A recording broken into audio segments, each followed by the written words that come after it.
Andy, I'm going to turn it over to you, and the floor is yours.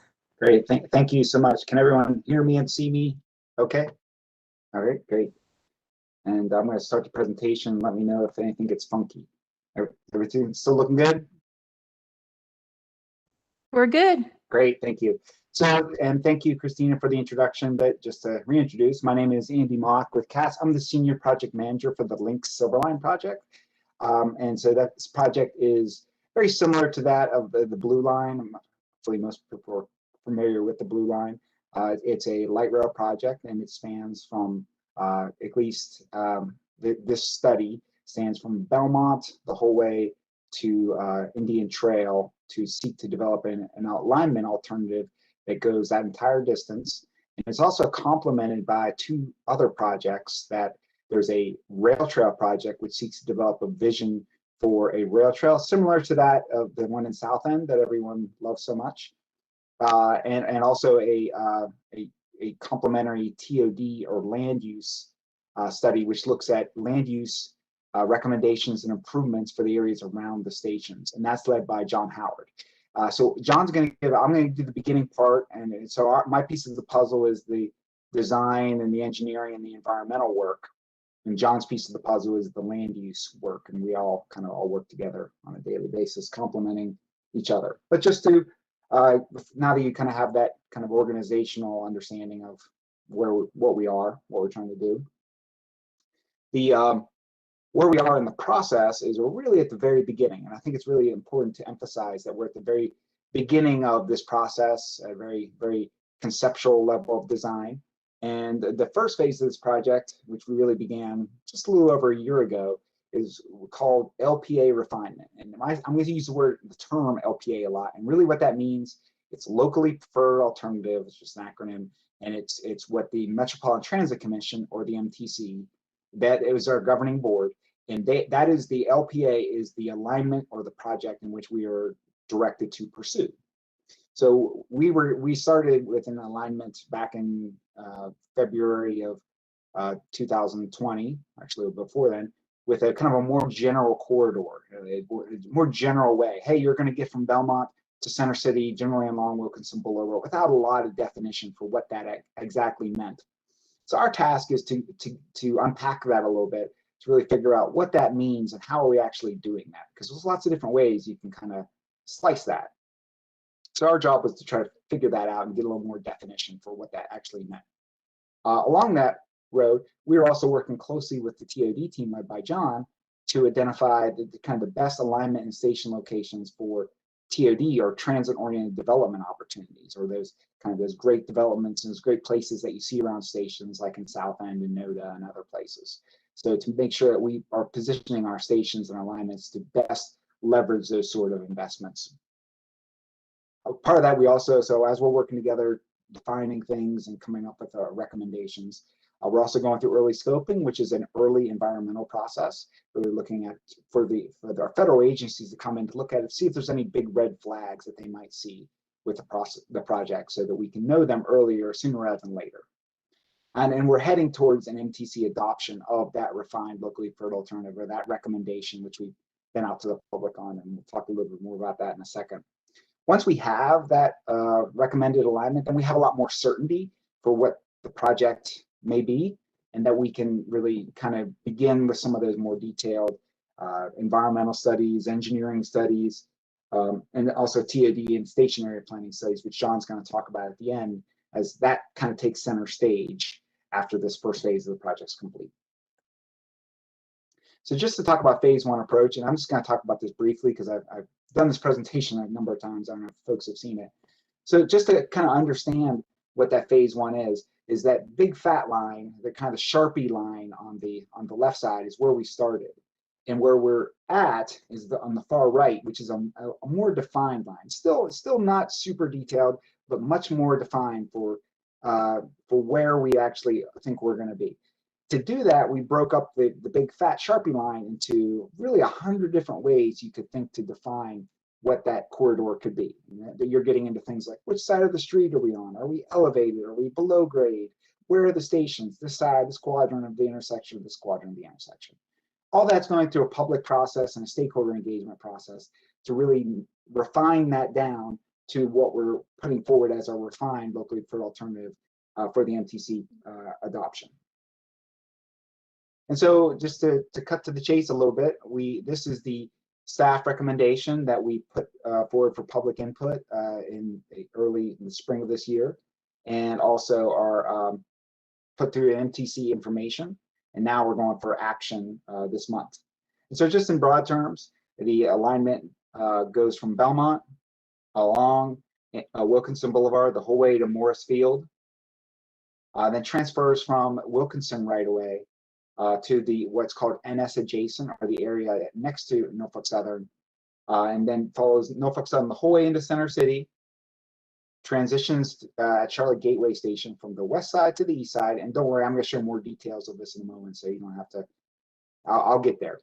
I'm trying to give you the big picture for the first thing.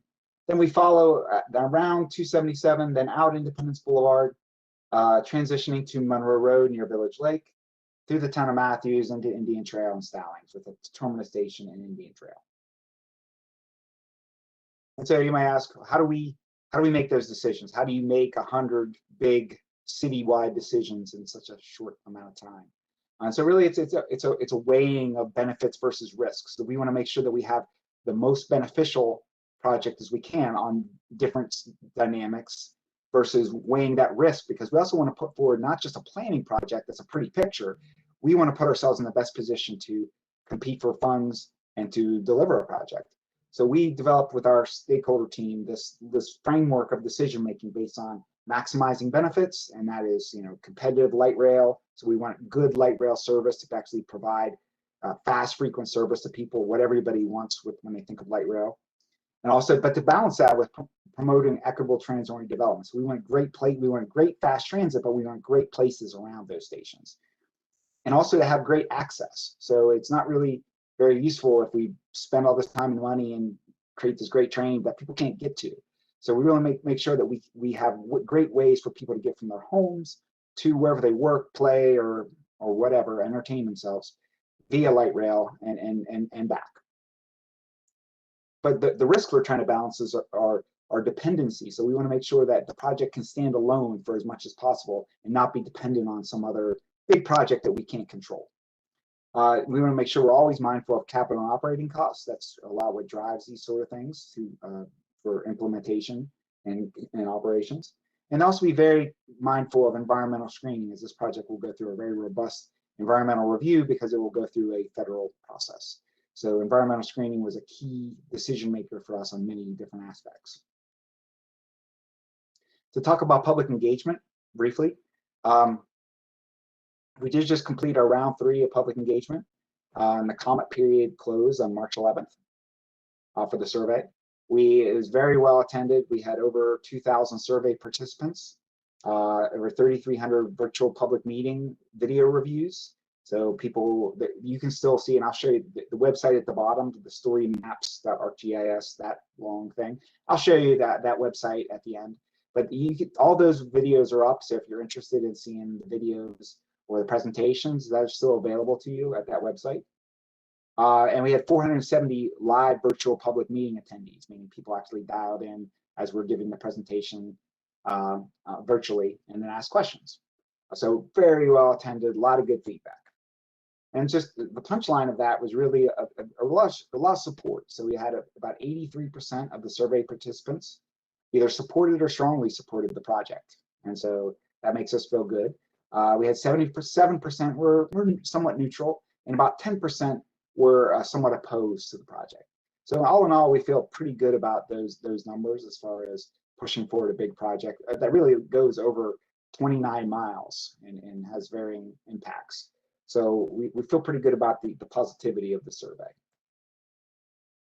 I won't read all these, but these are just a smattering of survey comments that we received. Mostly positive. All the positives on the top side were all, get it done, fast as you can, that sort of thing. Can't wait. There were concerns for sure, and there were concerns about property impacts, changes in neighborhood character, desire for direct connections to the airport, and business impacts during construction. All those are appropriate concerns to raise on a project of this magnitude. and it's something that we're very focused on. So, we take this very seriously.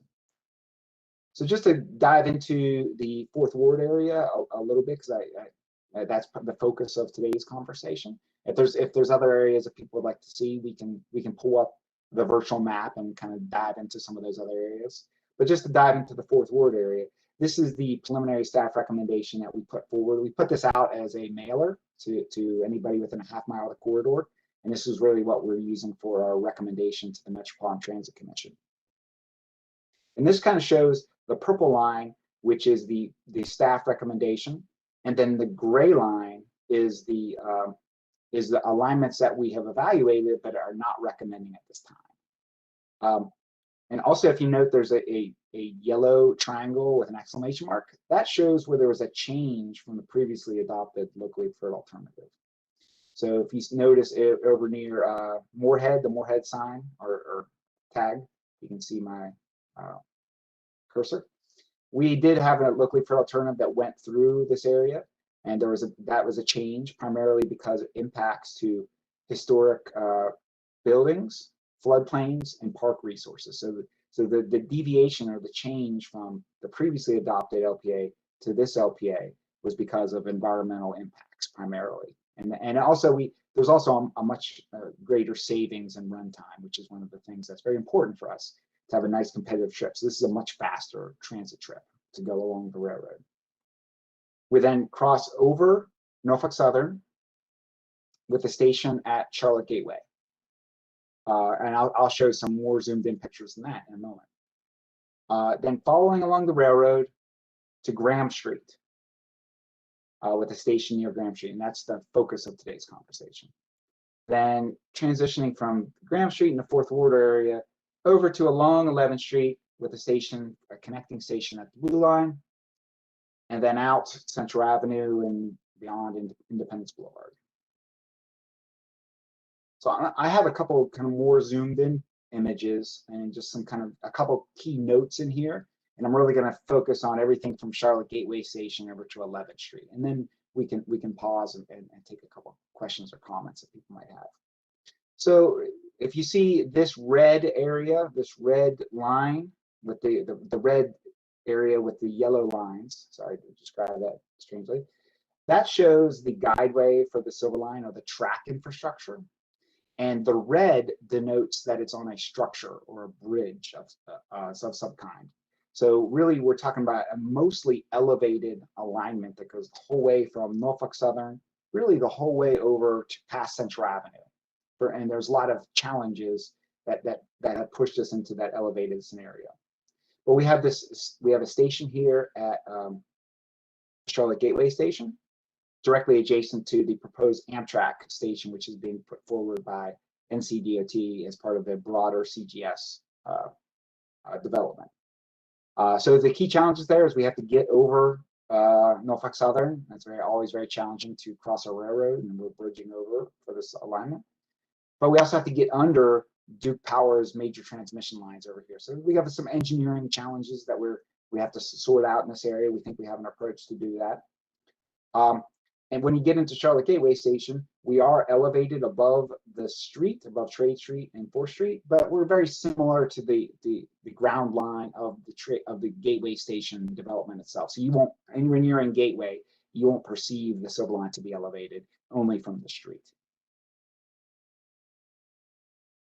Exiting Charlotte Gateway area, we then transition into a little area where we dip over to parallel the railroad just for a moment. One thing to note, we get a lot of questions about, well, why don't you go straight and hook around to 12th Street or do lots of other things? And so we've evaluated about every which way we could to get through this area. And it's just very challenging with the highway and railroad infrastructure to make the transition from Charlotte Gateway to get to the goal of serving Blue Line along 11th Street. And it's really, I mean, this is kind of the only really way we can make that work given the constraints of our geometry requirements for light rail. So I just want to note that since we get that question a lot in this area. As you can see, we have this red area. This is all kind of elevated. So this whole area coming out of Charlotte Gateway, we're on a bridge. It's proposed to be an open structure, meaning there'll be an open structure with piers here and there to hold up the guideway itself. We think that provides some pretty interesting opportunities for the station here at Graham Street. So we would then come across here in an elevated way and go over Graham Street with an elevated station. And note that this area right here, this hatch mark you see, these are the limits of the historic district. So we note we are clipping along the side here just for a little bit from 7th Street over to right at Graham Street, this little area. So we are within the limits of the historic district. But we're proposing to have a station elevated over Graham Street. We think there's a really unique opportunity there to create a kind of a gateway into Uptown and 4th Ward as part of the station, as part of the bridge right here, really visible and highly accessible for our customers and for the community. And there's ongoing coordination with the 4th Ward community. So we've had 2 meetings with 4th Ward so far. We have another one next week. So we continue to work closely with 4th Ward on this concept as we continue to progress our design, or as we begin to progress our design. Zoom in, just to zoom in a little bit and kind of talk about what we're doing. We are continuing to seek public engagement first and foremost, so that's a very critical for us to get buy-in for this concept. It's also stakeholder engagement, such as yourself, the sort of landmark or district commission. We're seeking to avoid a community resource. This building right here is a community resource. Its lifespan, it's a community school, I believe. And so we've been engaging with them about the future of that building and what their use is going to be in the end. So we're kind of bumping around them to minimize the impact on that resource. We are currently studying station access. So we have an elevated station. So how do you get there? Is there elevators or are there stairs? Where are the landings? Those sort of things. So we were just in meetings this morning talking about exactly how this is going to work as far as station access. Whether it's here or maybe both.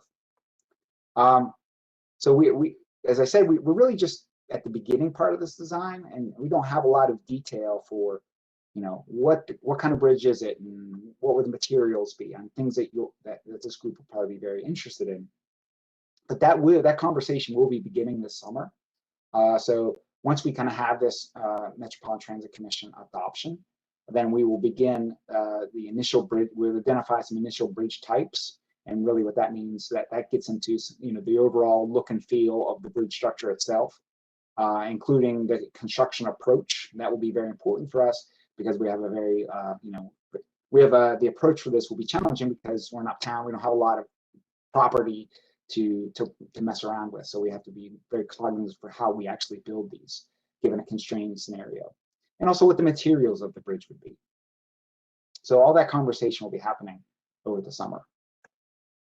Maybe now, maybe do you want to maybe go to John to talk about the TOD part of it, and then we can do questions at the end. Does that make sense to you, Christina?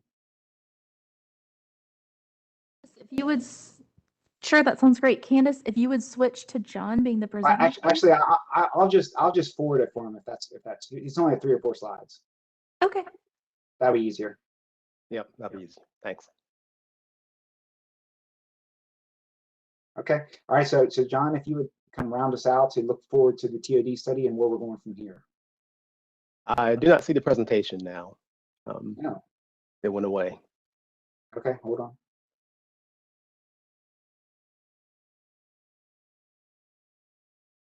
Okay, hold on. Let me share it again. Oh, better? There we go. Okay. Okay. Yeah. Yep. Thank you, Andy, and thanks, Christina, and the commission.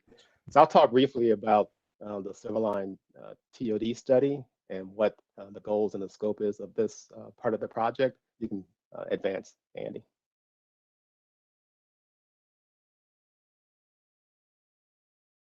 So the overarching goals of this associated study with the Silverline Design project is asking ourselves, what kind of place do we want this to be? And there are many places along the corridor. It's 26 miles or so, traverses Mecklenburg County, but also Gaston County and City of Belmont, the town of Matthews, and then down to the southeast, the towns of Stallings and Indian Trail in Union County. So different character types here along the corridor. So just getting an idea about what kind of characteristics are in these various station areas, and how ready is the corridor for transit-oriented development. So we're looking at a affordable housing strategy to look at how we can get more affordable housing and mixed income housing around our stations. So part of this project is being more proactive and looking at that. We didn't really do that for the other two light rail corridors. So this is an effort to be more proactive in addressing those issues about displacement and about housing. And also looking at opportunities for employment and other land uses like institutional, how to get people to and from jobs. And also looking at infrastructure. What kind of connections do we have to make these station areas not isolated, but make sure they connect properly to the surrounding communities and to the stations. Next slide, please.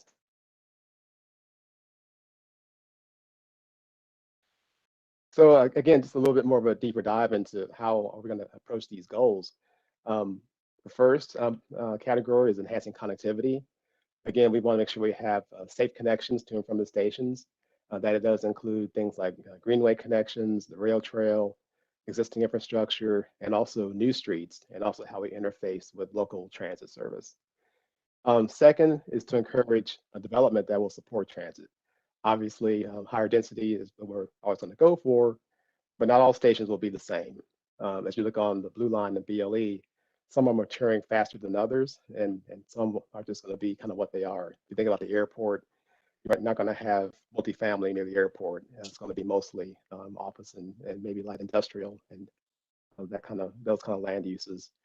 Third, we're make sure we enhance the community identity. So neighborhood character is very important to us.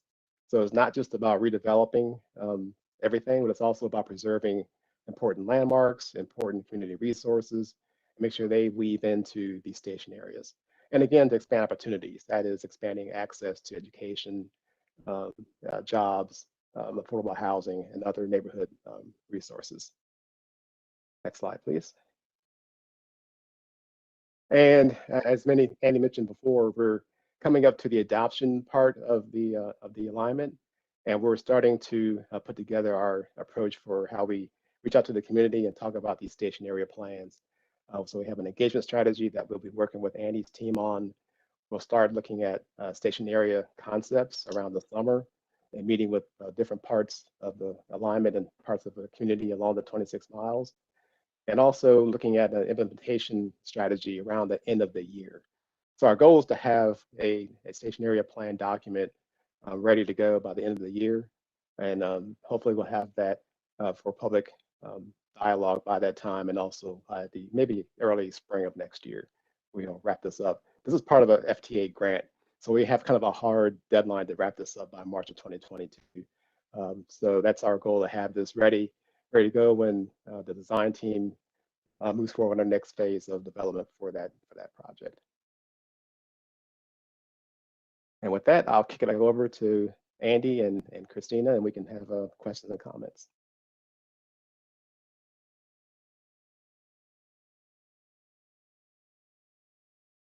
Okay, Andy, anything else left to add? I mean, we have only 6 minutes, right? So we have a hard stop at 1. Is that true? Yes, we would like to get our meeting started at 1. So that I'm ready to answer questions. I could talk for hours. So let you guys talk. Hey, I'm gonna pass it over to our chair, Kim Parati, if you would. Sure. Thanks so much, Andy and John. Commissioners, do we have any questions based on what Andy and John has presented? Nichelle. Hi, yes, Nichelle Bonaparte here. I was just curious. I know you guys mentioned where you are in the process and that this commission would be interested in some, finer details around materials and things of that nature. So I'm just curious how do you guys imagine that process working with, will you guys come back to this commission? Will you share more information with us along the way? Just trying to understand the thoughts there. Yeah, I would say we absolutely will, and I think we'll be working with the fourth ward community as well.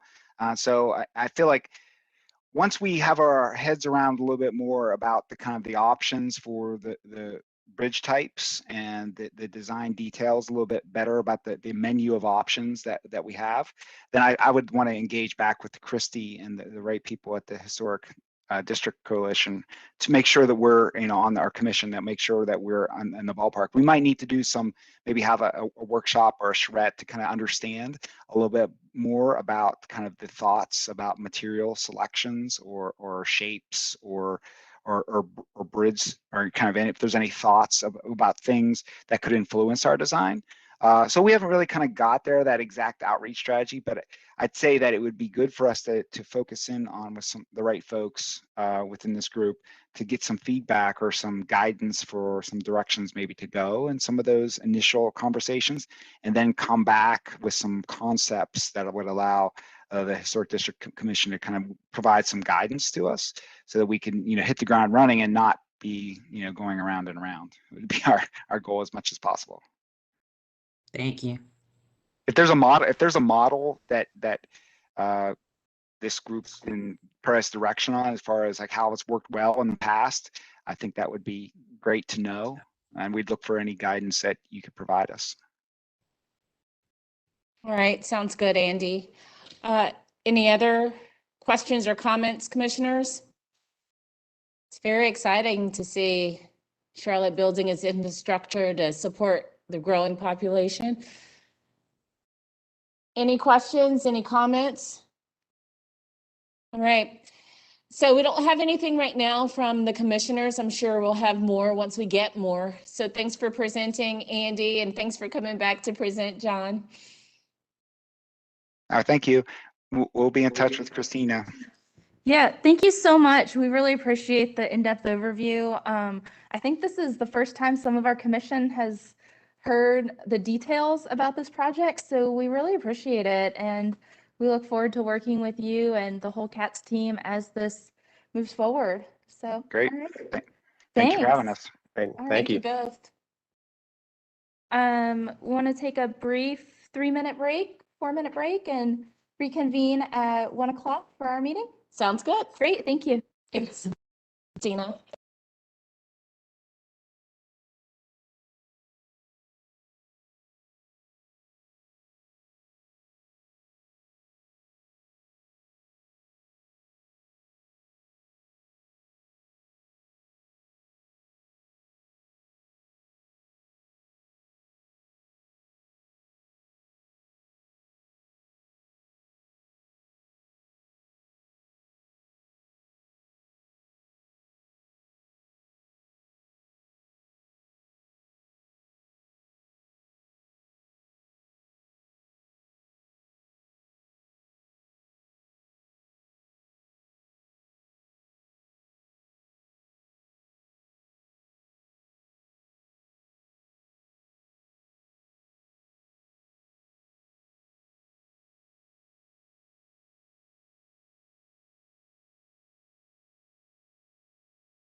Huh.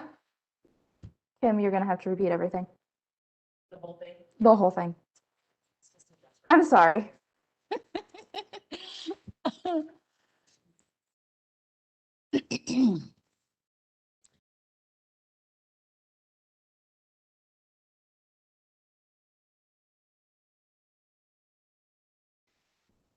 Good afternoon. The Charlotte Historic District Commission welcomes you to the April 14th meeting. I am Kim Perotti, chairperson, and I call this meeting to order at 1:15 p.m. Also sitting on today's commission are Jim Hayden, Jill Walker, PJ Henningsen, Damon Rumsch, and Phil Goodwin, who are present in the meeting room. The rest of the commissioners participating remotely include Nichelle Bonaparte, Jessica Hinman, Chris Murin, and Krista Lineberger. Also present are Christy Harps, Cindy Kohanek, Candace Leidy, Jill Sanchez-Myers, Linda Keish, and Candy Thomas. I would like to start by acknowledging that we are conducting this meeting using a remote online platform. I ask for your patience today as we proceed. There may be slight delays as we transition between speakers, participants, and presentations. Participants in today's evidentiary hearings were required to provide a copy of any presentation, document, exhibit, or other material that they wish to submit during the evidentiary hearing prior to today's meeting. All such materials, as well as a copy of city staff's presentations and documents, were posted online prior to this meeting and may be viewed by visiting the HDC webpage. No case is proceeding today in which anyone contacted the city to object to the remote online meeting platform. For everyone participating in today's virtual meeting, we ask that the following guidelines be followed. Please mute your audio when you're not speaking. Use only one source of audio, computer or phone. Do not put your phone on hold. Make sure you are in a quiet area.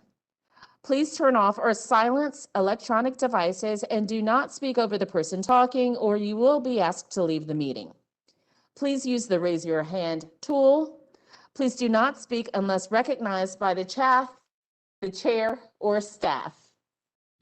Because the commission is a quasi-judicial body, any speaker for or against an application must be sworn in. Due to the remote online nature of today's proceedings, any individual wishing to speak for or against an application was asked to sign up and provide any additional evidence in advance of the meeting. During the hearing, I will further open the floor to anyone who has joined the meeting today by telephone. When it is your turn to speak, please begin by stating your name and address.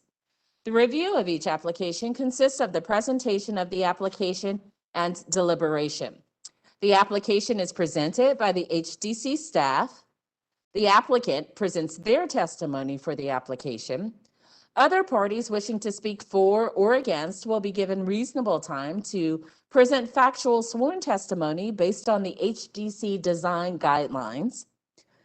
The HDC may question the applicant and HDC staff members. HDC staff and the applicant will be given an opportunity for rebuttal and final comments. The HDC shall close the hearing for discussion and deliberation. During discussion and deliberation, only the commission and staff may speak.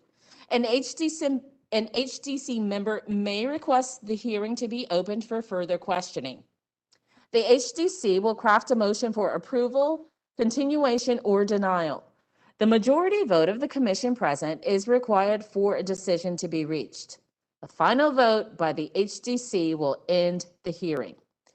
If you will be addressing the commission today, please raise your right hand and respond "I do" to the following question. Do you affirm that the testimony and information that you are about to give is the truth and nothing but the truth? Please be mindful that we have a court reporter present who is responsible for making an accurate and complete record of these proceedings. The reporter must be able to hear and understand. Everyone present must state their names before they speak clearly, loudly, and one at a time. The reporter will interrupt only when absolutely necessary to get clarification on what was just said or to alert speakers that they are having difficulty hearing or understanding. Are there any questions? All right, let's get started. Our first application is 601 Woodruff Place. It is an addition on the back of a house on a corner lot, so it is before the commission for review. Otherwise, it would be a staff reviewed project. You will see under the staff recommendation that the staff has reviewed the project and recommending approval with a number of conditions that are outlined in the staff recommendation. It is, of course, up to the commission if they want to approve it with those conditions or any other conditions, or just straight out approve it. And this is also if the commission is okay with this remaining on the consent agenda. So the first step is to figure out if we're okay with this as a consent agenda item.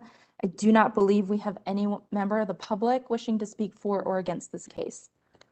Damon? Yes. Aye. Who is Excuse that? me, we have a commissioner who wants to speak. So I was just calling out Commissioner Rumsch. Commissioner Rumsch? Hey, Christine.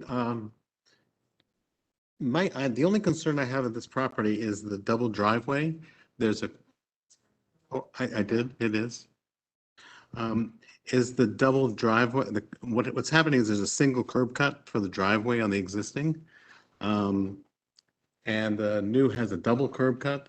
We've got double parking now right up against the street, which I think there are some alternatives for.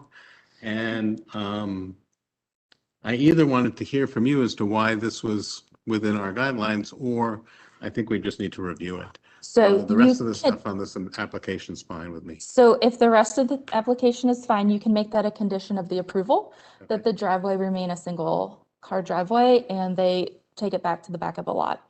Or you can hear the whole case. It's up to you. I don't need to hear the whole case. I would make that motion if that needed to be a motion. You may. Okay, so I will say, unless we have other commissioners who have concerns, then we'll kick it to you, Damon, to make a motion with the conditions. So is this a motion to approve, or is this a motion to maintain on? Yeah.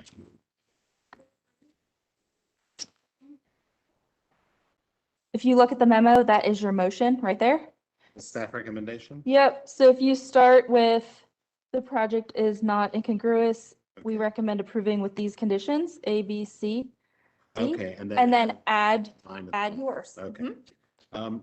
So I move to approve, I move to approve this, Damon, before you do that, Oh, please, yes. we have another commissioner who wants to speak. Commissioner Hinman? Hi, Damon, before you make a motion, I'm wondering if we can perhaps add two things to the motion. Sure. I would like to add, given that the Hey, stormwater Jessica? is a two, Hey, Yeah? Jessica, if you're going to add something to the motion, the time to do that would be a friendly amendment. But okay, sure. now would be the time if you want to hear the project to let us know. Thank you. I'll just add later. Okay. All right, perfect. Thanks, Jessica. Damon?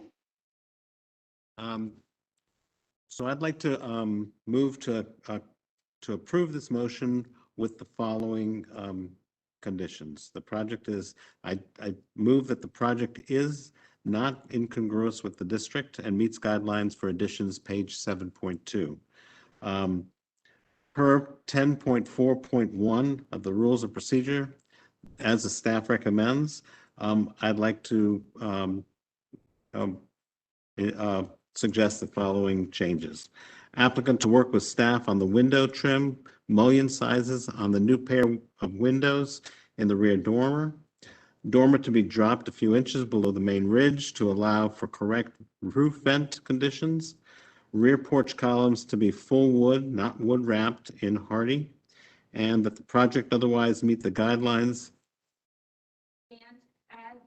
I'm going to stop you. Add your condition about the driveway. Okay, so D would be to leave the driveway and the curb cut as the existing conditions and not as proposed.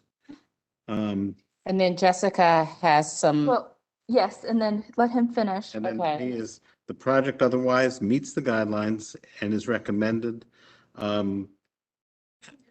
And permit-ready construction drawings will be submitted to staff. And permit-ready construction drawings will be submitted to staff for final review. Jessica, what's your? Have a motion. Do we have a second? We have a motion, yes. Do we have a second for the Second. motion? Seconded by Jim Hayden. Do we have discussion of the motion? Commissioner Hinman. I have a friendly amendment to add 2 conditions to the approval. One is that all fence location and details are to be reviewed by staff. And the other is that the 2 and 12 roof at the dormer can be metal as shown or rolled asphalt roofing to match the color of the house roof.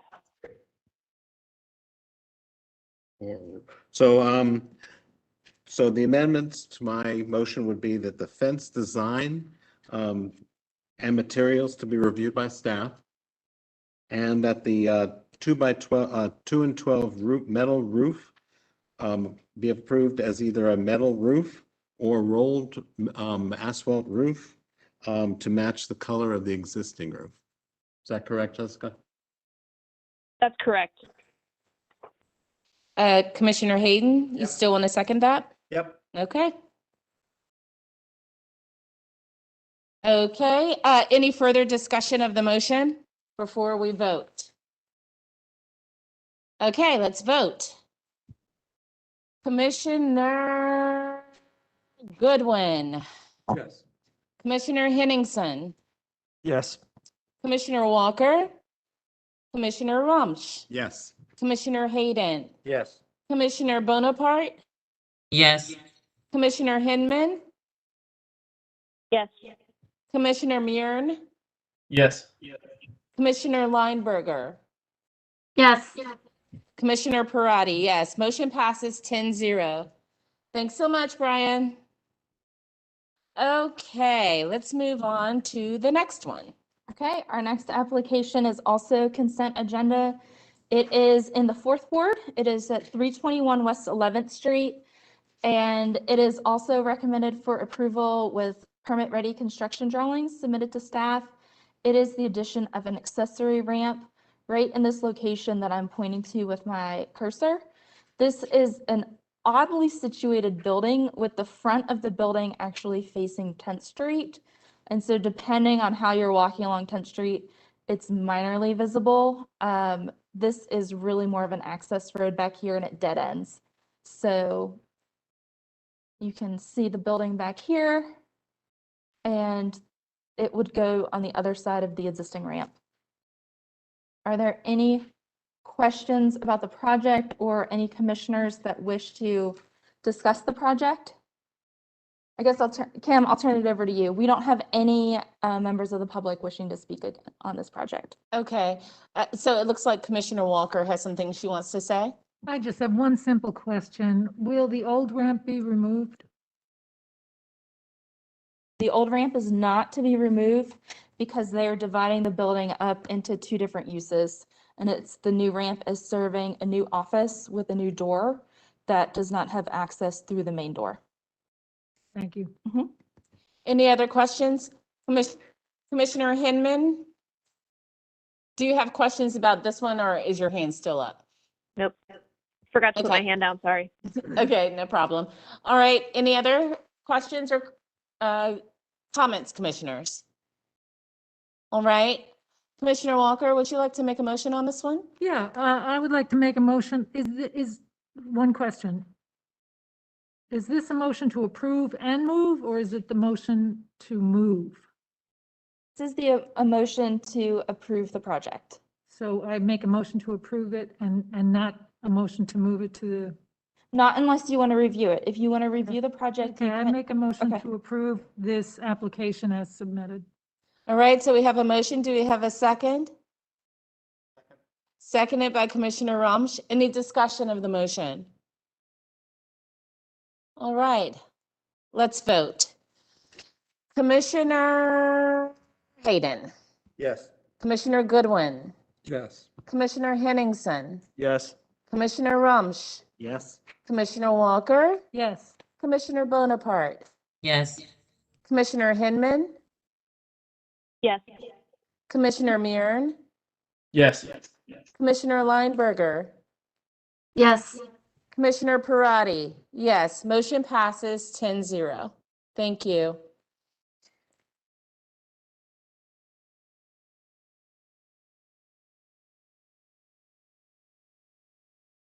This application is also a consent agenda item. It is 1818 Merriman Avenue. It is located mid-block on Merriman and would otherwise be a staff review, but it is a very, very small, it's an American small house with not a lot of living space. So they are doing an addition that exceeds the 50% threshold that staff can review additions for. And staff thought with the offset and the differentiation used in the project that this was a recommended approval. If there is a member of the public or a member of the commission that wants to hear the whole project, that is fine as well. Kim, over to you. All right, commissioners, any questions or concerns about this project? Okay. So we had Commissioner Hinman as the lead on this one. Commissioner Hinman, would you like to make a motion? We don't have commissioners who want to put it on the review agenda. So Yes, I ma'am. think we're good to go. I move to approve this project as drawn, as the project is not incongruous with the district and meets the guidelines for additions, page 7.2. And per 10.4.1 of the rules for procedure, I recommend approval of the project for meeting all of the guidelines, and that this with permit-ready construction drawings to be submitted to staff for final review. Perfect. Who wants to second that? I'll motion? second. Seconded by Commissioner Walker. All right, any discussion of the motion? Okay, let's vote. Commissioner Hayden, Yes. Commissioner Goodwin, Yes. Commissioner Henningsen, Yes. Commissioner Romsch, Yes. Commissioner Walker, Yes. Commissioner Bonaparte, Yes. Commissioner Hinman, Yes. Commissioner Murin, Yes. Commissioner Lineberger, Yes. Commissioner Parati. Yes, motion passes 10-0. All right, next.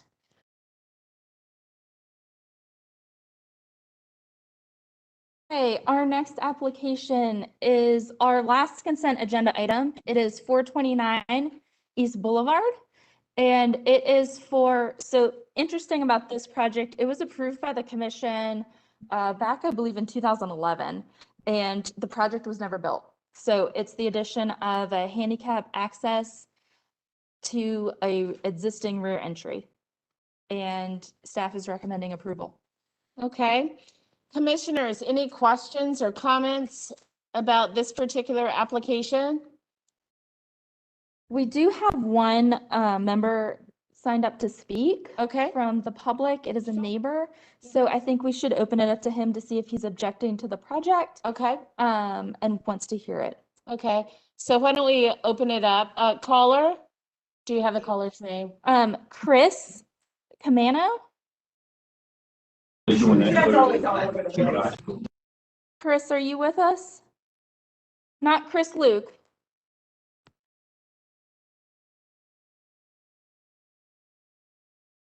Yeah, everyone's on mute. It's nope, it doesn't appear that he's here. Okay. And we don't have commissioners who want to take this off the consent agenda. So I'm going to kick it over to Commissioner Lineberger. So I have a question. So since we had someone to speak, but they apparently aren't there. Because I was ready to approve this, so, or make a motion to approve it. Yep, he was signed up. He was sent a WebEx invitation to participate. It does not appear that he has joined the meeting, either via WebEx or as a caller. So I'm not sure. I mean, I don't think we're under any obligation to hold this application. Okay. Okay. Well, then Hold on just one second. Yes, Cindy?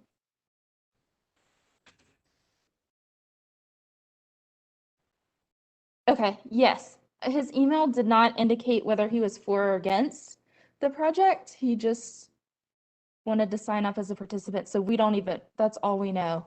Okay. So feel free to proceed. All right. Well, then I make a motion to approve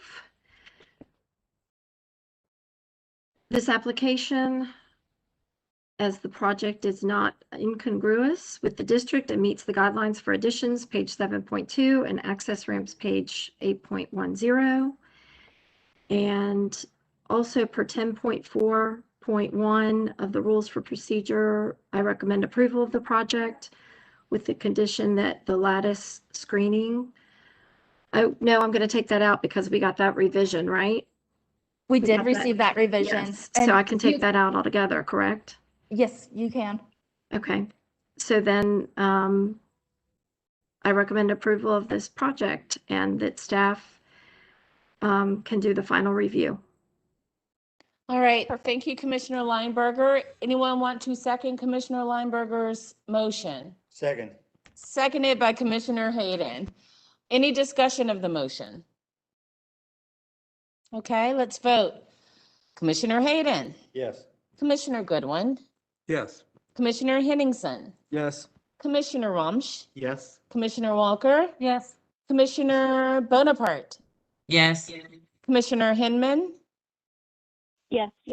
Commissioner Murin, Yes. Commissioner Lineberger, Yes.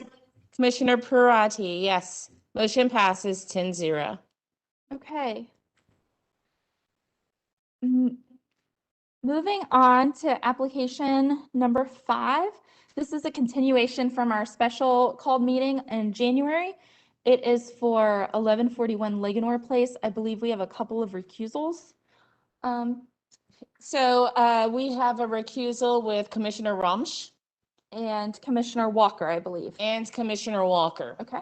Okay, so let the record show that Commissioner Rumsch and Commissioner Walker are sitting this one out. Great. Okay? Okay.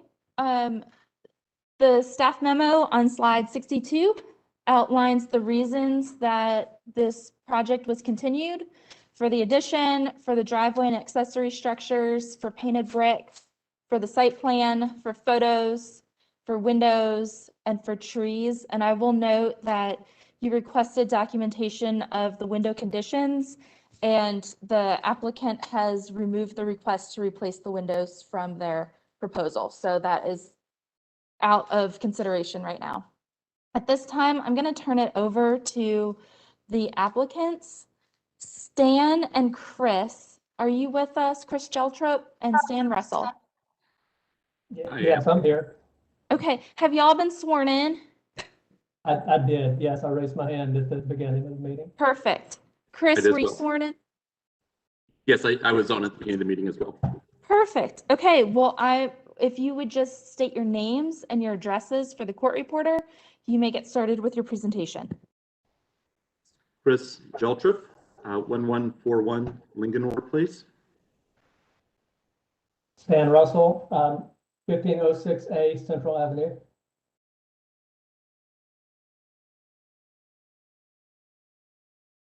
Okay, Stan and Chris, wherever you want me to start, I'll be glad to scroll through your presentation Yep. for you. I think that's fine right there. Chris, do you want to make a few statements to begin? Sure, no, I appreciate the continuation last time. I think we earnestly took the feedback in and made significant changes here, which hopefully the commission agrees that the changes are in spirit with what we were trying to accomplish. Speaking to my neighbor to the left, made a couple concessions as well to hopefully appease some of their concerns, as well as speaking to the city staff on this in the meantime. So I think we ended up with a better project, both as the homeowner, hopefully as the neighbors feel that way, and the commission. But I'll let Dan detail the changes. Thanks, Chris.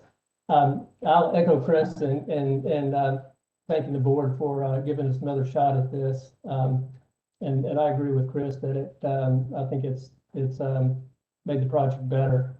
And I think we've earnestly tried to address all the issues that were raised at the last meeting and have made some significant changes. So with that, we'll start. This first sheet just shows the flavor of Linganore, or at least the houses closest to the Josephs. And the photo at the top shows the subject property from the street.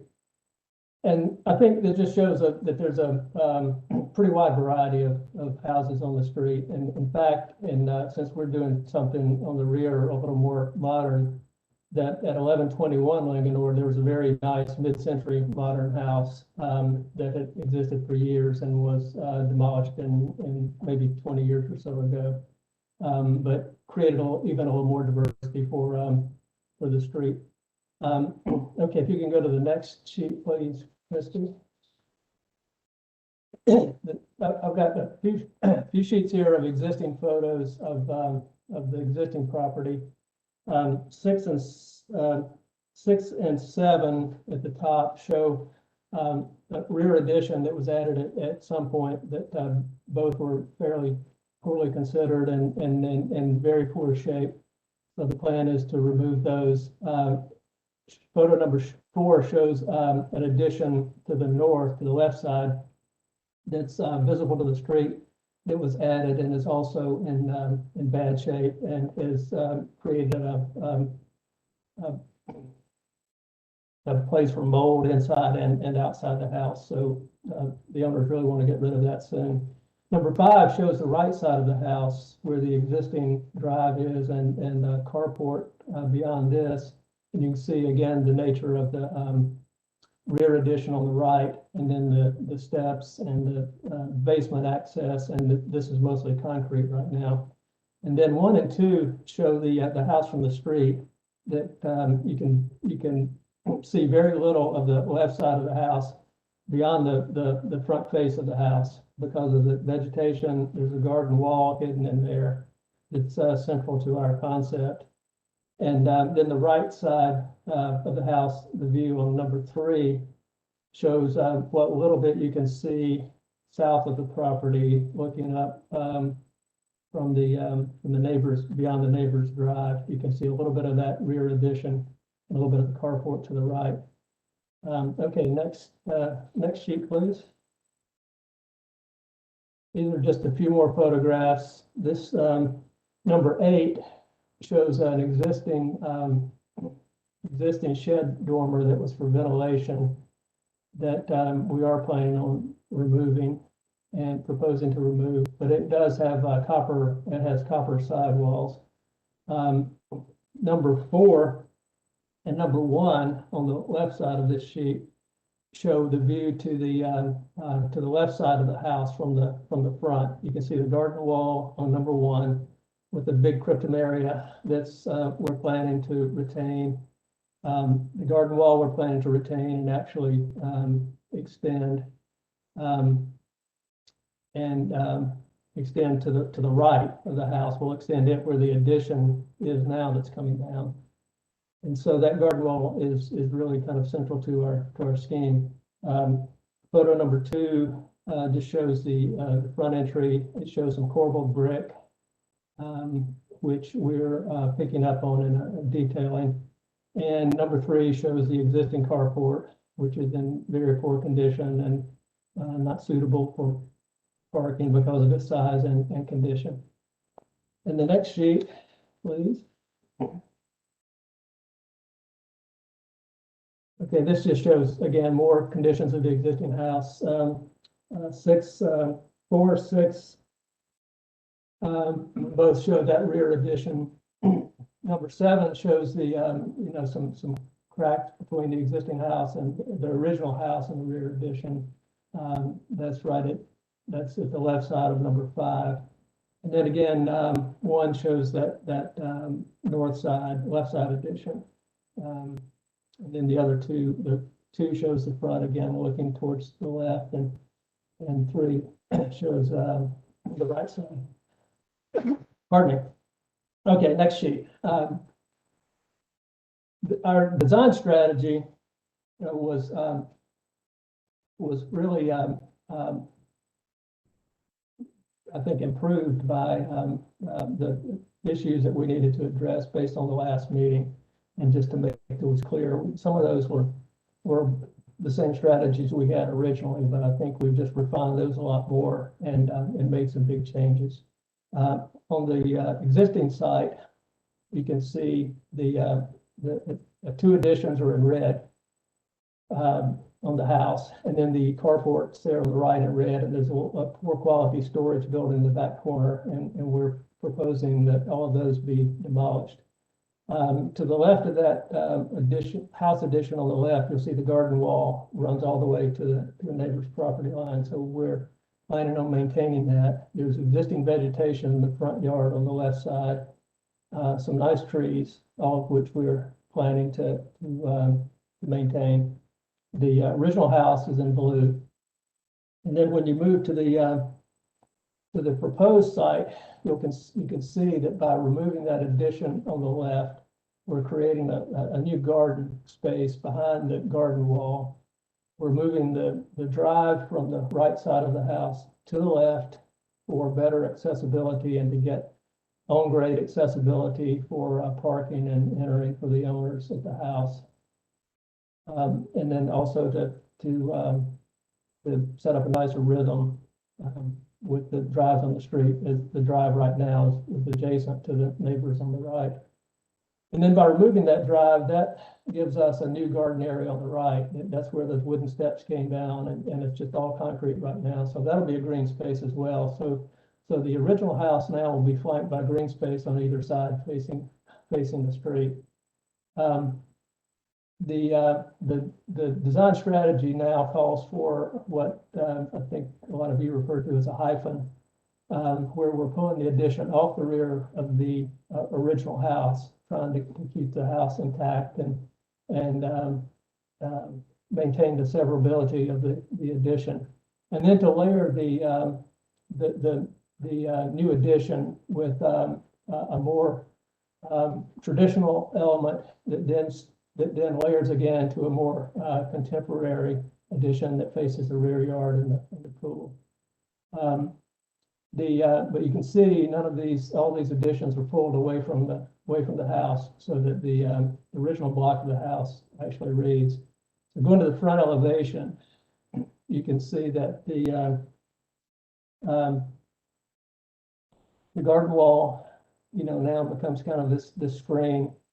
We do have a carport that's behind this, that's attached to the house, but there's a garden that's intervening in between.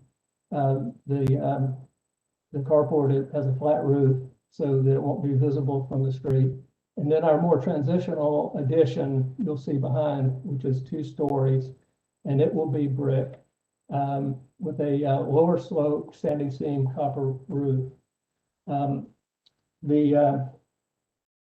We feel like that this layering kind of addresses the items in 7.2 that were brought up. The lower pitch, we used the lower pitch roof. We actually did look at maintaining the pitch of the existing roof, and decided that really makes the addition too prominent, even though it's behind the existing original house. That the lower pitch really makes it still seem traditional with using the copper. But it makes it subservient to the original house, and it makes the addition more of a background. You can see that a little more on the right side elevation, where you can see how the hyphen separates the addition from the original house. The traditional, a little more traditional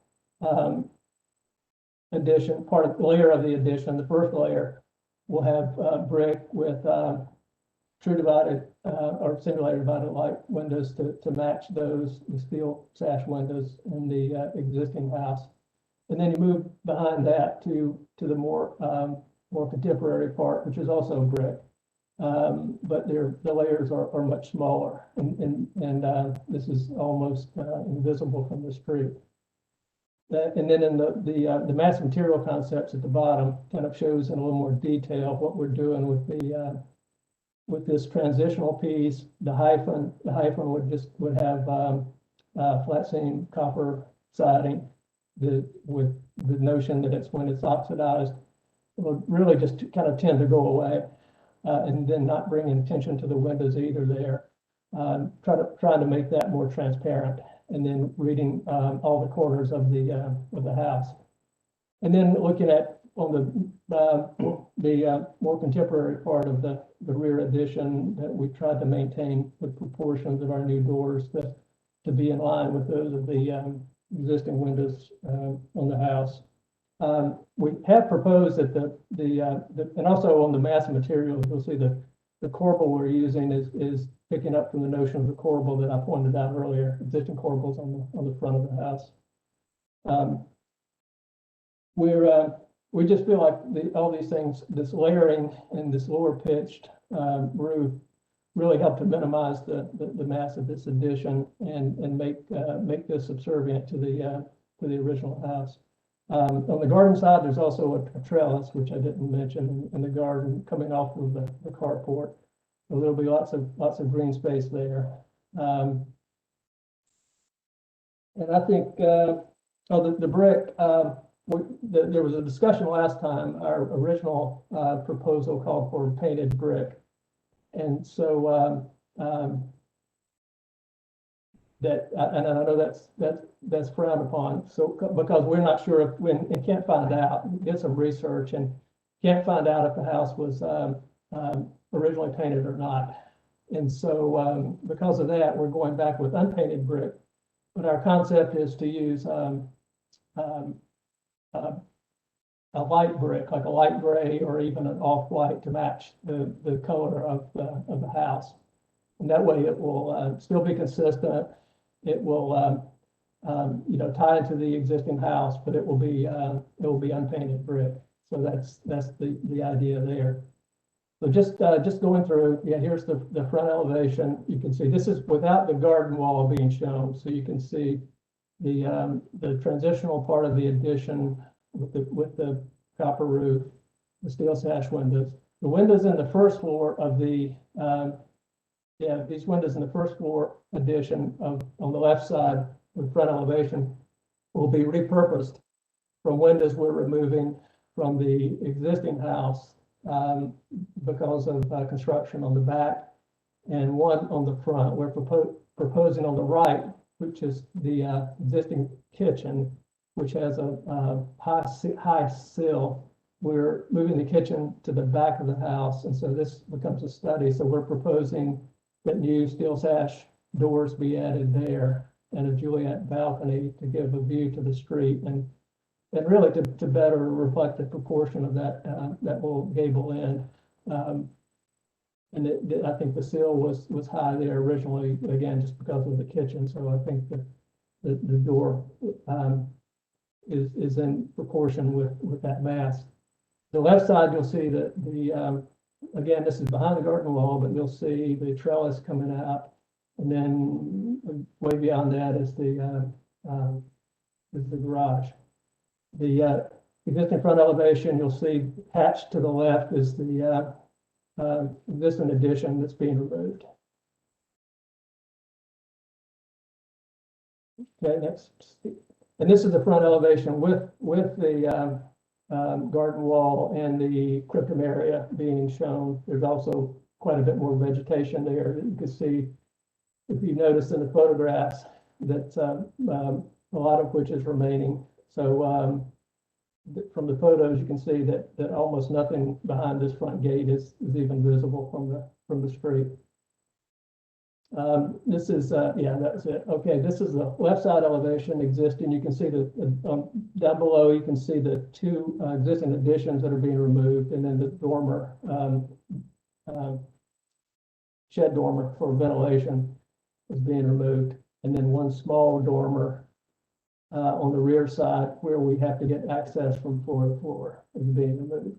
But you can see here on the left side proposed how the house kind of layers with the hyphen, and then the more transitional element and then to the more contemporary element. You can see the garden wall, the garden, the trellis, and how we're trying to layer the house from the street back, green space on either side.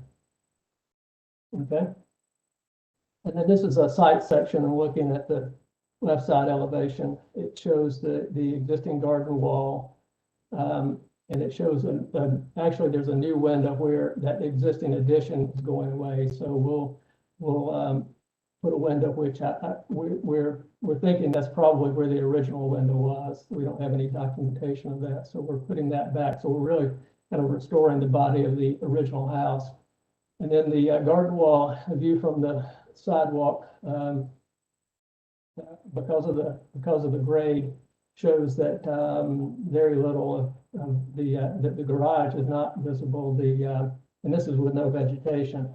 You can see the trellis in front of the carport. You'll see trees in the garden right behind the garden wall, and then that primarily shows how that we're kind of screening all this out, and that will highlight the original house, I think, even more than it is now because that addition's being removed. Okay. And then this is the right side, and again you can see that the transition.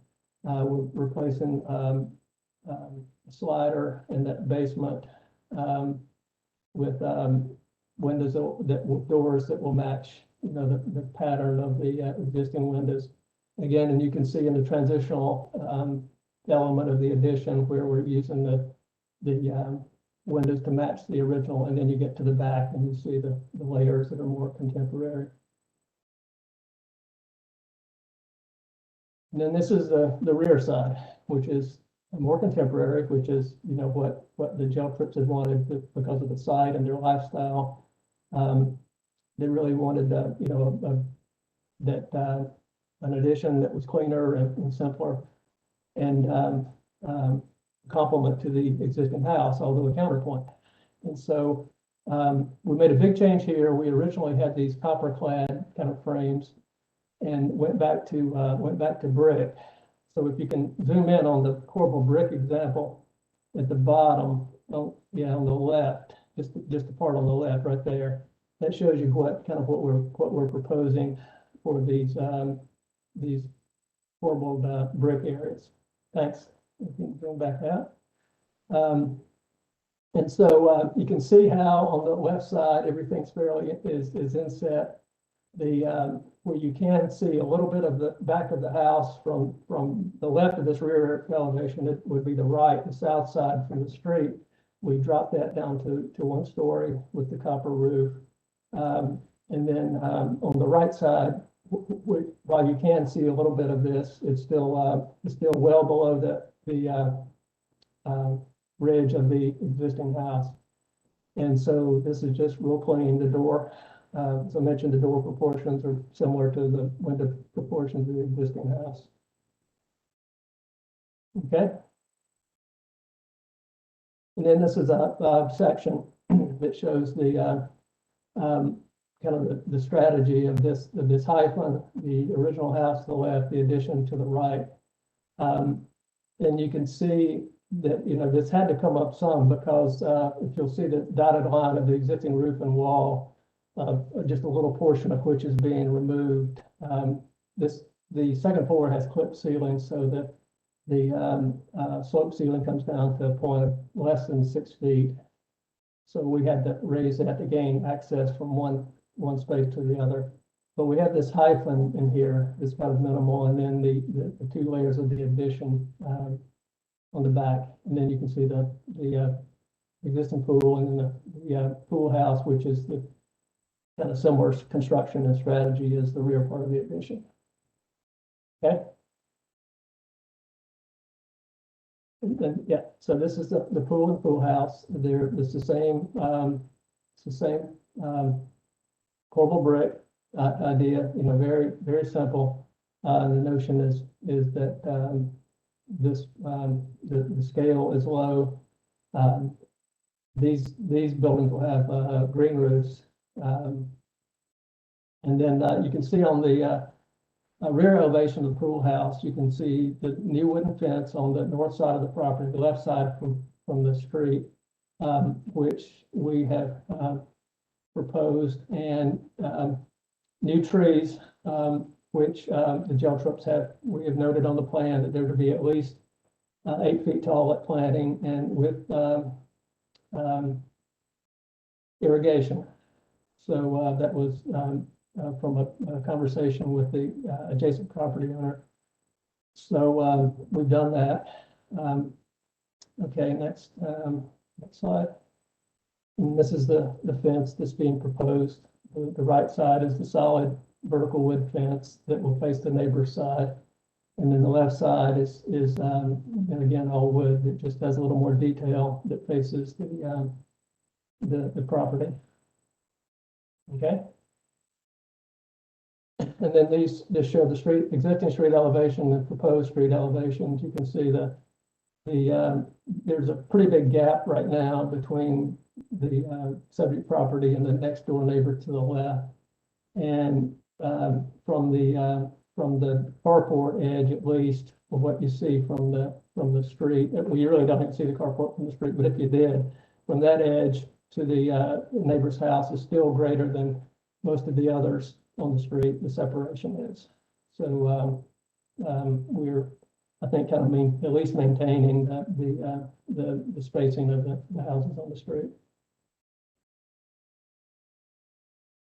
And then these are some computer images that this shows the new drive on the left. The trees aren't the right species, but we're trying to get them close to what's there, but they're in the right locations, and that's what's staying. We're proposing a brick drive. I think the staff review asked if it was set in sand or on concrete, and we're hoping to make this planning from what our discussions have been so far with this installer that these will be permeable. So we could do permeable paving, and this shows this is a view from the sidewalk from the left side of the house with the correct topo. You can see a little bit of the trellis. You can see a little bit of the addition behind the trees, and then go to the next slide. This is without any trees there. So this just shows without any vegetation, with that removed, that you see a little bit of the trellis. We will have new trees in the garden too, and then you see the addition beyond with the lower pitched copper roof. I think it's 5 and 12. And then the left side of the original house restored, which you don't see now because of the addition that had been added on the left side. So, and then this is the view from kind of the walk at the right of what you would see. Again, you see the garden wall on the left, and then you can see that you don't see much here on the rear right side of the house. And then this is a view a little farther down. Or at the drive, and you can see the one-story part of the transitional addition, and then you can just see the very end of the rear wall of the addition on the right. And that's without existing vegetation. This shows the garden on the right, with the garden wall to the right of that, the existing garden wall, and then the garden, then the trellised area and the carport. And then you see the 2-story part of the addition right behind this, and then the garage back on the left. Where we did try to make this, I know this is more contemporary, but we did try to show that as the appearance of two garage doors. Okay, and then this is looking back from behind the carport. We moved the cars to behind the house. If you recall, we had the carport at the front to begin with, and much more pronounced. So now we've got to move all the cars and the auto court behind the house, and all of that is completely behind the original house, and even the auto court now is behind even the new addition. So this just kind of shows looking back out towards the street on the right. You'll see the garden and the garden wall beyond that. Next. And then this is kind of looking from the southeast corner, looking back towards the house. And you can kind of see the layering here taking place from the original house to the transitional and then to the more contemporary, the pool, existing pool, and then the pool house.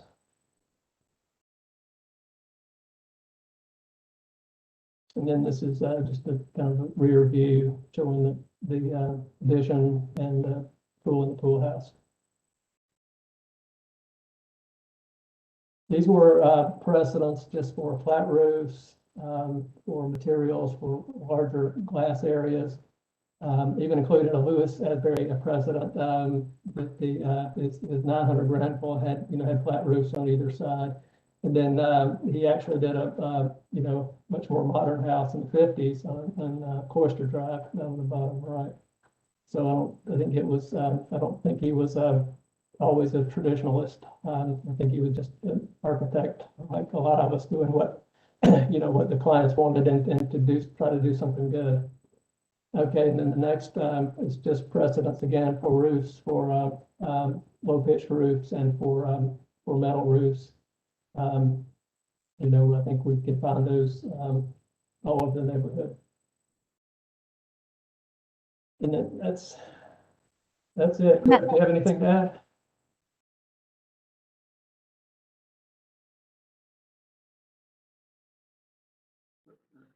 Okay. Do you have anything you want to add? Chris, do you have anything to add? No, I mean, I just reiterate that I think that, a lot of these changes came about from the feedback that we received, and that I think we managed to incorporate every section, at least that was communicated to us. So hopeful that the commission appreciates the changes and uses this in spirit of the guidelines. All right, thanks, Chris and Stan. Christy, do we have anyone on the line wishing to speak for or against this? So we don't have anyone on the line, but we do have a neighboring property owner that wishes to speak. Okay, Jill Walker? all right. And Jill, you've been sworn in, yes? Yes. Okay, perfect. And Jill, if you would just state your name and your address for the court reporter, and then you may get started. My name is Jill Walker, and I live at 1140 Langenor Place. Good afternoon, and thank you to the Historic District Commission for the opportunity to address this application. First, I'd like to say that I do appreciate the removal of the proposed circular driveway and the changes made to the front garage that now can actually be referred to as a carport. A few things that I would like to point out with this current iteration. The guidelines, specifically 7.2 numbers 1 and 2, state that additions should be minimally visible from the street and should not overpower the existing building. Excuse me, Jill, I'm so sorry to cut you off, but you're not working or testifying at the capacity of a commissioner right now. So we're going to have you move to where we would have anyone else make their statements. Thank you so much. So should I start from where I left off? Why don't you start from the beginning? Okay, good afternoon again. Thank you to the Historic District Commission for the opportunity to address this application. First, I'd like to say that I do appreciate the removal of the proposed circular driveway and the changes made to the front garage that now can actually be referred to as a carport. A few things that I would like to point out with this current iteration. The guidelines, specifically 7.2 numbers 1 and 2, state that additions should be minimally visible from the street and should not overpower the existing building. Guideline 7.5 actually provides several examples of acceptable placement of additions on a two-story structure. The portion of the two-story addition that stretches over the left side of the original house is very clearly visible from the street. In the preamble for additions and the preamble for new construction, It states that additions should reflect the design, scale, materials, and architectural style of the original house, and that the goal should be to ensure that the new design respects its historic neighboring buildings. Given that this addition is so large and so visible from the street, particularly its right elevation, I think it's slides 14 and 15 that illustrate this. It is important that it be reviewed with these principles in mind.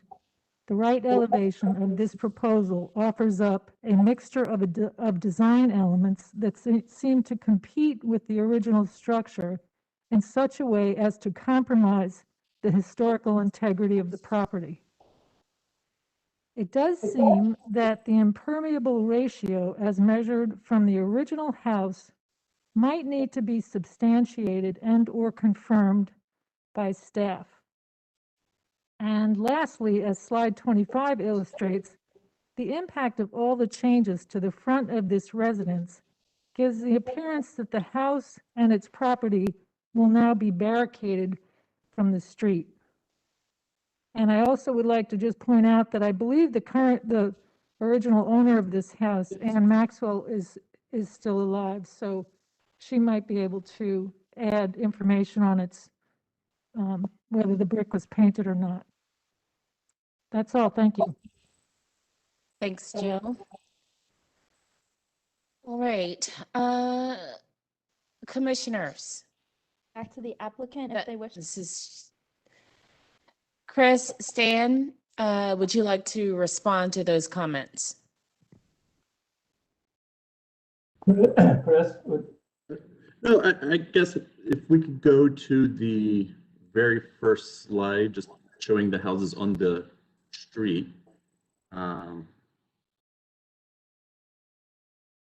So this is right. This is the correct slide. I think that the only response to that, well, two responses is one, a concern the last time was that this was a Lewis Asbury house, and we thought that that was important. It was important in my decision to purchase the house, but also important not to try to mimic necessarily or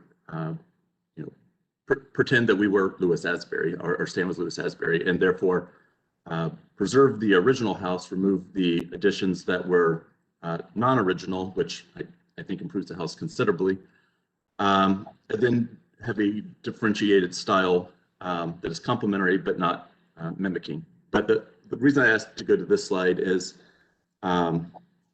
it's the house immediately, well, I mean, we can look at my neighbor who just spoke, 1140 Linganore Place, and you can see the original house, while I believe it probably is original, has a addition to the side that extends the original, kind of 4-square traditional look at the house, but more importantly, the property to the 1144, which is adjacent to my neighbor who just spoke, and catty corner to my house, does have an addition. 1144 Linganore Place is the very bottom middle picture. All the space to the right is an addition, but within the last 15 years, that it's a similar scale. It's actually has a higher pitch. The roof comes up higher than what we're proposing, and the width is similar in scale and extends closer to the property line than we're proposing. So I'd say there's precedent on the street for visible additions that extend beyond the original house. And we think what we're doing is actually less, it's the width of the house relative to the property line it's narrower than either 1140 or 1144. Okay. Yeah, I would just like to add that again, we did try very hard to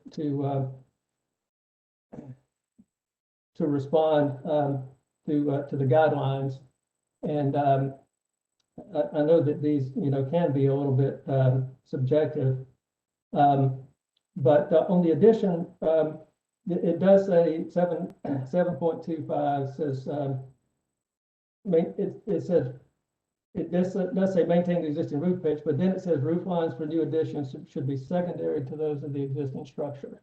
So that's what we tried to do in bringing the roof pitch down a little bit to make that addition, again, more subservient. And under 7.26 said the new work should be differentiated from the old while being compatible with its massing form scale, materials, fenestration, and so on. And I think for the most part, for anything that's visible from the street, I think we've done that. Our 3D renderings show that there's very little visible from the street, in contrast to the comments made. You do see this addition, but that's again, and I know you can't always rely on vegetation being there, but our plan, because we're not doing any construction anywhere near the big Krypton area, is there. And if you go back and look at our, the original front photos of the, if you look at the original front photos of the house,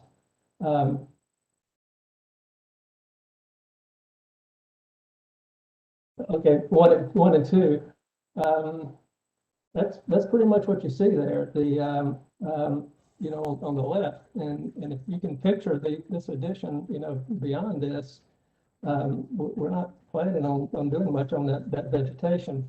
And the same thing on the right on number 3. And I'm not really sure what the what the comment on the house being barricaded from the street. I'm not sure what that refers to, because the existing garden walls there, we're maintaining that. We're adding the gate at the garage.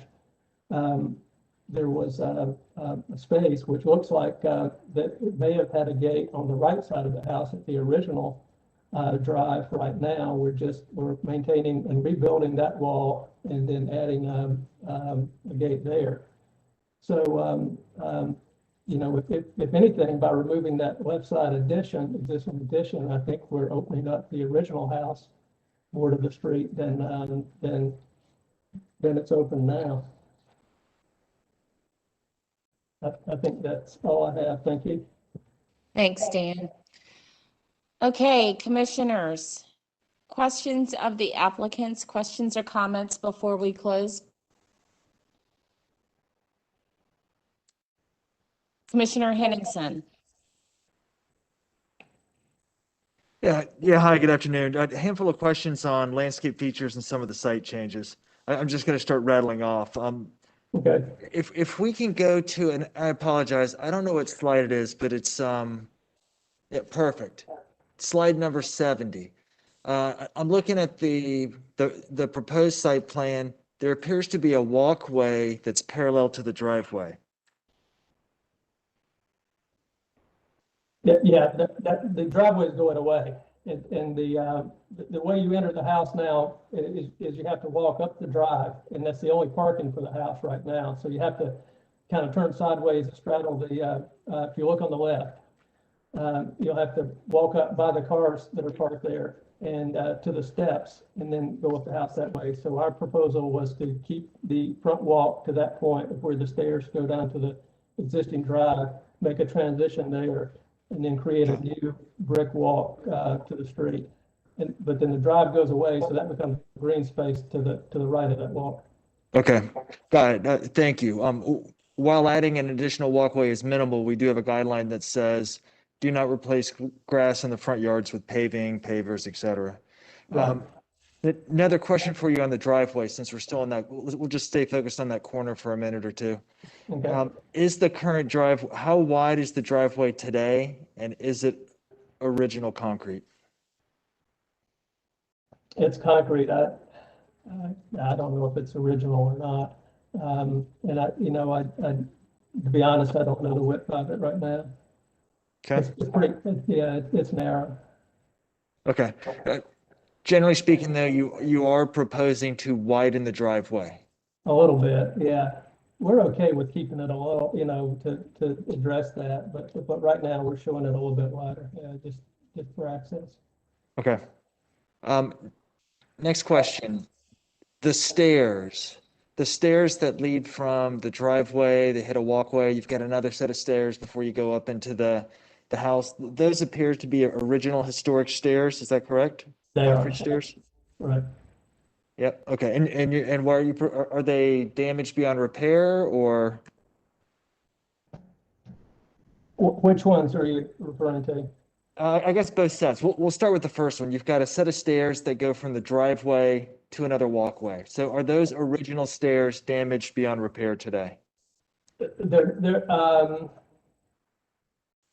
have to look at those again, yeah. I mean, we could conceivably keep those stairs and then move the walk to the right of where the driveway is now. The strategy though was to just create more green space to the right of the walk where the drive is now, to get more of a separation between the house, between our property and the existing drive. You can see where the neighbor's drive is there.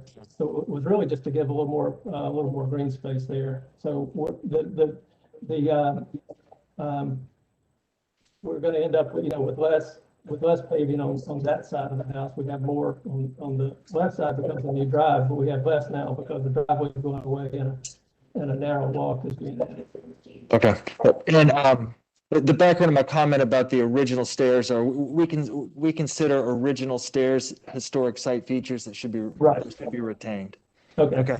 Thanks. Yeah, and next question, and I promise you, I think this is my last one. Okay, that's fine. Actually, it won't be the last one. So with the amount of trees that are being removed, are you removing just 4 trees from the rear yard? Is that, did I count that correctly? I think that's correct, right? And those trees, how big are they? Do you have any information about diameter? I do. I have a tree survey, which I should have included, and we didn't. 2 of those, one is already damaged and basically dead. And 2 others, none of them are very significant. I mean, but I have to go back and look, but I can find that out. Okay, and naturally, we would just like to see more detail on the trees that you're proposing to be removed, diameter, the species, as well as, Sure. a letter from a certified arborist that says the ones that are damaged beyond repair, damaged, diseased, et cetera. Sure. Chris, can you speak to any of those? I have the tree survey, but I don't believe I can submit additional material at this point. Hartwood did a tree survey for several years ago, though that was prior to the one tree becoming damaged. That rear tree next to the shed to be removed was at the request of my neighbor at 1129 Lincoln, as it's dead and laying across their fence, or partially dead and laying across their fence. So they asked that to be removed. But we can, whether it's via through the commissioner or through the staff, we can provide a tree survey. Okay. All right, couple more, then I really promise I'm almost done. Can we go to, actually, let's stick here. It looks like on the front elevation, you're adding a brick wall that's coplanar to the front thermal wall. That's correct. Could you tell me a little bit more about that? Or maybe we can go to a slide that has a drawing or something? Yeah. That's on the front elevation. Mm-hmm. It's just extending the garden wall, which is to the right side of the existing gate. Mm-hmm. See, there's a note there, new wall to match existing. Got it. Because they're existing, I suspect that there was probably a wall there to begin with, given the nature of the current brick columns at the gate. I suspect there was a wall there, and then it was removed to construct that addition. And so we're adding that back. Okay. Yeah, to kind of create that continuous garden wall from the original house to the property. And on the right side of the house, just looking at the site plan, it says there's an existing brick wall. There it is. And you're just going to match that. Got it. Okay. Thank you. Yeah, thank you. And then last question, if we can go on to a picture of the think it's the right elevation, please. Perfect. It looks like on the right elevation, you're enlarging the size of that turret that's on the right. Could you tell me a little bit more about? Could you tell me a little bit more about that, please? Yeah, sure. Thanks. Yeah, I'm sorry, I left that out to begin with. That's right now it just houses the rear entry, and there's some wooden steps in poor condition that are going down from the, it was an entry into the kitchen, or a little room right up the kitchen. But we're creating a bath there. So we're just expanding the width of that, and just continuing the tile roof, removing the window from the base, and moving it up to the right there, yeah, and repurposing that. Okay. Great. Thank you. Okay. No other questions. I appreciate your time. Thank you. Sure, thank you. All right, thanks, Commissioner Henningsen. Other commissioners, any questions? Yes, Commissioner Goodwin. Yeah, hi. This is for the architect. If you can go to the left side elevation, please.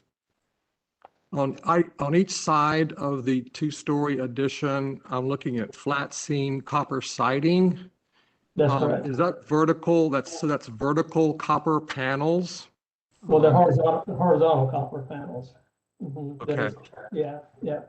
Horizontal, but it still makes a vertical wall. It makes a vertical wall. Is that correct? That's correct. And the flat seam will, just leave it'll be a planar wall. And the idea was, that with the copper anodizes, it just kind of goes away, becomes darker, that burnished color. Okay, and that also appears on the right side as well. It does. Where that window is. Yeah. And then if you go to the right side elevation, I'm seeing a lot more of those copper panels on the addition. Is that correct? Is that what those are? That's correct. Okay. And then you mentioned these hyphens. I didn't quite understand. Are they up at the top? No, that's the space really. It's inset between the original house and the addition right there. I'm just calling that a hyphen, a notch. Okay. Yeah, you can refer to it because it steps in and then it steps down on the right side. It's just one story at the right side, and then it's 2 stories on the left that steps in as well. And we at the second floor, it's only to it's made only to make our connection between to get communication between the 2 floors at the second level. So it's just it's the connectors then. It is. Yeah. And then above those areas, I'm seeing that is flat roof up above those walls. Okay. All right. Thank you very much. Thank you.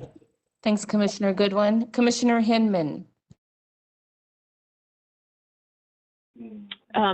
I'd love to start by thanking the applicant for the responsiveness to the comments from the last review. This is a markedly different project, and I think that your responsiveness to the light touch on the original structure is great, right? This hyphen it's very clear where the line of the back of the original historic residence is. It has the appearance that it could be removed and understood. The narrative of the house could be understood at a later date, and to me it really is speaking the language of the federal guidelines and the National Park Service reports on how they like these hyphens to happen. So thank you for that, and thank you also for the extremely effective site diagram and 3D images. I know that we can't require the 3D images, but they are really incredibly helpful. The other thing is I'd love to thank you for the preservation of the front trees, especially the trees along the left side of the driveway and in front of the garden wall, and the preservation of the garden wall and the extension of the garden wall. I think that the site section and the 3D image from the sidewalk really tell the story that this is barely visible from the pedestrian perspective, and I think the moving everything to the back has been really sensitive. move. I was going to ask the same questions about the tree counts and reports, but I think Commissioner Henningsen has already covered that. So I'll skip ahead. I was going to ask about window replacements, but I think Christy has already covered that. So I'll skip that. I don't know that we have a guideline to specifically address the concept of a Juliet balcony at this time. And this property is so unique in its qualities and in its picturesque nature that I have a feeling that will be a point of discussion when we get into deliberation, particularly since this is on the front elevation of the house. But I do appreciate what you're saying about the fenestration and the rhythm on the front of the house and the expansive wall there. We're referencing slide 72 for the record. So I would love, after I give my notes, if you have anything else to tell us about the Juliet balcony, that would probably be helpful to us in deliberation. And on the first hyphen, if I can look at either the right or left elevation, slide 74. On the first hyphen, the one that is connecting to the rear wall of the house and stepping in, and I think is a really effective interpretation of, again, the federal guideline and the National Park Service brief. I'd love to see more glazing in that hyphen, although I do ultimately agree with you that the choice of the flat seam copper as it ages and anodizes will have the appearance of disappearing. My instinct on that is that it wants to differentiate itself from the flat seam copper siding on the contemporary piece in order to read as a hyphen. So I wonder if you can speak to that. And what else is on my list here? I think that pretty much covers my question. Okay, thank you, Commissioner Hinman. Chris, Stan, do you have any feedback, any response to Commissioner Hinman's comments or questions? Yeah, let me address the glazing area and hyphen first. Thank you. I prefer to make that again, just mostly transparent. So I was just trying to kind of walk the tightrope of how to make this work. And so I agree that I think more glazing. So I'm glad to hear that. I think on both sides would work there and really make that more translucent and more transparent and make it go away even more. As for the Juliet balcony, it was really twofold. One is that, as I mentioned, that existing space is a kitchen, and so that sill height is fairly high. The sill's not even at the countertop; it's several inches above that, so it's fairly high, and there's a lot of wall beneath that. So just as a practical aspect, to just get more view, since the site, the house is elevated because of the topo, to get some view down to the street from that space, which will no longer be a kitchen and become a study, really called for that. And we felt that this was the most sympathetic way to do that. That it keeps the proportions of the door will be in keeping with the existing lights of the windows. The Juliet balcony, just be only extend out a few inches. And I think it kind of adds a little intrigue to the house too, and interest, that it kind of brings your eye to it and kind of, you can imagine kind of what's there. So it was really a scale thing, a proportion thing, but also something that regarded function. Chris? Yeah, I was going to say the only thing in the Juliet balcony was something at our request. I would say that it's not a a must-have. We do think that as I think this shows, the scale of that window doesn't look proportional to the grade and is only there because of the kitchen. The Juliet balcony was at my request, given the chateau-esque nature of the house. It felt appropriate, as a European castle-ish reference that the house makes. But again, it's not a must-have for us. It just felt like it was an appropriate addition, combined with the enlarging of the window to match the change of the grade and to bring that sill down. Thank you for that, Chris. Commissioners, any other questions before we close for deliberation? Okay, let's close and talk amongst ourselves. Why don't I kick it off to you, PJ? You had some really great questions. Why don't you?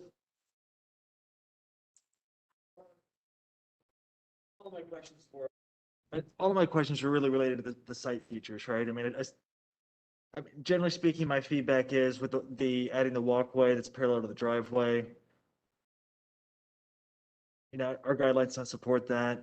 Replacing the original driveway with something larger and a different material, the guidelines don't support that either. Removing the historic steps, the guidelines don't support that.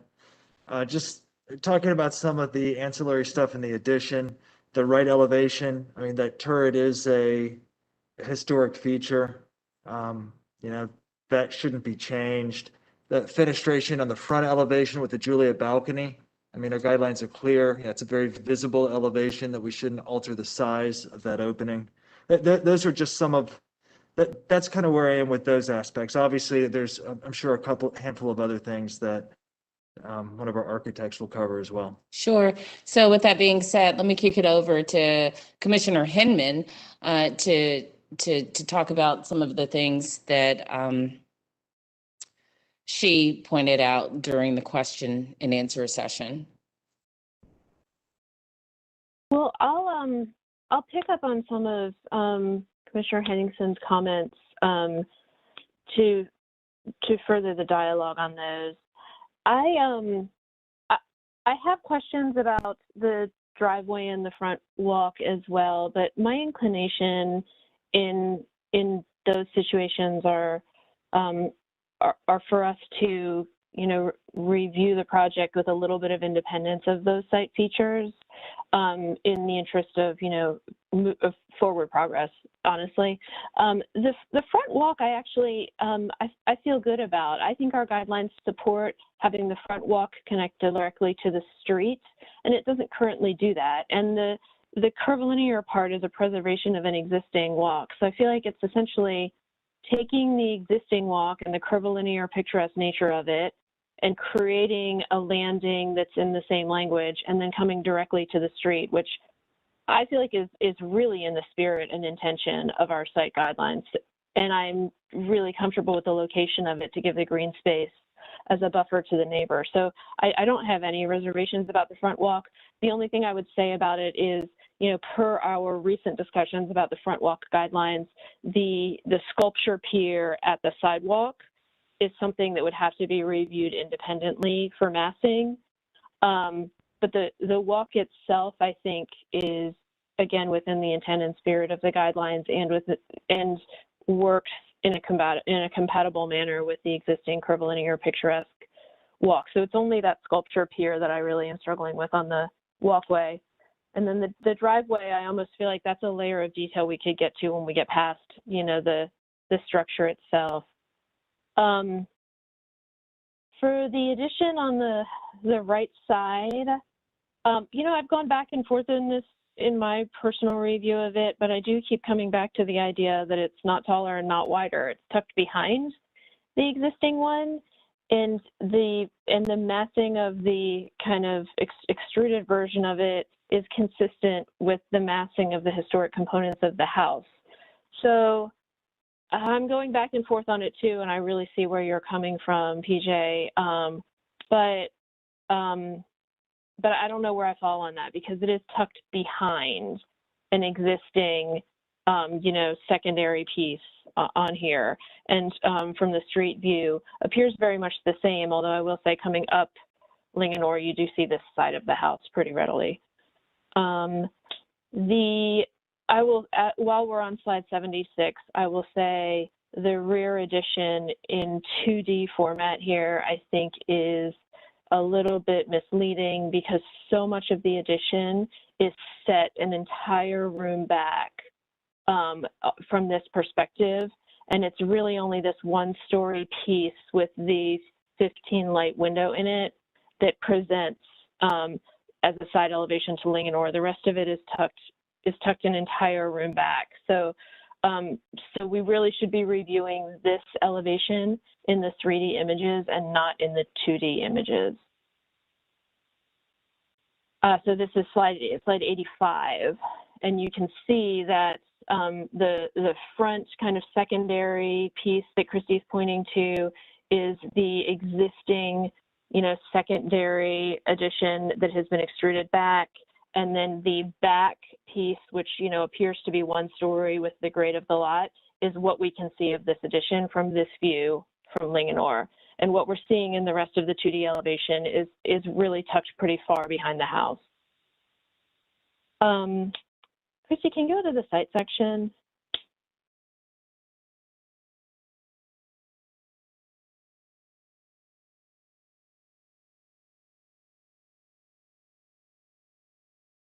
The one where the person is standing on the sidewalk and looking up the driveway? This one, slide 75.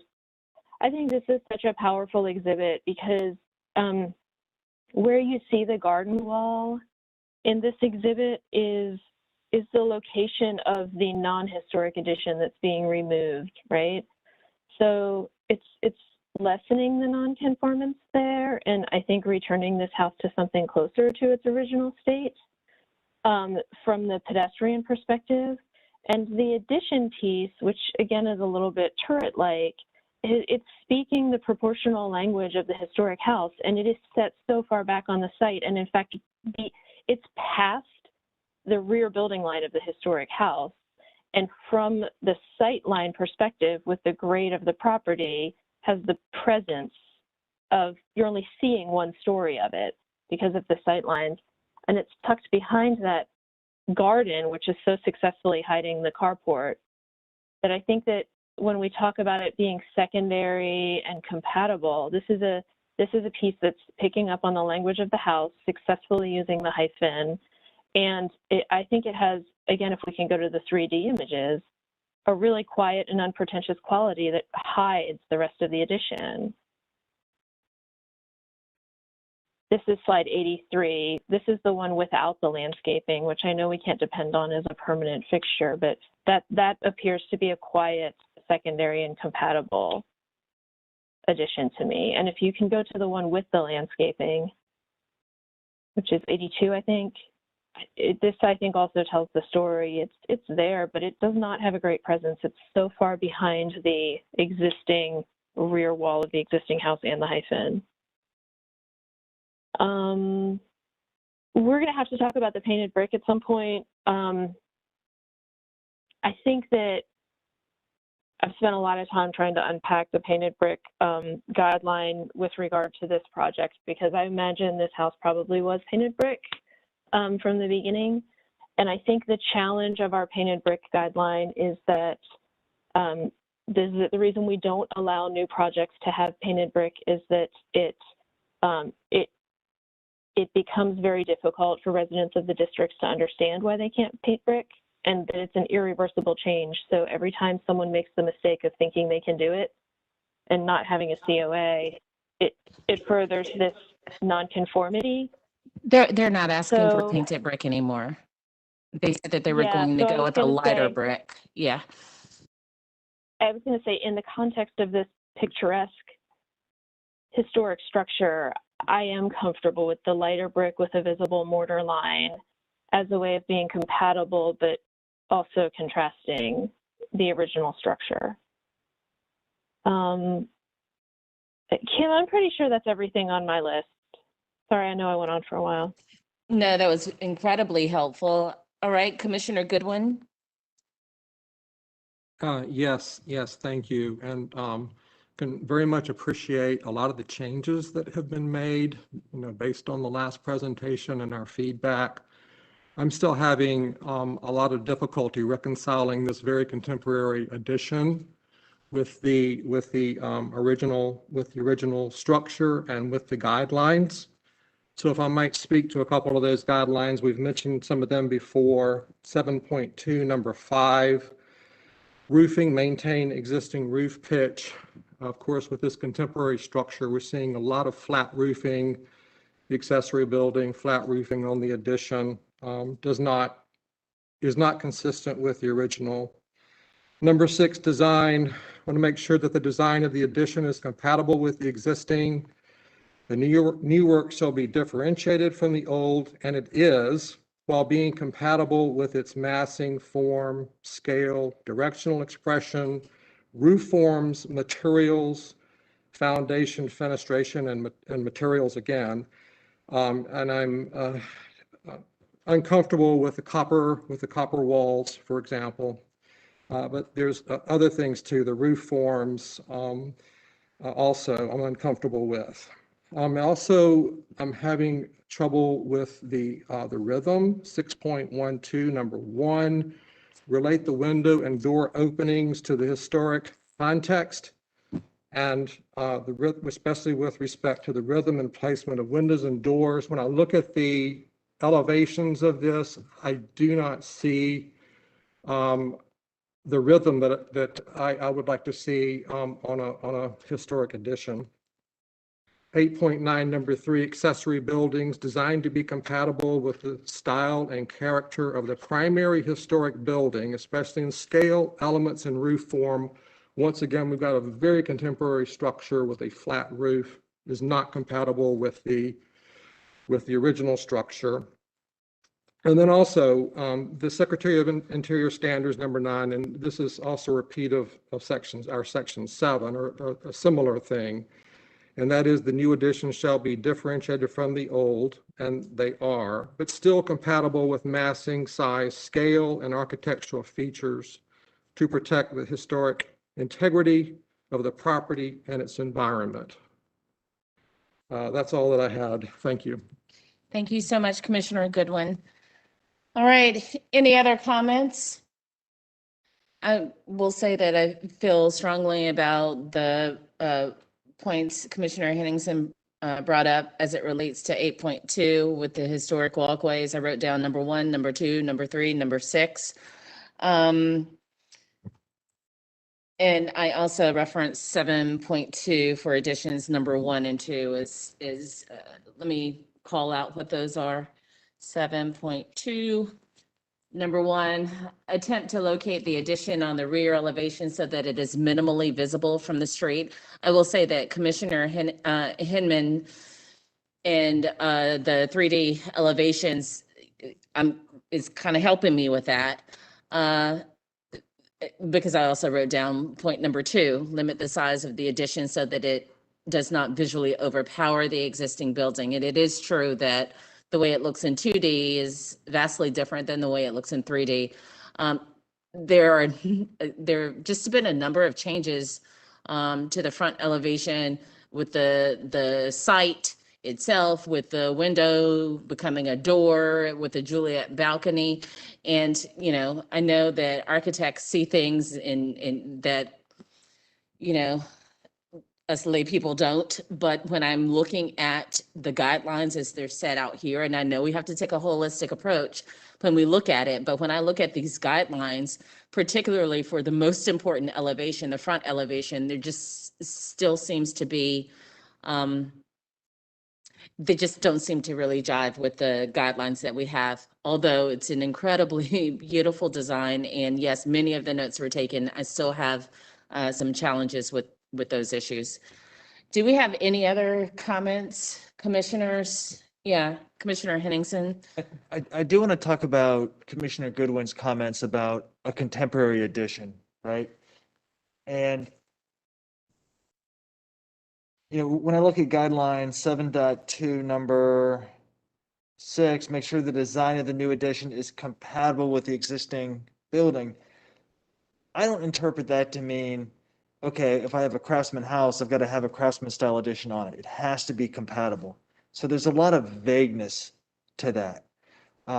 So what I want to do is I just want to get a conversation amongst us so that, you know, if this is continued, denied, approved, whatever the path is, the applicant clearly understands, are they on the right track with a contemporary style addition and accessory building, et cetera? Because that's, I mean, that's I mean, that's core to what this application is. So I agree with you, PJ. I think that we have allowed contemporary additions in the past for houses like this. So I don't have a problem with that, and I think that the hyphen allows for that transition to take place. So you know, so I'm good with that one. What about you, Commissioner Hayden? I happen to think that they listened extremely well to what we asked them to do.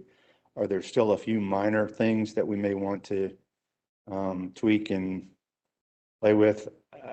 Yes, probably, but for the most part, I'm happy with it. And you know, as far as the site changes and the walks and things like that, the walks are still doing what the walks need to do. There wasn't a walk that reaches to the sidewalk. It came down and met the driveway. Now they're going to eliminate the driveway, need to have the walk. So what they're proposing is a reasonable thing. It carries on the vernacular and vocabulary of the original walk. Moving the driveway, functionally and practically, it's the right thing to do.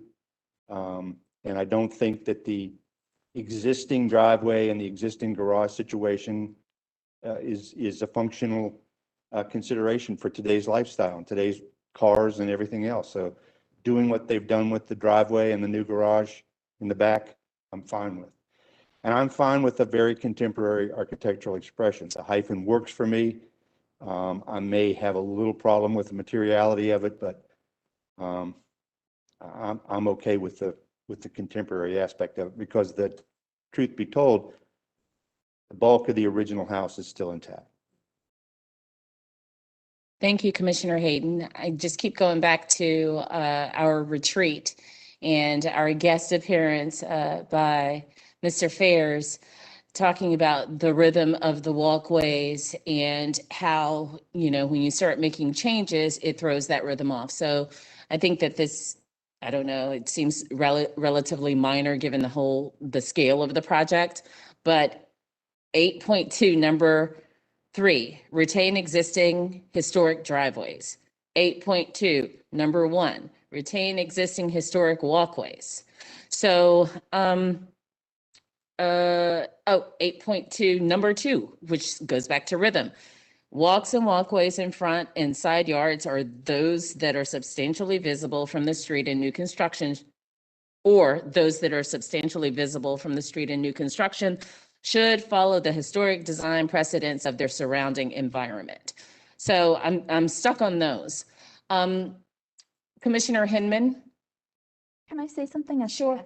I'll just say they're not, to their credit, they're not changing the existing historic walkway, which curves. And when they first came to us, they wanted to completely remove, and hold on, let me show you. On slide 70, you can see they're keeping all of the original historic steps, historic walk. And when they first came to us, they wanted to make it straight out because it matched the street. But this is a picturesque, chateau-esque house, and we said that probably won't go very far. So I just wanted to provide that overview so you know that this is, keeping this was not part of the original plan. And if they haven't gone far enough, that's fine, but I just wanted to provide that information. Thanks, Christy. Commissioner Hinman? I want to speak to both the walkway, the driveway, and the contemporary addition. Personally, I think this walkway is coming a lot farther into compliance with our guidelines. And we tell people all day long they have to connect their walkways to the sidewalk. The existing walkway doesn't connect to the sidewalk. And this is like the minimal intervention that's following the natural grade, preserving the historic walkway, and just continuing the same language. This to me seems like the simplest possible solution to meet our guideline for walkways. So I'm really happy with the front walk. With the driveway, I do think that we have some responsibility to have sensitivities to accessibility challenges. And again, the natural grade of this property works to our advantage. It's following the natural grade and following the existing landscaping and solving an accessibility problem that is a major issue with the existing driveway. Christy, can you go to the existing photographs of the existing driveway with that wood stair? You just passed it, I think. Okay, so is it 66? There it is, 68. Sorry. So, I mean, this picture number 3 is the entrance to the house. And the natural grade of this property allows us just to come in at the main level. So to me, it seems like a minimally, it just doesn't seem like an intervention even. It seems like it's following the natural grade of the property to solve a major problem. Number 3 on 67 is the existing driveway, I think. There it is.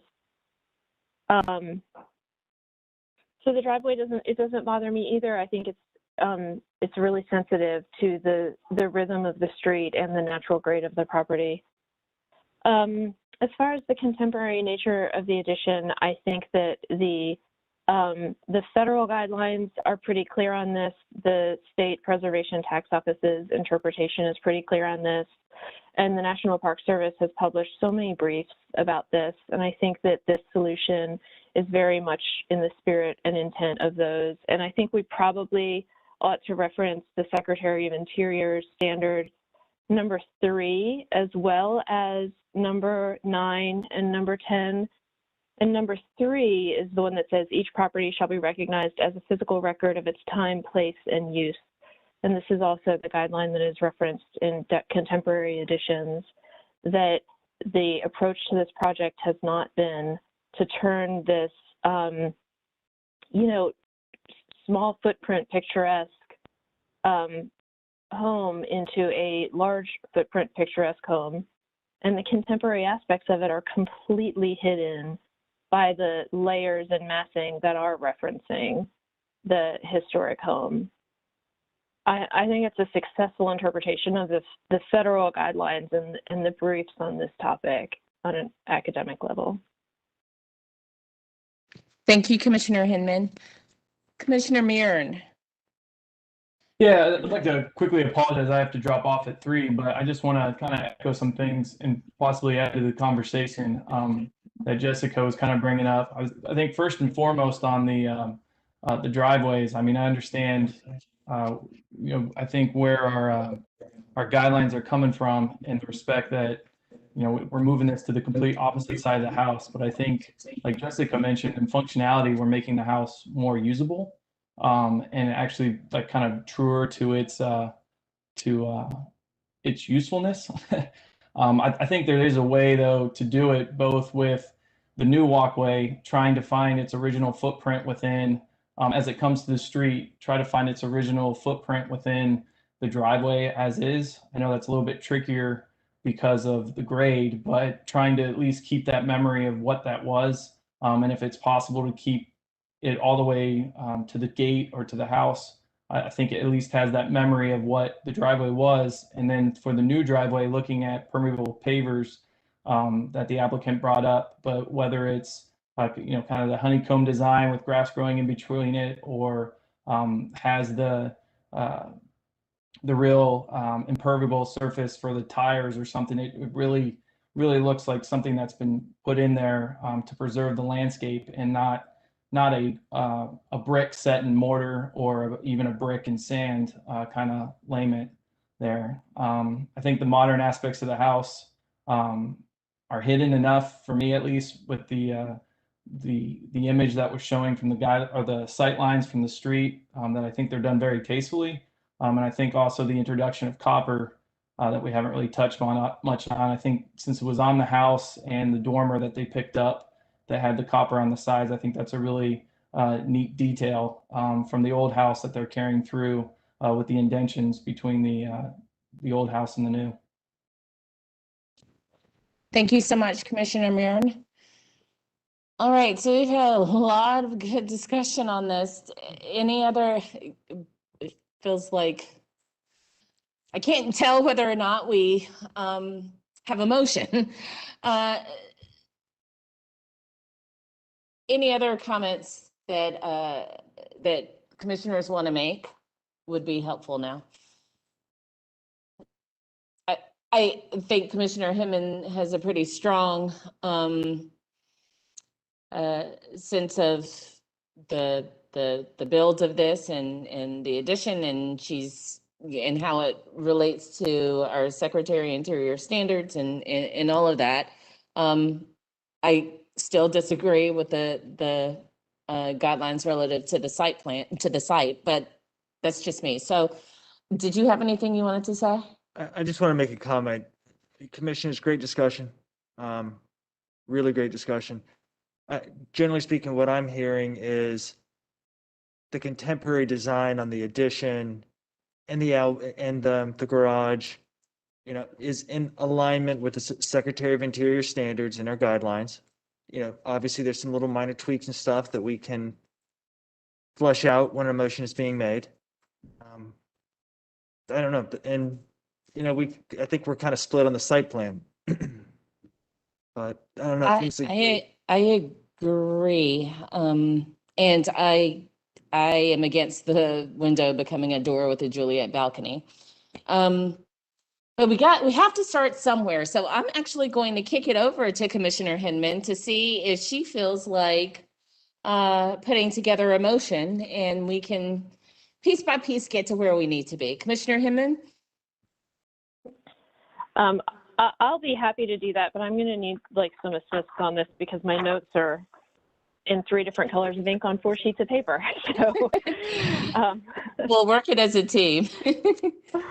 That would be fantastic. I would love to discuss for just a second the Juliet balcony and the accessory building. My feeling on the Juliet balcony is that I have to completely remove my personal opinion of it because I think it looks very much consistent with this structure, but I just don't think that we have the guideline to lean on to support the change. And, we just owe it to the residents to be totally consistent in the interpretation of the guidelines. And in that way, I think it's not a matter of liking it or not liking it. At this point in time, we don't have a guideline to lean on for a change to the front of a house like that. I'm thinking back to a property on Park Road that wanted a larger window to overlook Lotta Park and got denied for it. And so I think that that's where I'm falling, that the consistency on that one would prevent me from approving the Juliet balcony, even though I do like this change.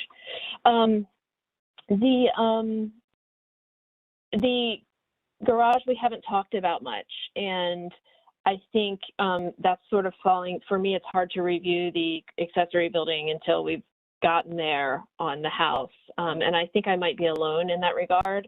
So I would love it if somebody else could pitch in on that conversation. And if you guys can have that conversation, I will start outlining a motion.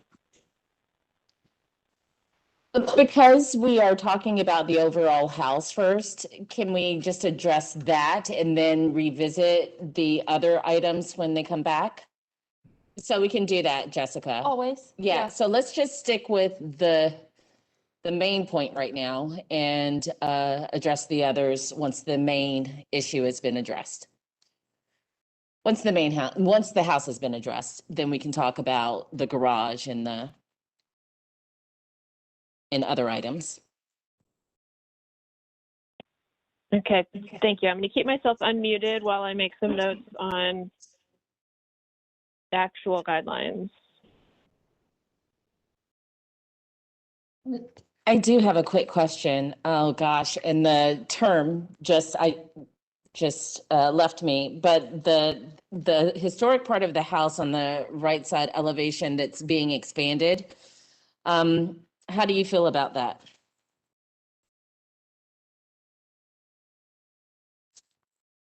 Are you asking me personally? I'm asking anyone who'll answer, yeah. I'm throwing it out as a point of discussion. There's the historic part of the house that is being widened for interior purposes. How do you all feel about that? So this is staff. I think this has already been addressed both by Commissioner Hinman and by Commissioner Henningsen. And correct me if I'm wrong, Jessica, I know you're writing, so I'm gonna try and summarize what you said. The right elevation is not taller and it's not wider, and the massing is That's not what I'm talking about. tucked behind the existing. Yeah, You're that's talking not about what, the turret? yes, That's what- thank you. That's what she's Yes. talking about. Yeah. Mhm. Yep, it's not taller and that's not wider, and it's tucked behind a piece that's existing and it's secondary, was how Jessica answered Commissioner Henningsen. So if you, Jessica, if I got that Sorry, I thought wrong. we were talking about the addition. That's what she was talking about. No, Christy, you're right. This turret on slide 76 is the one that we are talking about. And if I'm being perfectly honest, I could make a case that is supported by our guidelines either way for that. If we can support it by our guidelines, then I'm with you. Yeah. PJ, In that case, PJ said not to change it's it. not taller and it's not wider. So, but PJ, I would love for you to weigh in on it. Yeah. I mean, it's a pretty, if we can find a guideline support it, then I'm all for it. My opinion is it's a pretty unique feature. It's a unique feature to that house. It's a unique feature. Hold on Their for 1 house is- second, PJ. I'm sorry. Someone. Never mind. We had a little noise in the background. Please go on. Yeah, I mean, my comment is if we can find a guideline to justify, validate, I mean, it's not wider, it's not taller, but I mean, it's such a unique, original feature that's visible. I agree. And it complements some of the other, conical bits on the front elevation, right? And there is a loss of a window, right? On that feature? I'm looking now Yeah, just it's to confirm. on the first Yeah. floor, yeah, closing one. Oh, yeah. It goes up. Oh, yeah, I missed that. Yeah, Not really. We could say it goes up, but it gets wider and there's a window that's already up. yeah. Yeah. So there's that too. Thank you, Commissioner Bonaparte.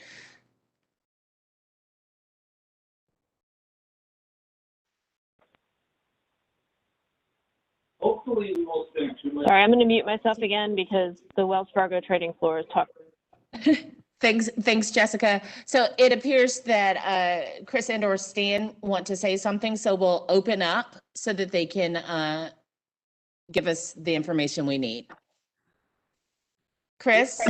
This is Chris. I was just going to add the design or the rationale for that expansion is because all the bedrooms and full baths are in the additions and currently are upstairs. The intent was to allow a space large enough to have a downstairs bath. As I explained, I think last time, the hope is to remain in the house for the next 30 to 40 years and to allow a downstairs full bath. I guess secondarily, the stairs, since they're leaving the house, would be a large door in the rear of the property, which would require some structural work to remediate. So, I would say that we use that space, to blend in with the house, but also remain behind the house, thinking that would, stay consistent with the guidelines. Thanks, Chris. Okay. And just a comment, is that turret going from a turret shape into a square shape? And apologies if I'm not using the right architectural terms. It's already a square shape. It's just a hip roof right now. And so we're just extending that hip. So it's not round and it's not conical. Thank you. Uh-huh. Thanks, Chris and Stan. We will reclose. Okay. So it looks like we're maybe stuck on the site as well as the turret. Okay, I'm gonna Let's start with need some Colin. assistance. We're here for you. I need assistance on this turret on the right side. I'm split on this. I'm gonna need you guys to tell me what to float in this motion for that. But the motion that I've got so far is that the project is continued. That for the addition, and I'm just going to go point by point in our previous continuation. The addition, the hyphen needs more glazing in order to differentiate itself from the contemporary addition. And that the Juliet balcony on the front elevation is incongruous with the context. For the driveway and accessory building, I'm saying that they're not reviewed at this time. We're pushing them to the next application. For the site plan, for the walkway and the driveway, I need the city attorney to just tell me whether I can just reference the discussion for the applicants to lean on.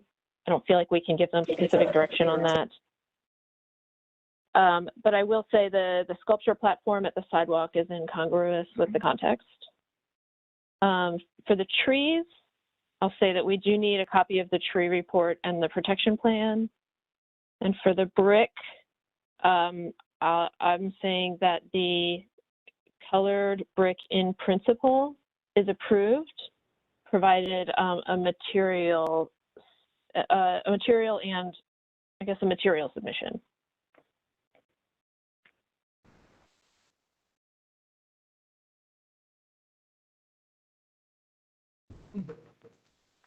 So someone help me with what to add to this.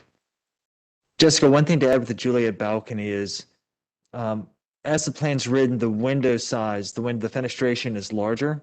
So I would also include, by denying the Juliet balcony, I would also deny the change in the window size or the fenestration of that window as well.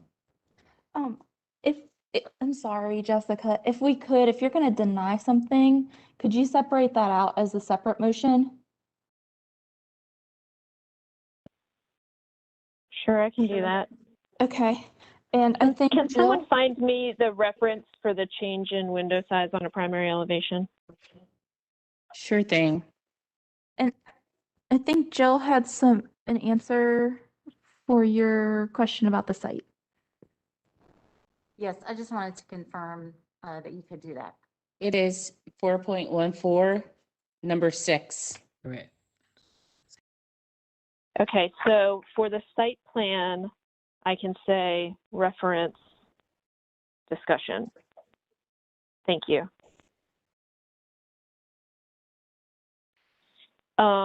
So in the separate motion for the denial, should I put the sculpture platform in that? Or are we just pushing the site plan in the continuation? I think we should be able to push the site plan because I think that they might change that anyway. Thank you.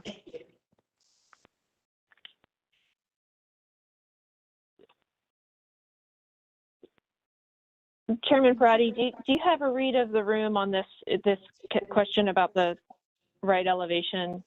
I mean, I can float the motion. If I'm in the minority, that's fine. Yeah, so I was just looking at 4.4, number 5. If a window is no longer needed due to interior renovations, retain the glass screen or shutter or backside so that it appears from the outside to being used. That mixed with the 4.14, number 6 is the reason why I personally wouldn't be able to vote to change the windows on the turret. I also wouldn't be able to personally vote to change the size of the turret because it is a distinctive historic characteristic of this house. But I don't know how the rest of the commissioners feel. So if you all will chime in just to share thoughts, or it looks like Christy wants to say something. Okay, so as long as you back up your decision, as we know, that's fine. Encourage you to look at 7.2 number 6 and to ensure designs of additions are compatible but differentiated. So maybe there is room for changes to this element if you can still read where the original element was. Offering that for food for thought. Let's read that out loud. It's 7.2, number 6. Make sure that the design of a new addition, not the historic house, but the addition, is compatible with the existing building. The new work should be differentiated from the old, historic, while being compatible with its massing, form, scale, directional expression, roof forms, and materials. So this is, the turret is the old. So I wouldn't see this guideline as speaking to that because it is old and not new. What am I missing here? Unless you can say, I mean, essentially, they're taking the old and they're making it bigger. They're adding an addition on to that old turret, right? Yeah, So- but when we do, My point was, can you tell where the old turret ended? But So usually- maybe it's not the fact that they're expanding it, it's the fact that you're losing the reading of the original element. So maybe they just need to restudy the expansion. I'm sorry, that is, no, that's incredibly helpful because this is a little complicated. So we need that help. So thank you.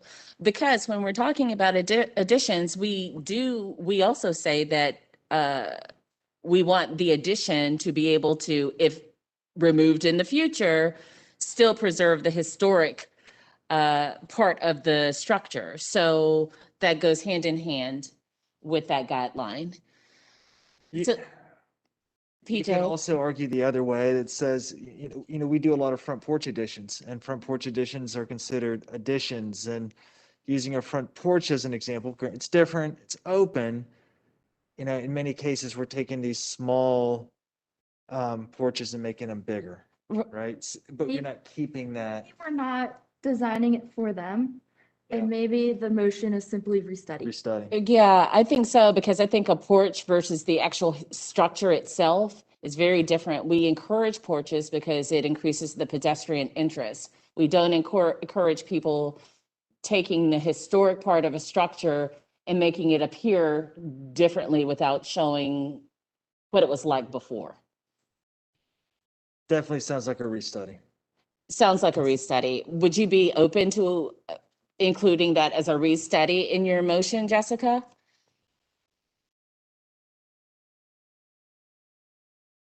Yes, but I would say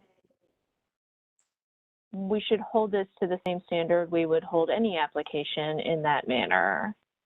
And often it is something, extremely minor, like stepping back 6 inches.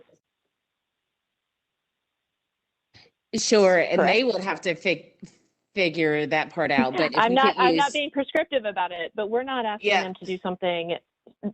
We're not asking them to do an about face and change it and come up with something completely new here. There's a lot of options, but we're not exactly. necessarily dictating something dramatically different. Okay. And I think that we should cite 7.2, number 6.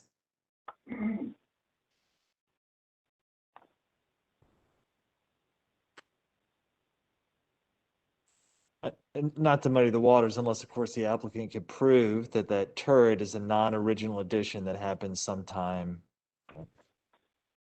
It's very helpful. And so do you want to also reference 4.14, number 6 for the lower window? I would, yes. Okay, let me try that again. Do we need to discuss other things, or can I just repeat where we are with this? No, just repeat, please. Okay, so this is a 2-part motion. The first part of the motion is to deny the Juliet balcony on the front elevation per guideline 4.14, number 6. The second part of the motion, and these would be voted on independently, is my understanding, is to continue this application. With regards to the addition, the hyphen should have more glazing to differentiate itself from the contemporary addition.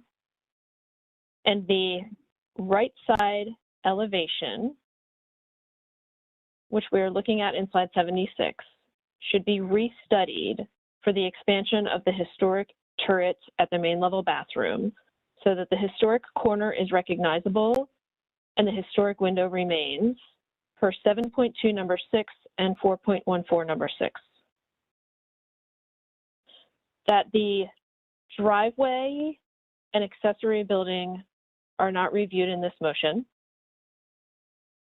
and that the site plan for the walkway and the driveway should be modified with reference to the group discussion.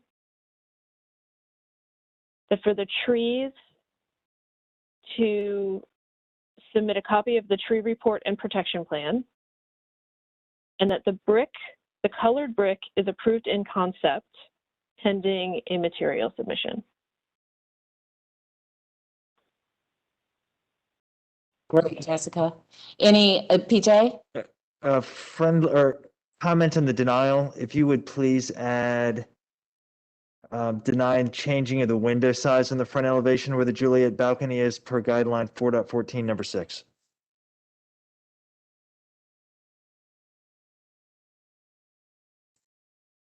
Accepted. Candy, do you need Jessica to repeat that? Okay, all right. Jessica, thank you. Do we have a second for Jessica's motion? Second. Seconded by Commissioner Hayden. Any discussion of this motion? All right, let's vote on it. Motions.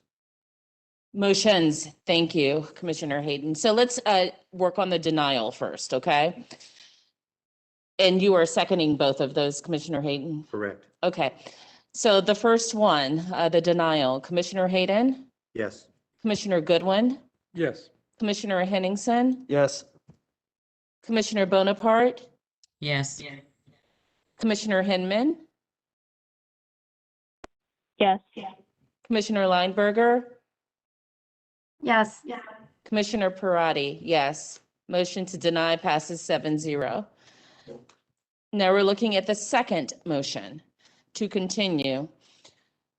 And that was seconded by Commissioner Hayden. Any discussion of that motion before we vote?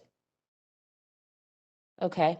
Commissioner Hayden, Yes. Commissioner Goodwin, Yes. Commissioner Henningsen, Yes. Commissioner Bonaparte, Yes. Commissioner Hinman,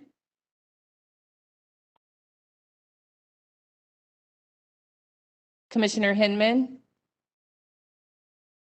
Yes. Commissioner Commissioner Lineberger, Yes. Commissioner Parati, yes. Motion to continue passes 7-0. Thank you so much, Chris and Stan, for your patience. Christine, why don't we take a break? 10, can we give it 10? Oh, yeah, so 10-minute break. Why don't you come back actually at 3:30?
No, that's.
Okay, welcome back, everybody. We are moving on to case number 6. But before we do that, I forgot to make the announcement at the beginning of the meeting that there are a couple of applications that the applicants have deferred. And so we will not be hearing case number 11 today, which is 1533 Wickford Place. And we will not be hearing case number 18 today, which is 704 Templeton Avenue. Okay, moving on. Panchali, Tim, everyone with Van Landingham, are you with us and available? Yes, Paul is here. Oh, hi, Paul. Tim is here. Okay, great. Hi, everybody. Have y'all been sworn in yet? Or did you... I have not. We have not. I have Okay. not. Okay, guys, if you'll raise your right hand and respond "I do" to the following question. Do you affirm that the testimony and information that you are about to give is the truth and nothing but the truth? I do. I do. I do. All right, thank you. Okay. I'm just going to turn it straight over to you. The information for the continuance is outlined on the memo. The revised proposal information is also in the memo, but I'm going to kick it over to Tim and let him explain a little more. If you are going to speak, before you speak, please state your name and your address for the court reporter. So Tim, you're up. Okay, my name is Tim Feiner. My address is 826 Hawthorne Lane, 28204. After the March meeting, we were excited to hear that we're getting close to the meeting the HDC guidelines. We had addressed some of the comments from the meeting and added additional information and the drawings as requested. This is perfect. Going right to this sheet here, you can see we added the Okay, hey, the Charlotte Tim. Urban. Sure. I am so sorry. You are a little Do I muffled, go too and fast? our court reporter is having a hard time hearing you. Okay, I'll try to speak into And my mic a little bit better. That would be great, and we'll try and adjust Yeah. volume too. Yeah, I'll slow down a little bit too. Thank you. Yeah, no problem. On this sheet here, we have added the Charlotte Urban Forestry tree planting and preservation requirements, along with the tree protection details. You can see at the bottom right area, and also you can see the list of requirements there on the right of the page as well. These will be used for the protection of the trees during construction. So I think this was one of the requests from last time to kind of provide more information. You also note too, there is a bunch of key notes showing where the areas, the hatched areas are the tree protection areas. And then also you can see the barricades at the edge of that hatched area showing where those barricades are required. I think this fulfills what was asked for last time on that comment. So moving to the next page, we didn't have anything on this sheet, so let's move to A0.1. On the front, this is the building one that faces the plaza, the kind of key building that we've been focused on throughout the whole project. We removed the fence along the plaza. As it was expressed last time, that wouldn't be allowed by the HDC guidelines. Even though Charlotte Planning did have that on the original rezoning notes, we'll go ahead and take that to them and tell them that the HDC guidelines would not allow us to do that. There may need to be some conversations during those approvals, but we feel pretty confident that we can push that forward with them. Also, we added the notes. You see the clouded notes on the page towards the top, indicating the retaining walls. Also, the key note as well, showing which elevations we added. And then this continues on for the next couple pages, next 3 pages. Again, the note showing the retaining walls, indicating the detail that we provided, and the new elevations that we've added up towards the top. You see that all the elevations facing the estate has been drawn now. So moving on to the next 2.0, this is the same thing as well, showing the retaining walls and the elevations. And then let's move to A1.1, A1.0, the elevation of building 1. So in this elevation here at the top, you can see this is the building 1 that faces the plaza. So this elevation here at the top faces the Van Lanningham estate across the grounds. We really felt like this really kind of complements the rest of the development, but also be a nice backdrop to the grounds on the estate. And then also we adjusted some of you see the bottom left corner of the page. You'll see that we adjusted the heights of all the retaining walls so that the elevations accurately reflected the lower 1 to 2 foot tall brick retaining walls we're doing to separate the certain areas on the properties, and also to help with the grades, because it does have a good amount of grading going on the site. So this will be the look and feel of those retaining walls. Moving to the next 3 drawings, really. you can probably go to this one first. The top one is the one, building number 2, facing the estate as well, continuing that same kind of look where the, breaking up the elevation, same kind of overall feel that we've been doing for the entire project. As well as below, we kind of lowered all the retaining walls down so that they are at the lower part of the, the 1 to 2 foot area. And then the next slide as well, this will be the buildings along Thurman. The upper top right one is the one, the building 3 facing the estate as well. You can see the garage doors now. So this is the garages on the back of the, I guess it's really the front, but it's the side facing the estate, but showing where the garages occur, keeping in line with what we've been showing the whole time, but actually giving you the picture of the elevations now. And again, we're lowering all the retaining walls down to lower 1 to 2 foot to allow for the grades. Next slide is very similar as well. You can see the longer building. This is again the one that kind of faces towards the estate.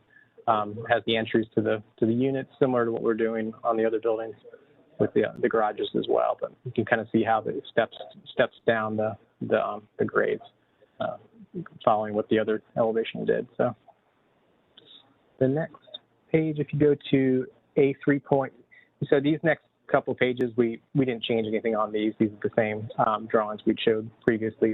It seemed to kind of, build our project and kind of show you more information about how the scale of everything works in our project.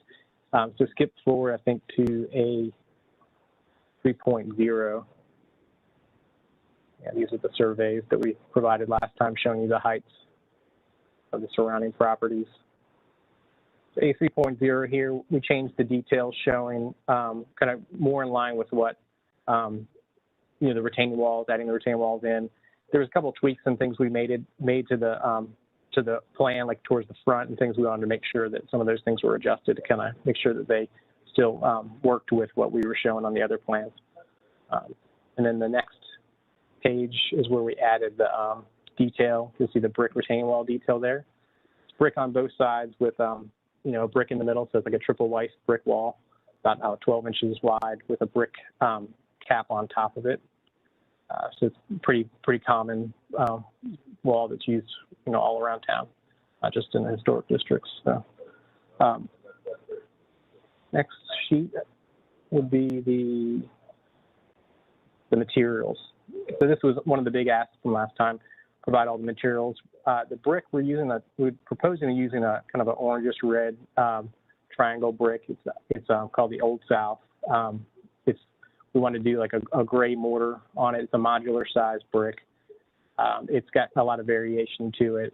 It's kind of has a older look to it in some ways, but it's a very nice brick. It's not smooth. It's got some good texture to it to kind of go with, to allow the building to kind of blend in with some of the older homes and the bricks in the area. The siding, we're using the Nichiha Savannah Smooth, the 6-inch lap siding. That's the one that's been approved previously by the commission. Miratech soffit and trim smooth finish, so it's a similar cementitious soffit and trim material. It's not a vinyl, it's a cementitious material to match the siding. And then the window on this one, we originally were going to go with wanted to look at doing applied gem window, but after looking at it, we really just, we want to use a metal aluminum clad window in this style. We know that a gelled one product has been approved in the past. I'm not sure if Christy, maybe Christy, you can speak to it real quick if you put it in the, yeah, so this was one of the ones we were looking at, but we really want to use the gelled one that you guys have approved before. Mainly, durability of the window over time, and the look in general. So, this Quaker one is also very similar to that one. We can evaluate this if you'd like, or we could just, say that we're going to use the one that you previously approved. So that's the goal with the windows. We don't want to rock the boat with anything. If you could go back to the other materials as well. Go back a couple. We have the front door. This is a wood fir door with clear glass. You can see the style. right here. That's what we want to do for the front doors. Then we have the roof. It's a GAF state line in Royal Slate. It's matching what the estate has, as far as the asphalt shingle goes. And then the garage doors. This is very similar to what's on the Orangery type door. It's got the look to make it look like several kind of more carriage house doors, even though it is built as a single door. But it is a ASA abloy door with a steel overlay on it, and in a darker kind of charcoal gray to kind of go with some of the colors we're doing. That's what we're looking at. But it really does closely match what's on the Orangery right behind our project. So we're trying to make that in keeping with what's there. But other than that, I think that's it. We pretty much we hope it satisfies your requirements and your guidelines, and we look forward to bringing the project to Plaza Midwood. And I'll turn it over to you, Christy. Thanks so much, Tim. Yeah. Okay, so do we have anyone on the phone looking to speak for or against this? All right, commissioners, Damon.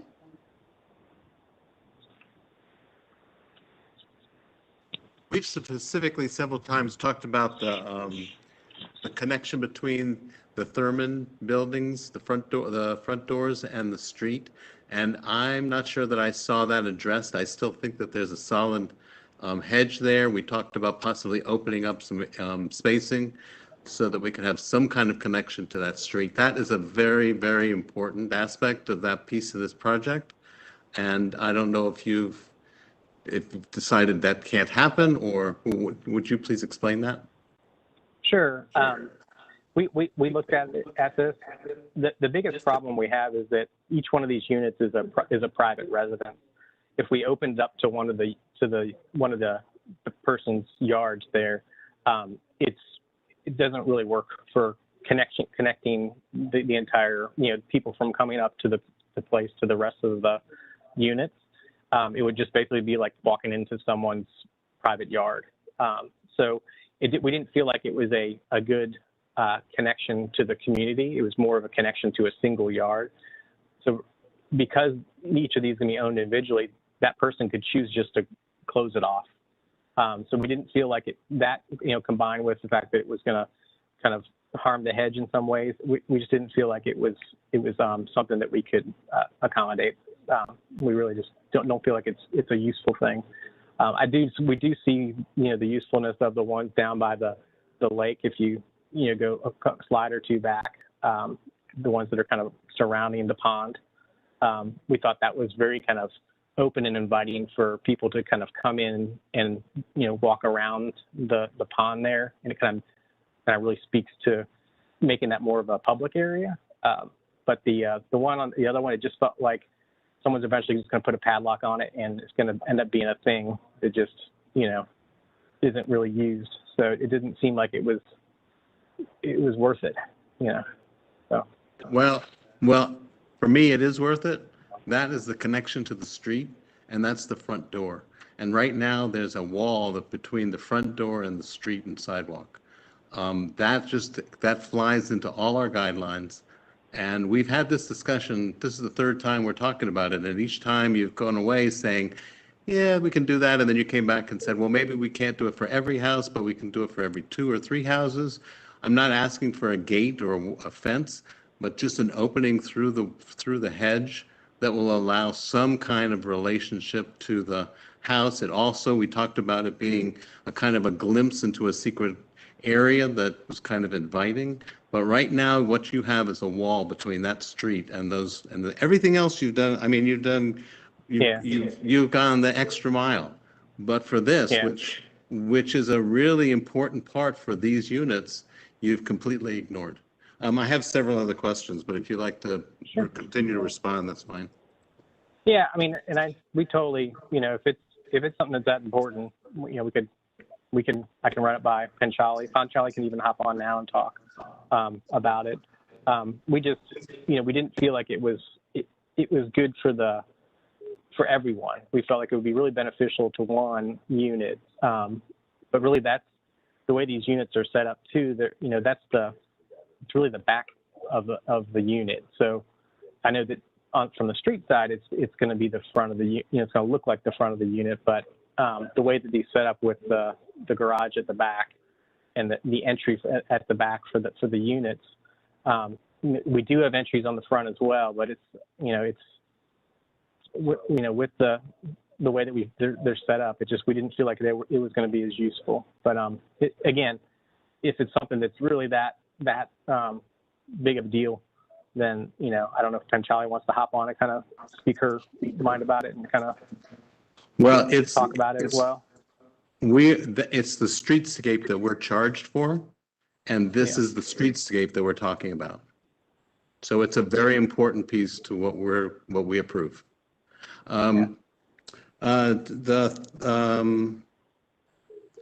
The brick samples, would you be willing to be able to bring a strap or a board of the brick samples so we could actually see a sample of that? Yeah, we can. We could drop that off. Yeah, with all the COVID stuff, it was hard to do that. So, but yeah, we can provide one. Yeah. Because the brick is such a big part of the facade of your buildings, that what the subtleties of that brick are going to be important. Correct. Yeah, I agree. The window details, the brick mold and the window sills. Do you have drawings of those details on these in your drawings here? Could you direct them to me? If you go back one, I think it's one page. Yeah, at the bottom, there's the brick condition where you have the trim, the brick mold around it, and then you also have the trim condition where the windows fall on the siding. And those haven't changed. They're the same as they were. So, and you're using for like the brick mold, is it like a wood brick mold or a plastic brick? What are you using for the material for the brick mold? It would be a cementitious brick mold.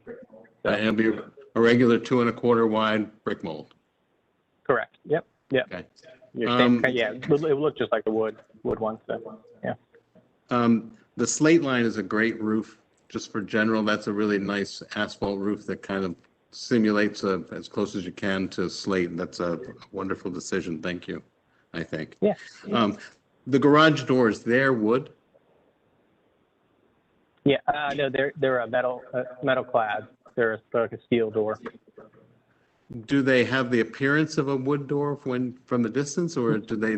They the issue with a metal clad is that the inside corners where wood lays on top of the panel, those are usually not crisp when you do it with metal, which you do get with wood, and those are the kind of details that we probably should at least look at and see what those, even a section of that garage door would probably be beneficial to us. And I can get you a detail. And I can't stress to you enough, I think next meeting is the final meeting of the 6 meetings that you have for us to either say yes or no. We've talked about that hedge. This is the 3rd time now, and that issue has got to be resolved before I can at least say vote yes for this. I just want to let you know that's very, very important. Yeah, I understand. Okay. Well, I'll convey it to Panchali. Yeah. Thank you, Commissioner Rumsch.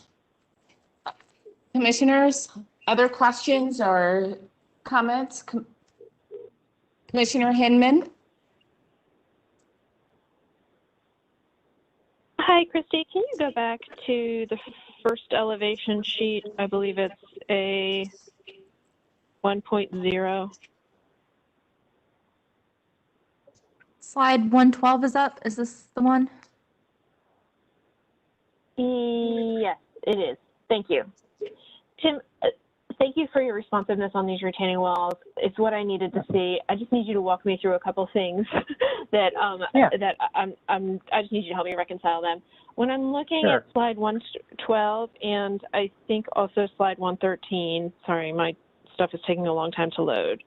I can see in the bottom left that the retaining wall is really low like this, and I think it has a really nice, it's doing all of the work of dealing with the grade in a really quiet way.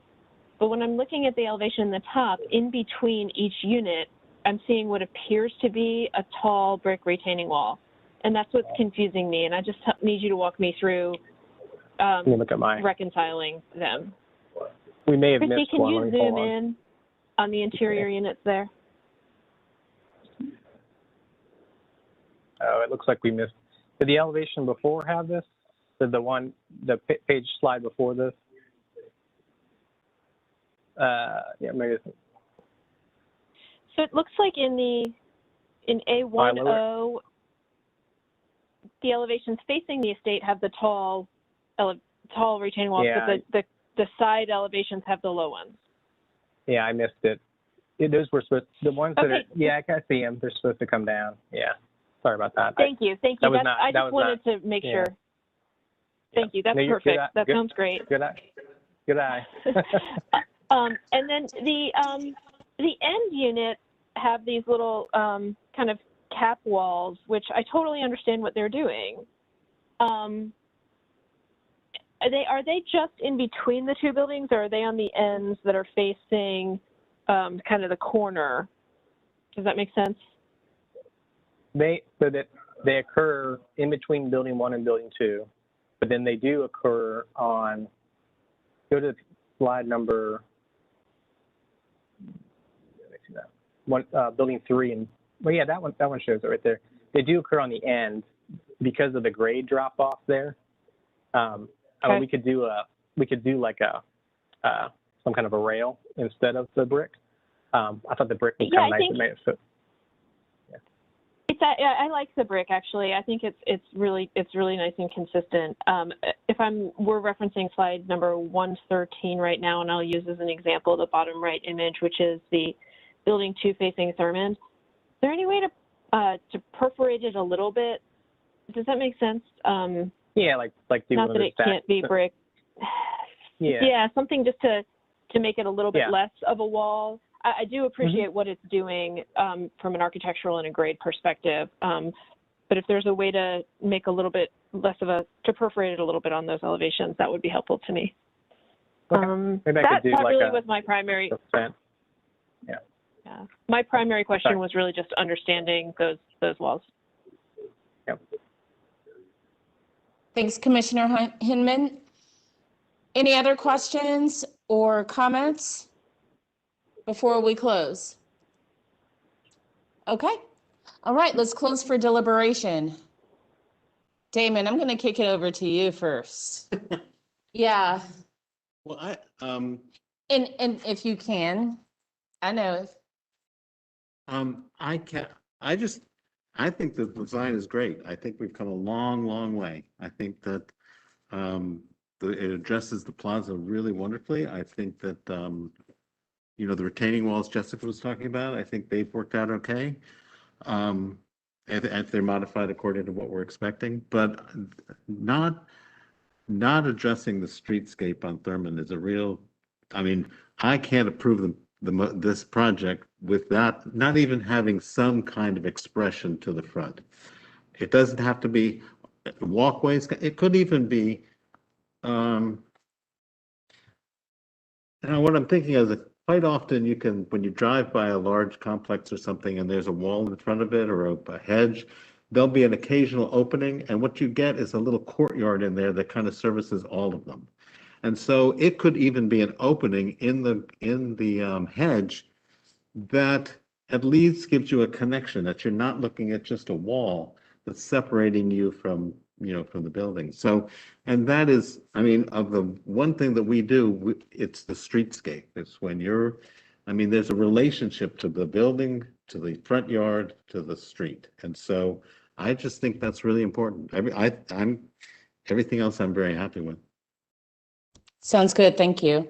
Commissioner Lineberger? Yes, I'm going to go back to some previous comments that I made about this, or I guess 2 sessions ago. I missed the last presentation. But I just really am concerned about this. I can't get over the 3-story. I just can't. I realize that, and I apologize. I want to apologize to the applicants because I was not vocal enough probably early on. And I applaud all of the changes and all of the responses to the reviews and the progress. But I feel like we have, when I get back to new construction, our Section 6 guidelines, and it starts with Charlotte's historic district's distinctive character is derived not only from architectural style, but also from the nature of the street created by building setback, spacing, mass, and height, as well as the landscape quality. This street character and the surrounding properties are considered to be the context for any new building. As such, the block in which the new site is located should be carefully studied when designing a new infill dwelling. So for me, it is inherent in the, even though it's not specifically stated, when you go to 6.5, that addresses massing and complexity of form, it is not specifically stated that the number of stories, but I believe it's inherently addressed, that is inherently addressed when it says the overall massing of a building relates to the organization and relative size of the building sections or parts of a building in relationship to each other and other buildings on the street. And I just do not believe that a 3-story infill new construction is relating to the neighborhood. And it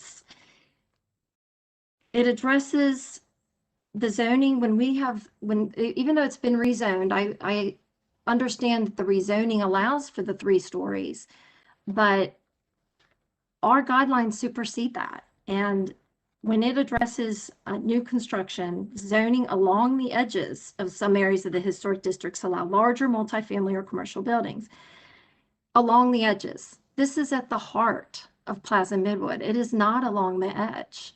And I feel like we've jumped the gun and we've ignored the fact that it is at the heart, and we've moved forward to addressing how it minimizes the impact and how the 3 stories are minimized in relation to the 2-story structures surrounding it. And I just I can't support this. I just don't believe that this is what we're charged with. And I believe that it's a precedent for the entire neighborhood. So that's all. I wanted to just come back to that. Krista, thank you so much for saying that. I want to kick it over to Commissioner Hinman. Commissioner Hinman, speaking as an architect, do you have any thoughts or comments based on what Commissioner Lineberger just said?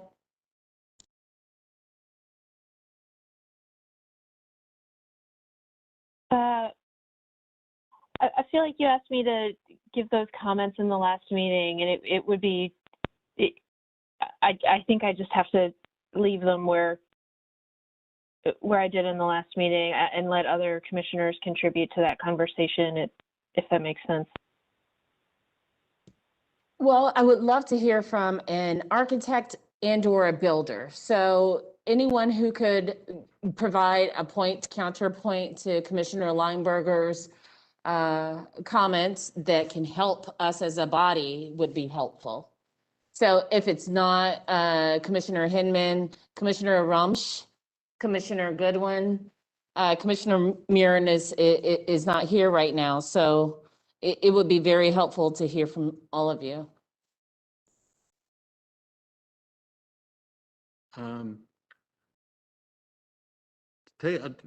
My sympathies are with Krista.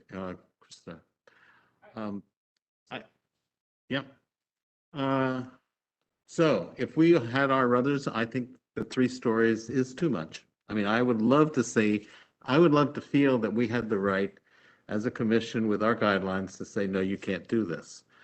I do feel that our guidelines are such that we cannot prohibit this kind of development. We can prohibit what it looks like, and we can tone it down. And I think they've done that successfully.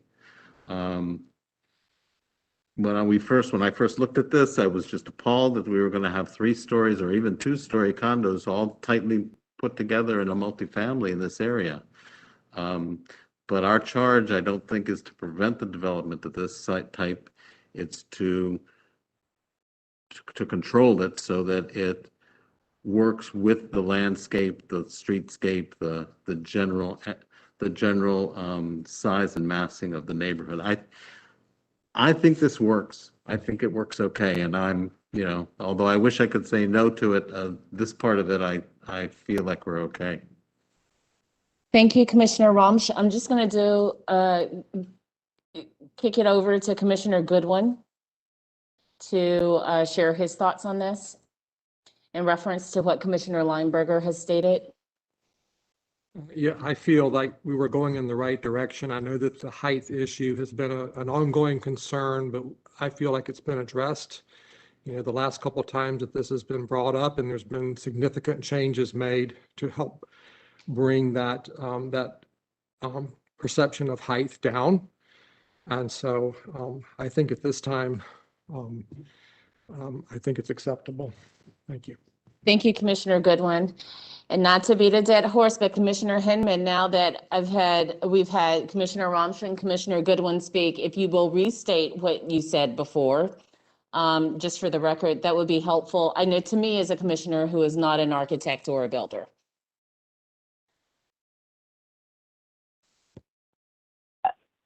Kim, I don't remember exactly what I said in the last meeting, and I think the only way for me to answer that question with integrity is just to leave it with whatever was on the record in the last meeting. I get the sense of it, but I can't. I don't think I can recall accurately enough how I said it, and I would prefer just to leave it with my colleagues. Okay. Because I'm already on record from the last meeting. I'm on record from the last meeting, so. Okay. Commissioner Walker? I hear what Krista's saying in terms of her feelings on this, in that it's in the middle of the district and not on the edge. Typically, we deal with these kind of quote unquote multifamily issues when it's on the edge of a district. Our guidelines will soon have more specificity with multifamily and how we need to view it, but I think given the level of detail that they've addressed with sedimentation and changing the complexity of the form of this project, that it does the best that it can do. Commissioner Hayden? I think we've gotten them to come miles from where we started out, and I'm okay with it. It works. Commissioner Henningsen? I mean, the residences are smaller than the Van Landingham estate. The applicant has gone to great measures to use scale or mass reducing techniques, give us all these different images with different views and cuts. And if we're still having a problem now with the height, and how many meetings have we been in to talk about this application? I don't know. We should have brought it up earlier. We should have been, if the commission as a whole had problems with the height, this should have been addressed two or three meetings ago. Yeah. That's it. Commissioner Bonaparte? Yeah, like I mentioned last time, I like it. I like the improvements. The 3D rendering was a game changer for me. I believe the applicants have done a great amount of revisions to address the issues that were raised over the course of all of the meetings we've had. And so I don't have any issues. I do see Damon's point about the streetscape, and I would advise, I would hope that the applicants will come back with something that works. But overall, the overall project, I don't see any issue with it. So I'm good. Thank you, Commissioner Bonaparte. I completely agree with you and many of the other commissioners. We talked about height and massing in the beginning, and then it became more about massing. The height and, was addressed with scale reducing techniques. The massing was addressed with scale reducing techniques. And I think overall, we wanted to make sure that whatever found a home on this site was respectful. It's a bit of a fly in the ointment with Commissioner Lineberger, and thank you, Commissioner Lineberger, for speaking up. The points that she's made made it a little more difficult right now, because she's right. We said, you have to look at the context of the neighborhood, and it is significantly taller than anything comparable to it. We're not talking about the church. We're not talking about some of those other structures that they pointed out. And so for me, I don't know how you all feel, but it's difficult right now. So, but we have to move forward, move on. So, does anyone have, why don't we start crafting some sort of motion? It will allow us to see where we all sit with this. And Damon, if you don't mind, that would be very helpful. Well, I mean, it sounds to me, although I am sympathetic to Krista's feelings, I don't think we have a right as a commission with our guidelines to enforce it like that. So I think we're there. I think that that we're really close to an approval. I think we need to see a few details. I think we need the retaining wall. The retaining walls are drawn accurately, and very specifically as to how they relate to the grade. I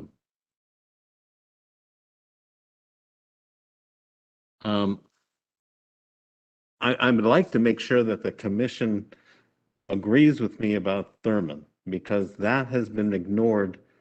This is the third time, this is the third presentation that we've gotten that has been ignored. I think we agree with you. Okay. So a connection to the street at Thurman.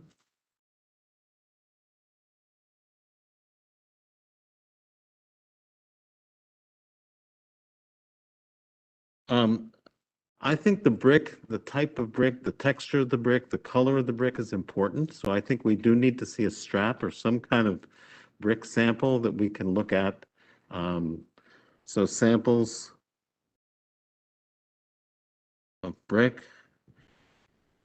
The brick, I will say that the, what's it called? The slate line. Phil, you're familiar with slate line, right? The slate line.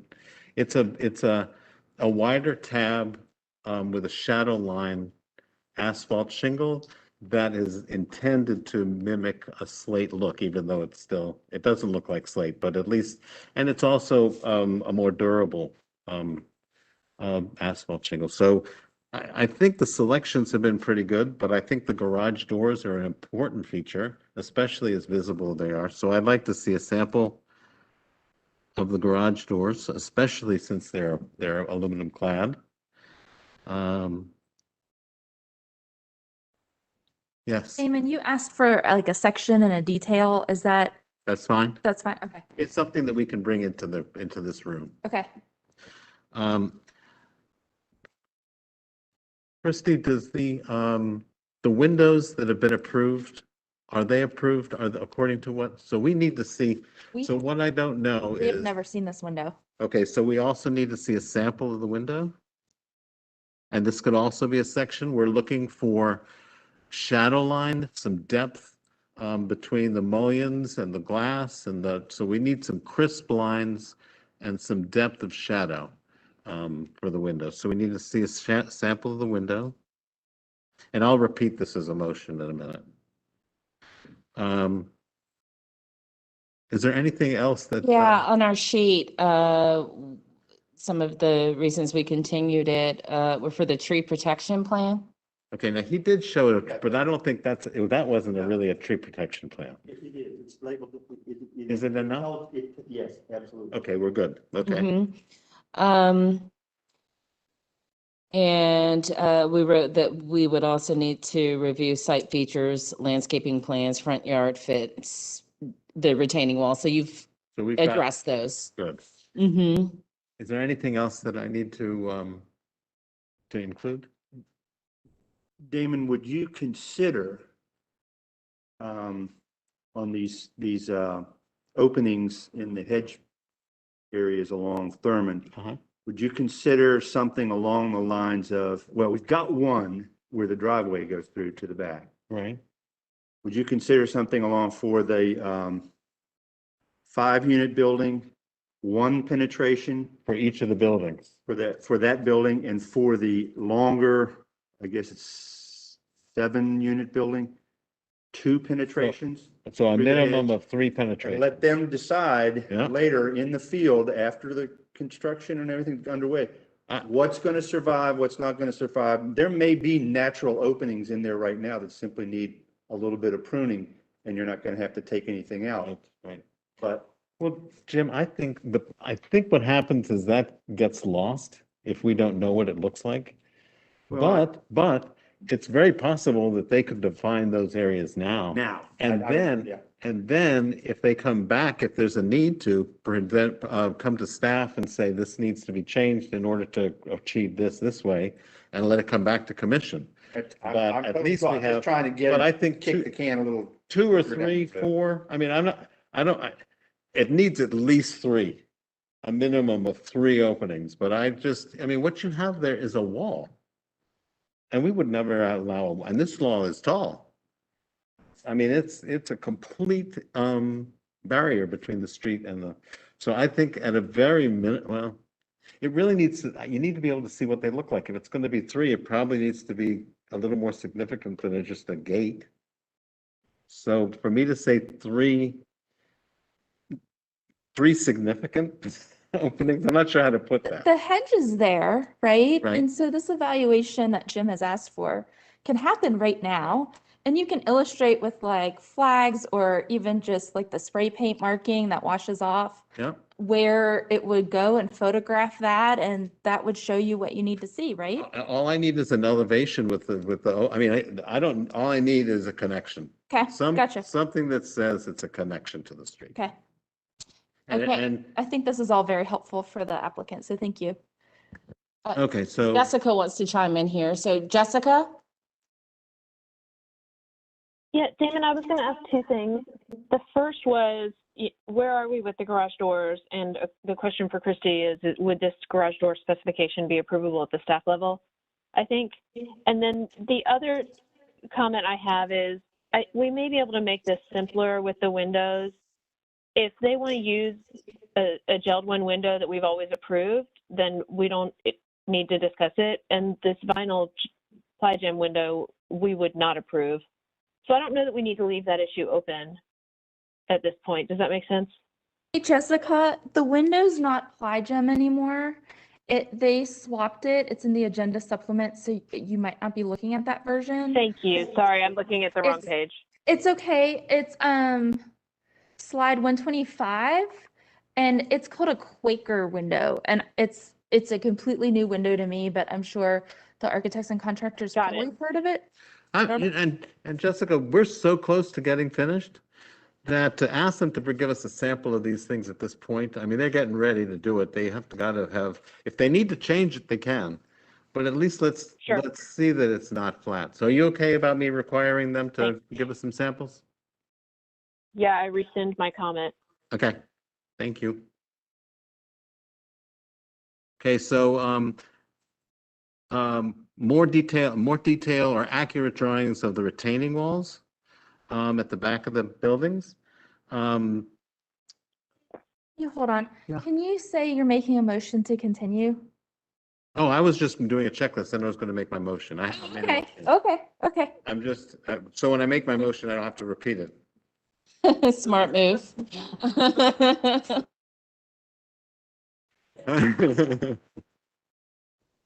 So the retaining walls, the connectivity to Thurman, the sample of the bricks, sample of the garage doors, and sample of the windows. Is that, we got it? Okay. So I move to make a motion to continue.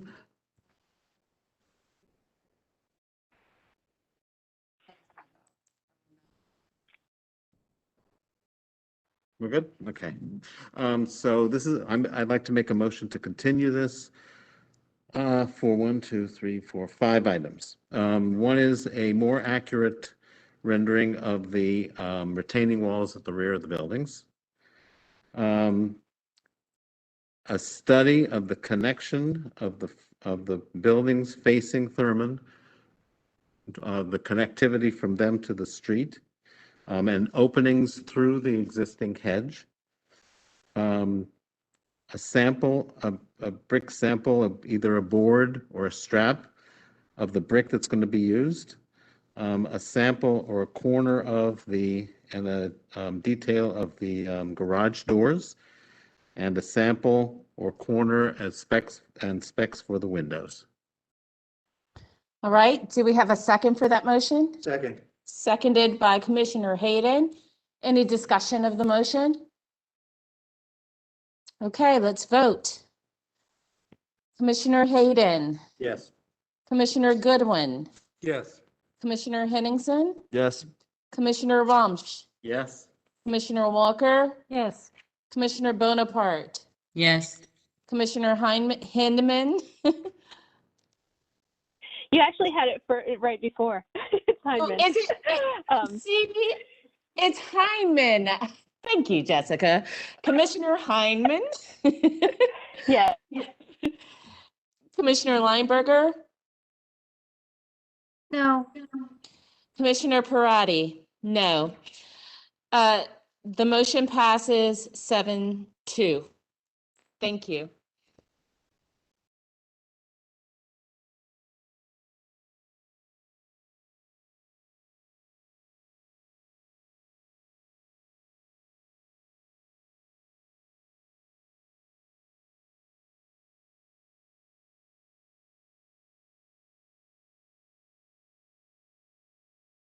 Okay, our next application is 2000 Charlotte Drive. Alan Brooks and Angie Lauer, are y'all with us?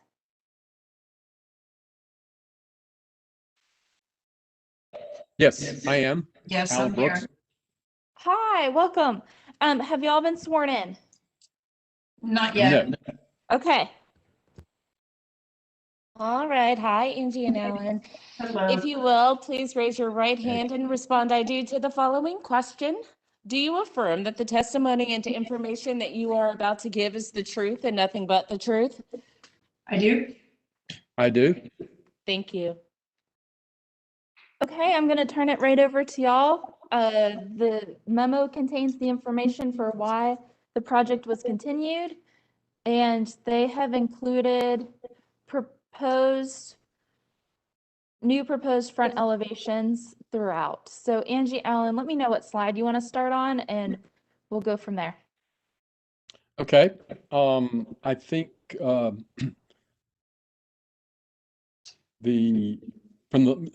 you said, from the last meeting, we were responding to the 3 findings of fact, basically the simplification and the roof form, the HVAC unit, and brick to provide samples. So if we go to the elevations for the proposed, that are not, I mean, if the proposed of the present ones, not the that sheet. I don't know the particular slide. There would be the revised proposed front elevations on 222 sheet. And what that shows from the last was a reconfiguration of the roof beyond the front plane of the house that shows a more conforming window on the left elevation.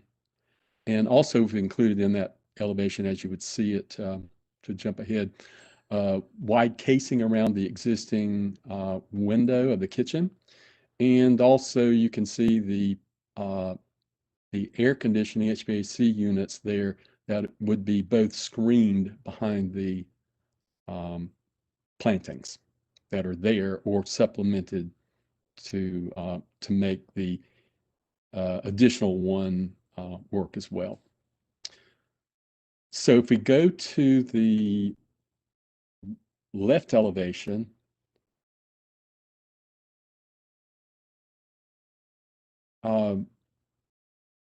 then the change there was to have regular roof form of the relating to the house, and also the not continuing the brick for the upper gable, but let it be in siding, and leave the original brick gable in place. And also there's a cricket detail on the left side that just shows the roof would flow from the upper roof down to that area. It'd be a very small cricket, but it would collect at the gutter and downspout that's shown on the elevation. And again, the window that is in the language and matches the existing house there. And then if we go to the rear elevation, it shows another simplification. The main body of the house still basic in the same form, but the side gable drops down, and the main body of the gable is expressed in a shed. So that was a simplification and just eliminating a small window, a cleaner presentation there. And also in regard to the half timbering tracing over the existing porch as well. So I think the only other thing was the brick, and samples were submitted visually, and the rear porch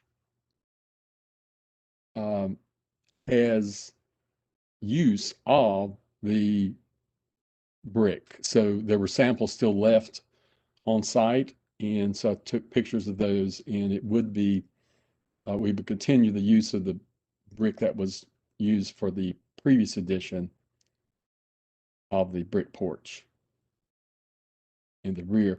And that, as an architect and knowledgeable of other projects, there's the brick that was used then is just not made today, not available, and to my knowledge, and it has a combination of a striking face, giving it texture vertically once it's put in place, and then in a lot of bricks it has a smushing effect of where it's the striations are muddled with the clay as it's sort of pressed. And you can find either of those, but you can't find them combination together in terms of a brick.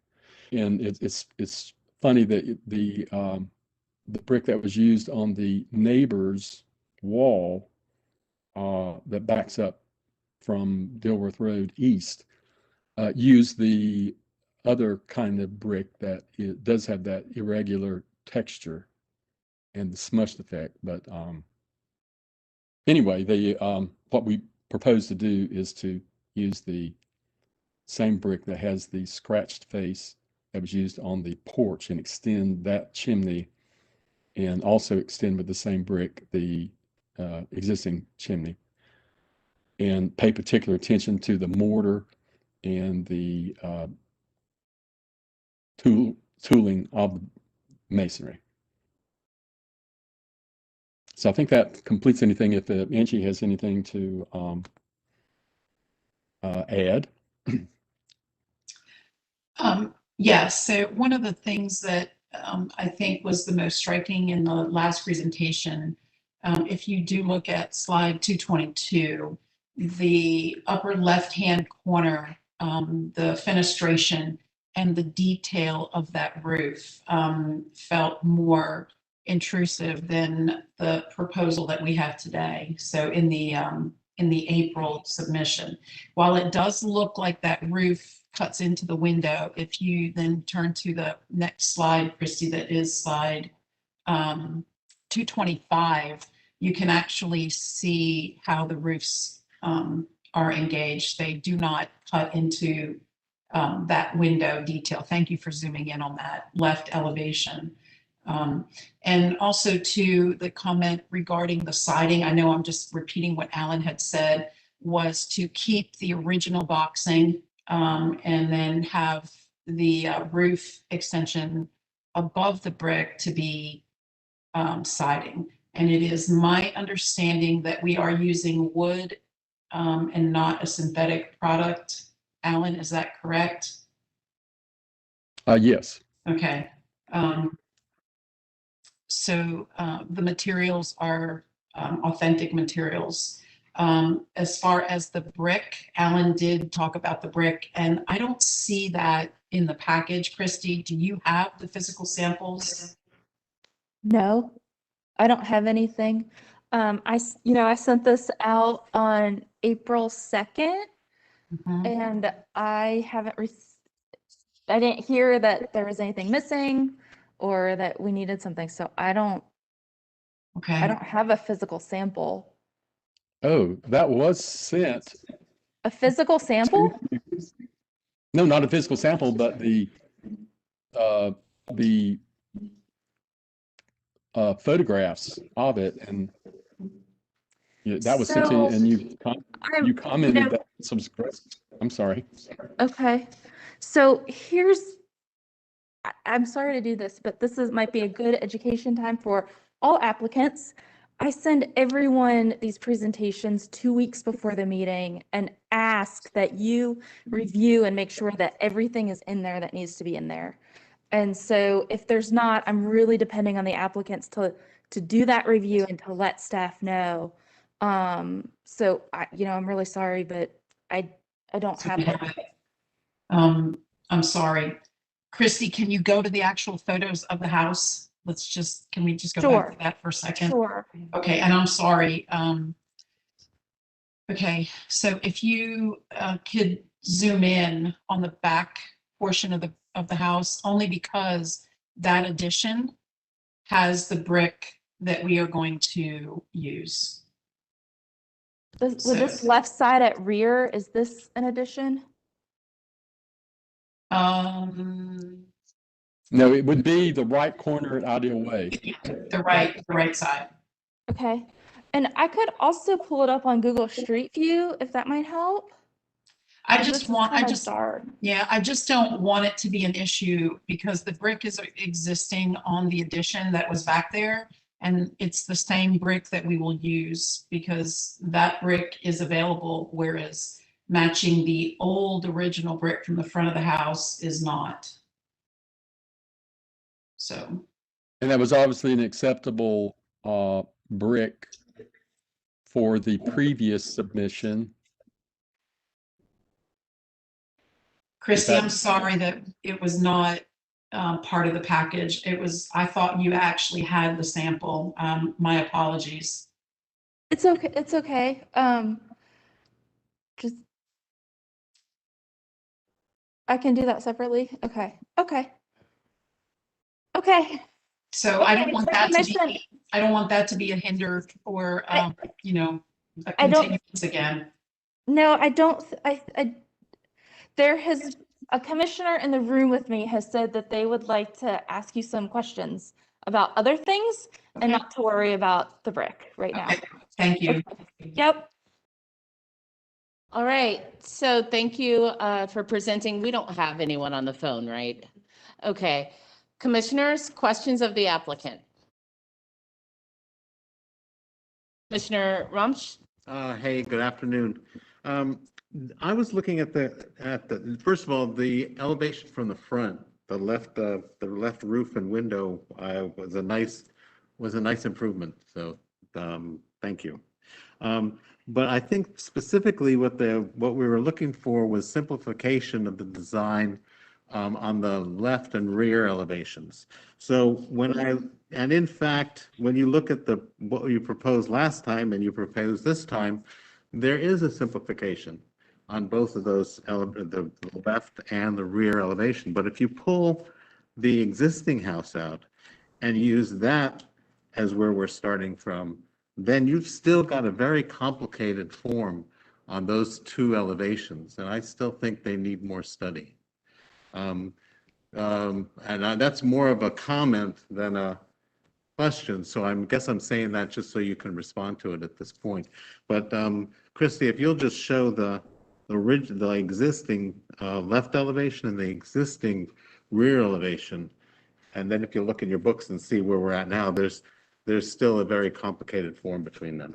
Sure. It's the rear elevation is on the screen. It is slide 224. And the left elevation is now on the screen, and it is slide 225. And what I need is the original, the house as it exists. You need the original? Sure. And I don't know if you can. So I had to tear the book apart in order to kind of. What we don't have an exhibit of is the original existing front compared to the new proposed. It's the front is fine. It's Okay. the left, and so what we asked. We don't have it for any of them. So they show existing right, proposed right. So I've got here existing left elevation Mhm. in the front of this package, and I've got an existing rear, I think, in here somewhere. Right, but you had to rip it apart Right. to compare it. So would you show those two Sure. existing? Because we have those others in the book. Gotcha. I understand. So I'm we so sorry for look being at slow. those two at the same time, and I think what we were asking for is a simplification, not from what you proposed, but in comparison to what we're starting from. Okay, so existing left is shown on slide 219. And you're just going to see, so to comment on that, that is a very simple form. There's a gable with a hip on one side and a hip on the other, and an addition on the back. So there's not a lot of complication in that. So if you look at in the book what the proposal is, it's 2-story. There's make sure I got the right one. There's a series of gables. The roofs are different pitches. It's just a lot more complicated than the original form, which is, I think, what we were asking for to come back, is to kind of simplify those roof forms, addition forms. And I think that's the same on the rear. Anyway, I'll listen to what you have to say. Okay, so, Well, thank if you, you, David. Go ahead, Alan. there is a roof plan.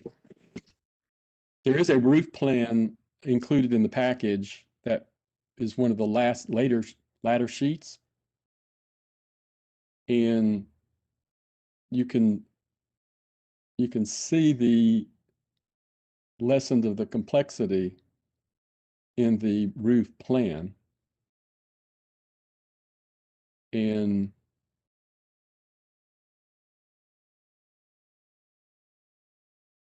Alan, is slide 230 what you're referencing? Okay.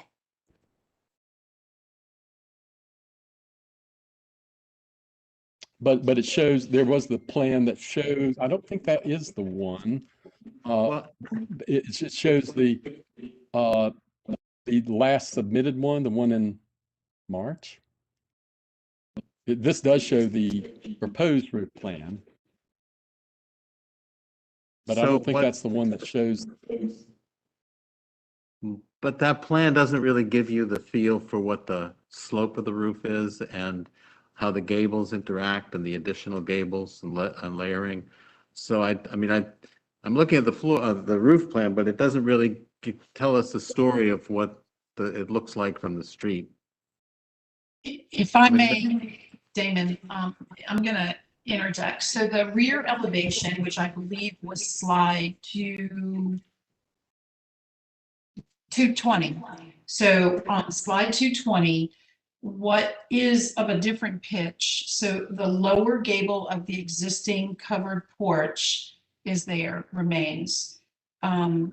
What we've done is take the original boxing. So this is an explanation as to why we've achieved what we did.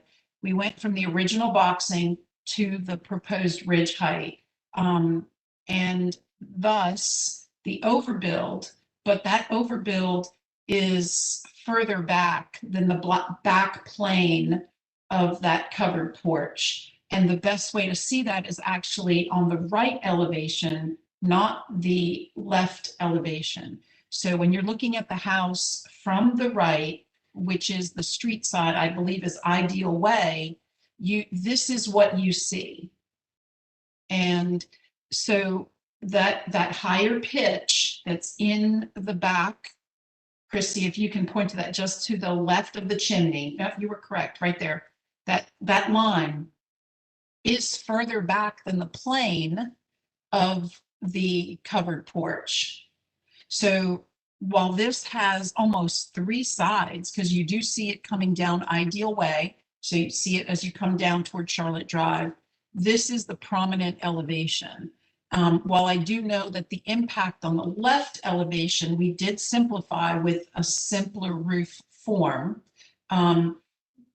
By being able to have the head height that is needed, we introduced this dormer, but that roof pitch is determined by boxing height, Damon, which I know is very, very important, right there where Christy had her cursor, and then matching the ridge height. So it was a geometry decision to create those points.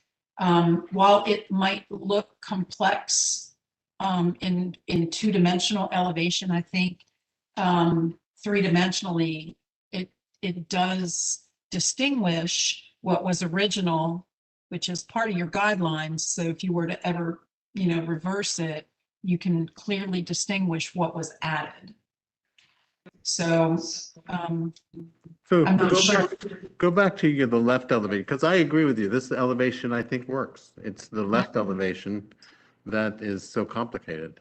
So the left elevation, if you were to just remove that piece, that roof line still continues all the way down. So it goes from the ridge, Christy, I'm sorry, I keep pointing to the screen, but if you go to the very ridge where we're adding siding, right there, and continue that line down, that dormer that's basically over that side porch, if that's, is that particular piece, I thought, we simplified the roof so that it wasn't so complicated with hips and gables, and we basically kept the same roof form, kept the same roof pitch as the original house, extended the ridge, and then added a secondary dormer. Again, identifying what was added versus what was original.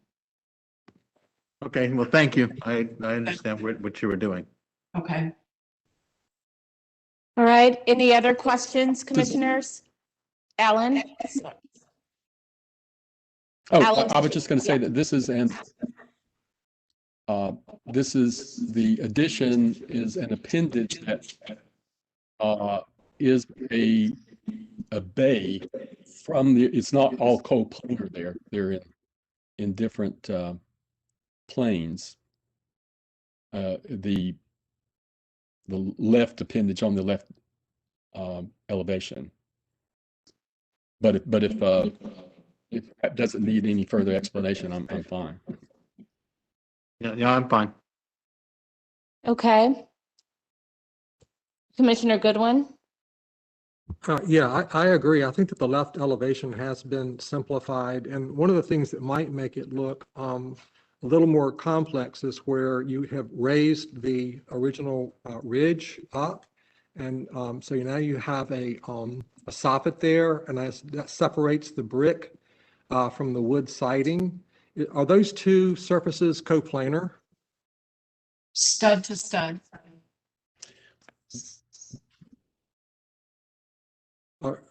Did you hear my question?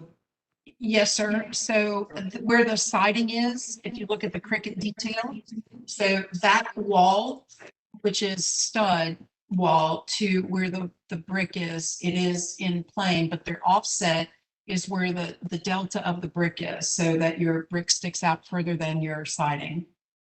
Okay, yeah, sure. And that, on the previous proposal, you were showing brick up there, which looks simpler, but this is probably a better solution.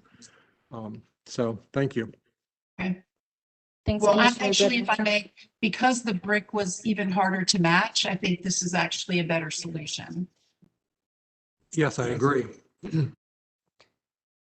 Commissioners, any other questions or comments before we close? Commissioner Henningsen?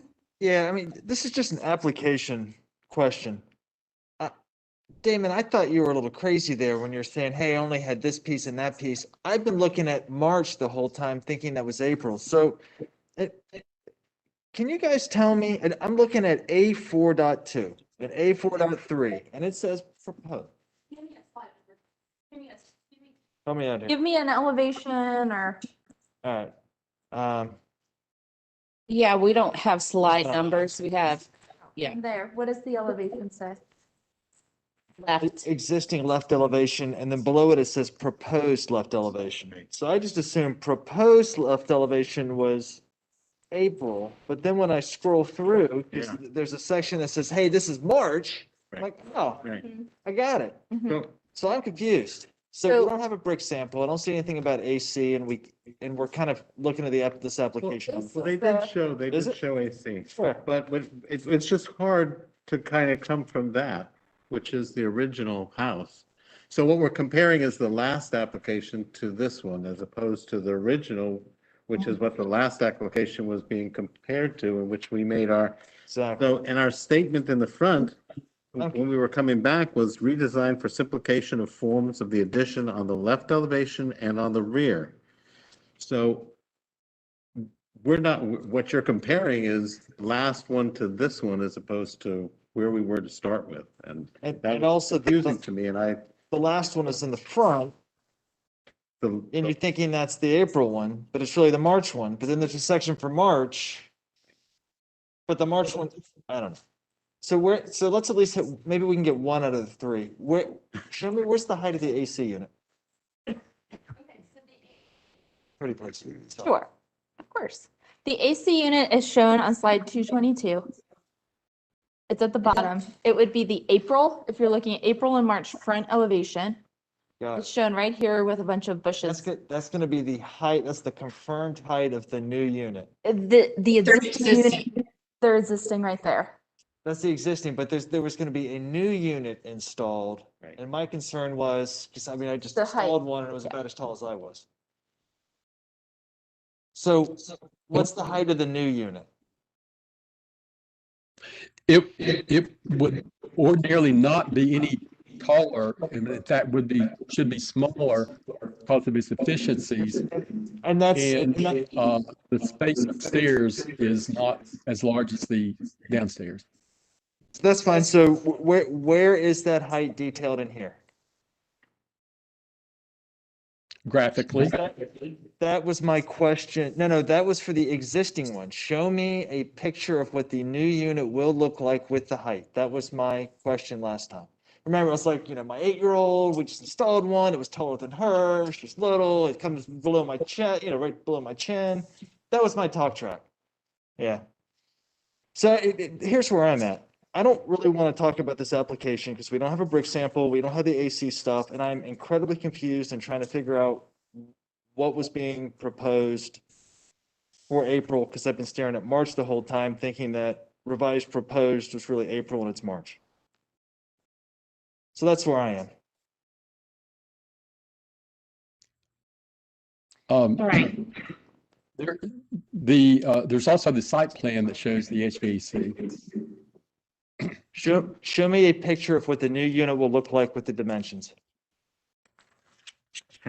Well, I wasn't that clear. If I may, so as far as its size, its physical size, until this is actually engineered by a mechanical contractor I can tell you that we don't have a specific size of the unit, and it would be very difficult to do at this point. But what we can tell you that it will be screened, and it shouldn't be any taller or any bigger than the existing probably, 3-ton unit that's sitting in the front yard right now. And if you look at the original photos, if Christy, if you can, please go to the original photos of the front, you can actually see the original unit.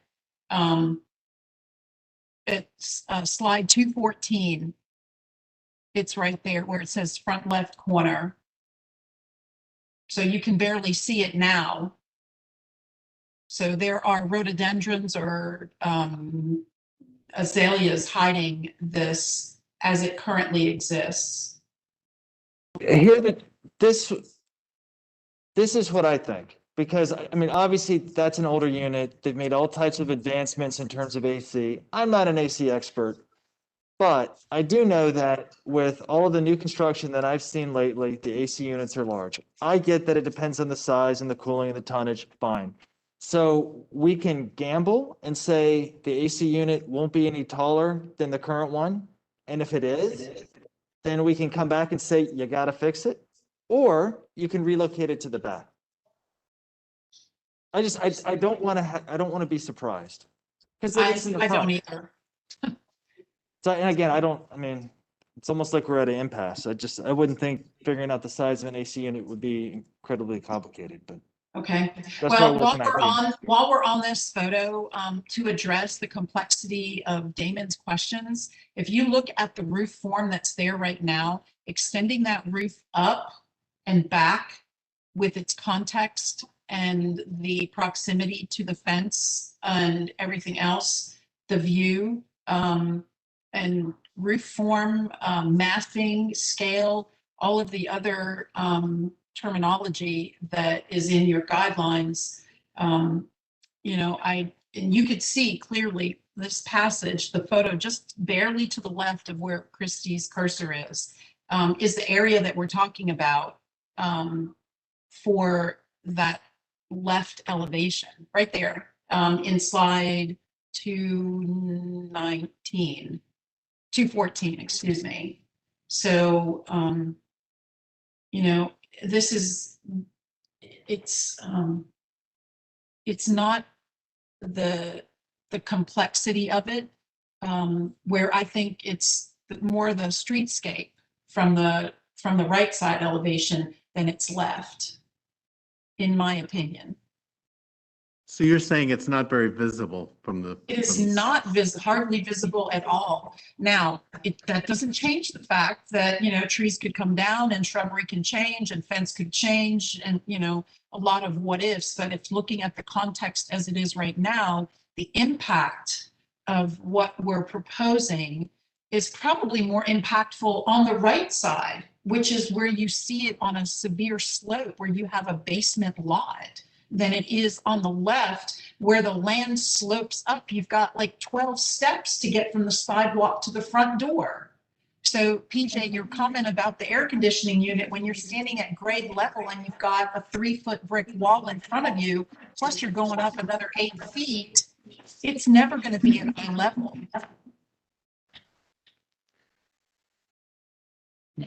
Just saying.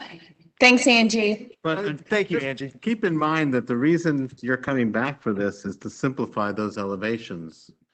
The discussion about how visible and stuff was already considered when we asked you to simplify those forms. So anyway. Do we have any additional questions before we close? Why don't we close for deliberation? Let's, we're at almost 5 o'clock. So let's make some things happen. So we continued this for a redesign of the left elevation and the rear elevation. We needed to see the AC unit referenced on the site plan, and we need a brick sample. Damon, you've Well, and I'll just do this quick. I don't think that it's simplified.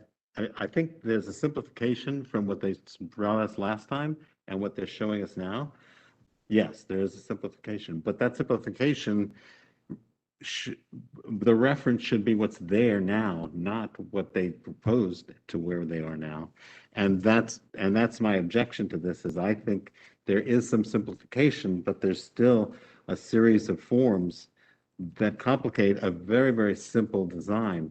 Now, what I didn't consider as much is how visible it is from the street, and I think that is something to consider. So I think that should be talked about, but that's not what they were brought back for, and my reaction was the simplification wasn't enough. Sure. Yep. All right. Phil, what are your thoughts? I might ask Damon if that where the gable was raised, the primary ridge line, and they are changing materials. Prior in the last presentation, it was brick. Wait a minute, let me get to that elevation. Oh, okay. Yeah, A6.3. I don't know what slide that is, but wait a minute, I tore it out. okay. It's the left elevation. Yeah, left elevation. Slide 219. Well, it's Put it up on the screen. Let's talk 6.3. about it from the screen. I need to see the revised proposed left elevation, Okay. the updated one. Okay. Existing and proposed for March are on slide 219. Revised and revised in April and the March Yeah, are on that's it. slide 225. That's it, yes. So one of the things that makes it look more complicated is where they have changed, again, where the ridge was raised, and up in that gable, they've changed that from brick to siding. Right. Certainly looks simpler if Right. it was all brick. But then you have the issue of, trying to match the brick. I just was asking if you felt like it would be Well, look simple. I simpler. agree with you that there's a simplification from the top and the bottom from March to April. I agree.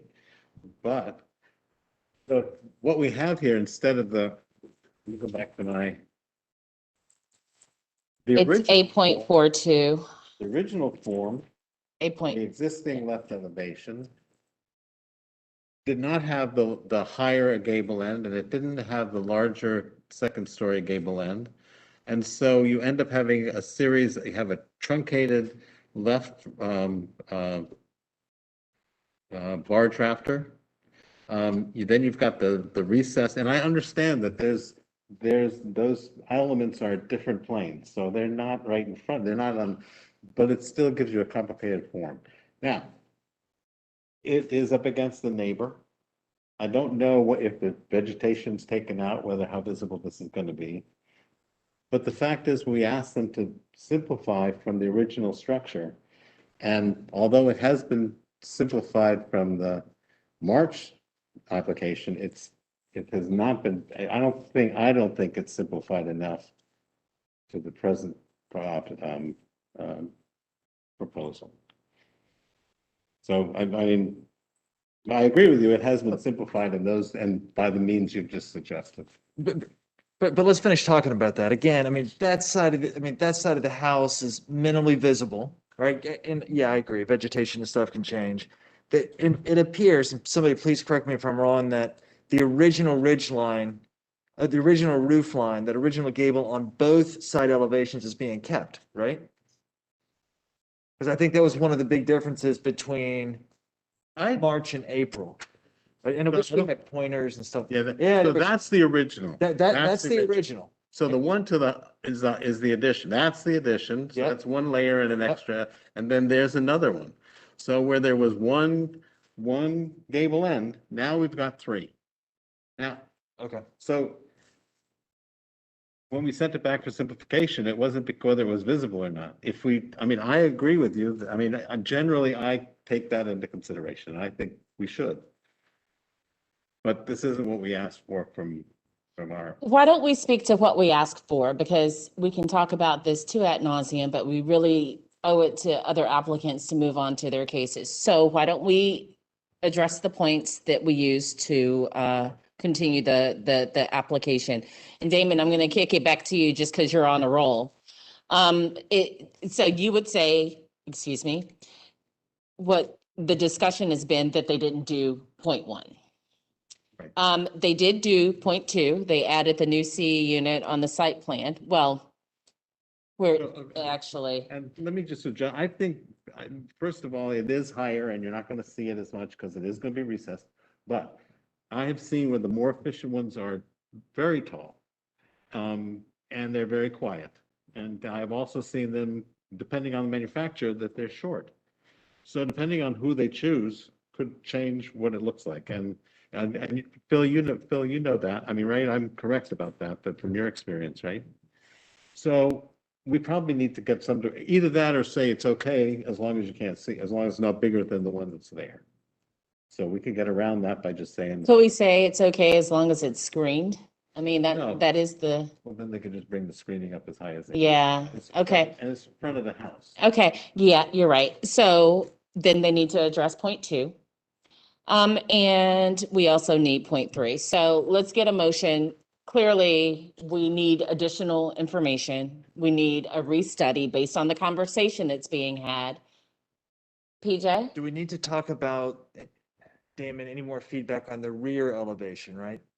This is continuing for simplifying the rear and the left. Okay, let me go to that.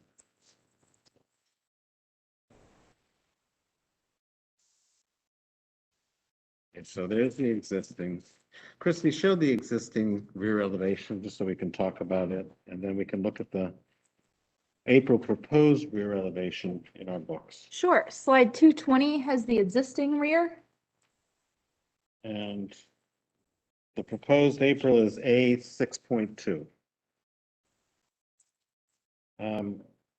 And proposed rear April is slide 224. Right. So if you will show the original on the screen, Christy, so we can kind of see them together, and then the commissioners can look at the one in the book as where we're going. So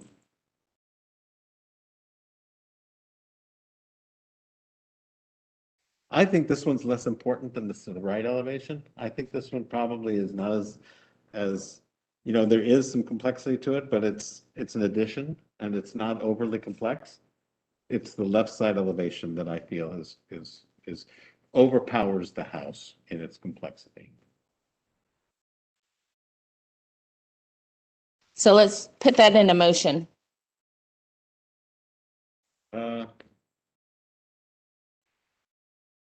Okay, so if they've satisfied the rear elevation Mm-hmm. for complexity, for simplicity, Well, the change to the right left elevation is going to affect the rear elevation. So really, we're returning it for them to redo what we asked for in the yes, first place. I don't think the motion should be, I think, the same. yes. To Yes.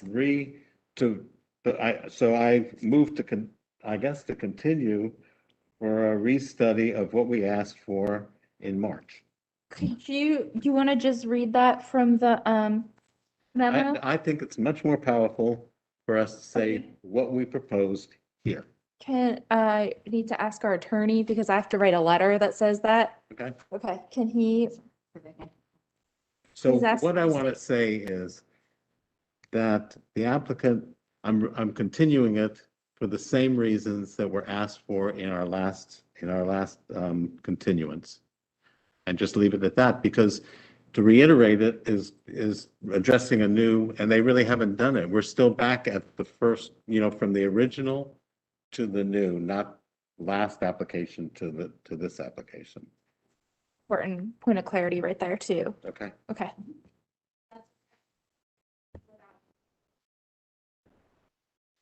It's okay without restating it, just to say. You're referencing the previous document or previous reasons. Yes. Okay, our attorney says yes, reference the previous reasons. So I move to continue for the same reasons we continued in March, in the March application. And, well, I forget what I said that you said you wanted me to say. Referencing the original structure and simplicity of the original. Right, referencing the original structure to a new proposal rather than the previous proposal. Okay. Candy, are we good? Okay, Second. seconded by seconding Commissioner Hayden. Any discussion of the motion? All right, let's vote.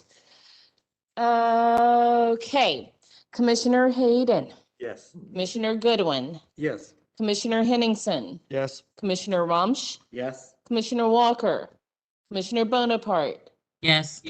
Commissioner Heineman, Yes. Commissioner Lineberger, Yes. Commissioner Parati, yes. So motion to continue passes 9-0. And it looks like we're having a bit of a break. Yeah. So let's take 5.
Okay, we're back. Kim, I'm gonna kick it to you for a couple of announcements. All right, thanks, Christy.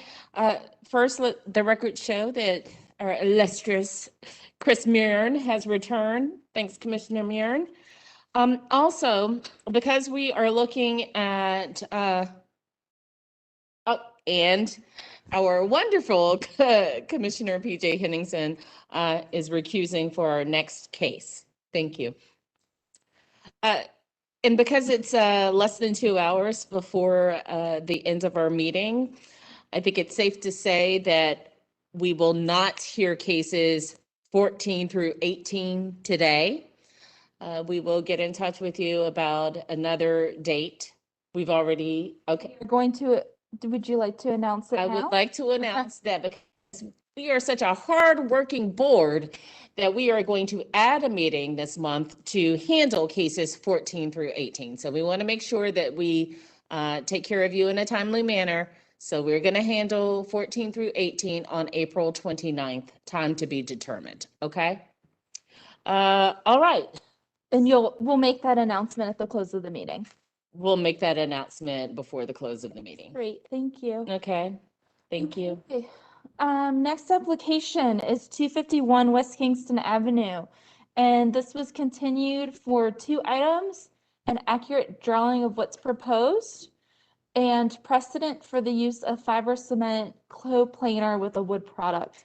And I would like to point out that the applicant has provided a substitute drawing.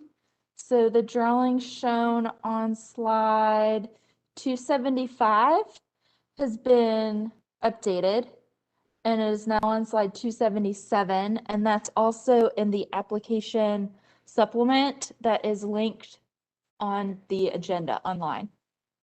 And with that, I'm going to turn it over to Brian. Brian, have you been sworn in yet? I have not. Okay, we'll do that first. Thanks, Brian. If you will, please raise your right hand and respond "I do" to the following question.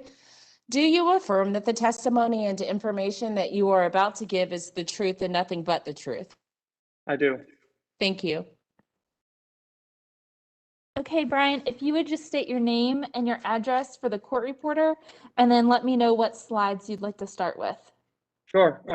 Name Brian Wilson, address 251 West Kingston Ave. If you can, 2 slides, I guess it would be 272 is probably. My hope is that the commission will find the drawings from here, this one, and then the next 2 drawings sufficiently accurate and descriptive of the work that we are proposing to do. But it's this side which shows sort of the front and side of the new addition, and then there's the elevations subsequent to this slide on 273 and 274, I believe. Yeah, there's the front and there's the side, and then there's, as you called out previously, I guess it's going to be on 277 or something like that. But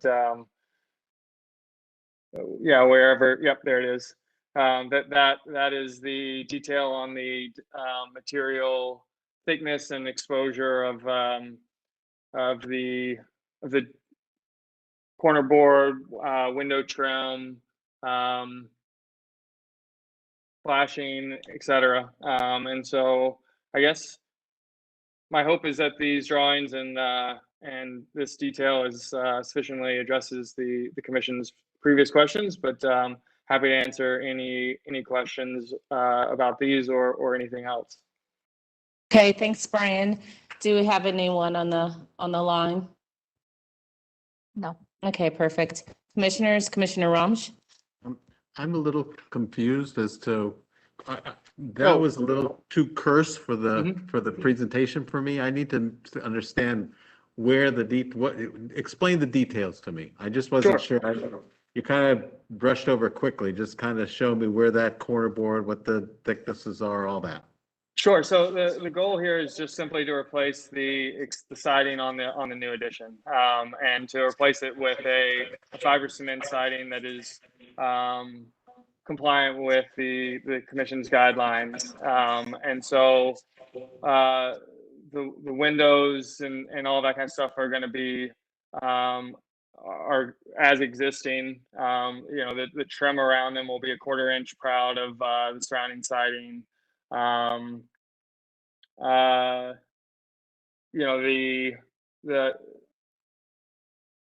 I guess I'm at a little bit at a loss as to as a non-builder as to all of the detailed questions, but the general scope of the project is just that, to replace the siding on that new addition.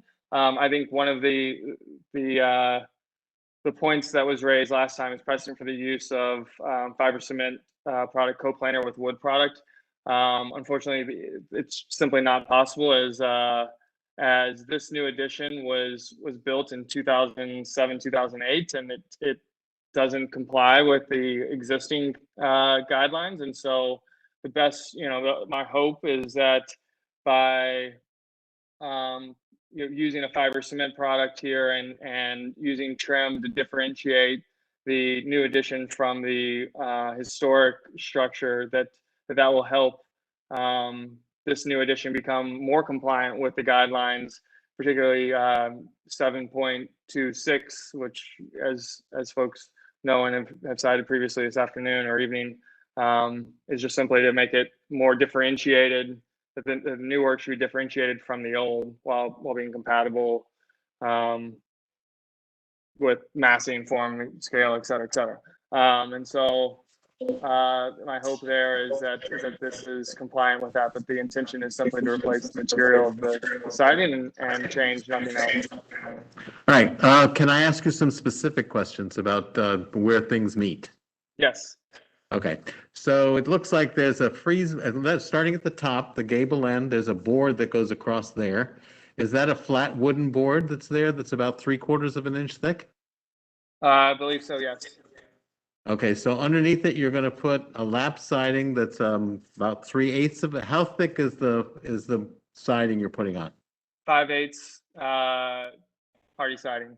Okay, so there'll be a little bit of a reveal, maybe a 1/4 of an inch reveal there. The corner boards, there's going to be the corner boards, how thick are the corner boards? I don't have that detail, I don't think, in front of me. Okay, so the siding, if you lap the side, it's lap siding, is that correct? Yes. So when you lap 5/8 and 5/8, you're going to get 1.25 inches. Yes. So the corner boards, are they thicker than 1.25 inches? Is it going to be 2x material? 1.5 inches? Yeah, it will be, the corner boards will be thicker than the siding. Okay. So we're going to assume 2x4s? Okay, let me, The easiest thing that we usually ask is, will the corner board be at least 1/4 inch proud of the siding?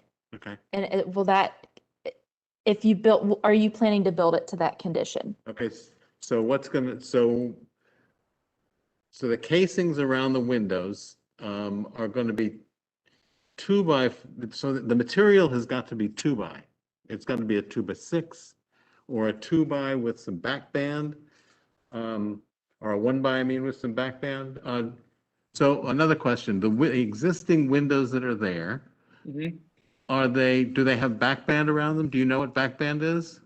I do not. Okay, so it's a flat board going around the window as a frame, and then you've got a strip of wood that kind of frames that out, that gives it a little more depth? Or is it one flat board? I don't have, yeah, go ahead. What I'm trying to figure out is what's there. I may need help, yes, thank you. Yeah. If I could speak to this, I did stop by the property and study the siding. the siding that you see on the side of the house, on the right side of the house, and also where he's going to replace the siding, that is German siding. And so it is not beveled. It goes on flat. There is a lap, but it's in the joint. So that's what's on the right side. And then up at in the gable part is cedar shake siding. And then in the front, it appears to be a fiber cement shake siding in the front. And I did have a question, Brian. Did you replace in the original front gable? I saw a picture with cedar siding up there. Did you replace that with fiber cement siding? No, so that was the builder did do that, but also has subsequently reversed that, or is in the process of reversing that, and then putting cedar shake. That was approved at the staff level in December, and cedar shake is going there in that front gable.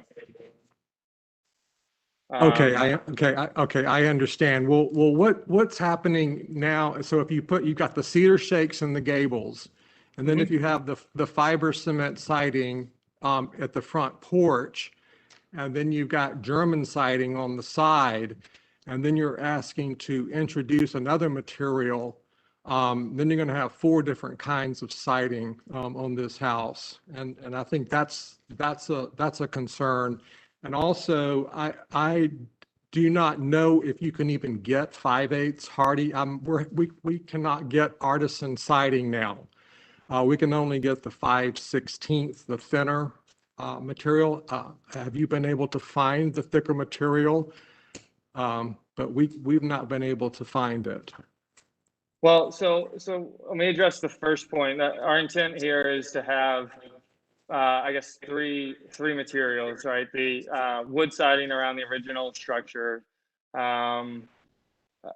cedar shake around the gables, and then fiber cement siding on the new addition. That's the intent of the application, and where the project, our intent is and hope is that that's where the project will land. Regarding the availability of materials and so forth, a little bit outside of and ahead of our skis there in terms of scoping out whether or not we can actually order. Our understanding was that the 5/8 siding is what's been approved in the past, and so that that there wasn't precedent for 5/16 siding having been approved in the past. And part of the application is to get approval to put a more durable, differentiated material on this new addition, so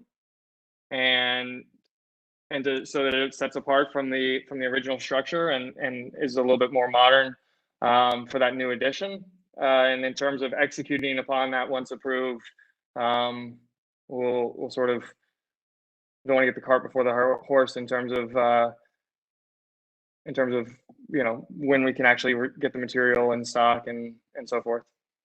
So is your intent to remove the German siding then? The existing German siding?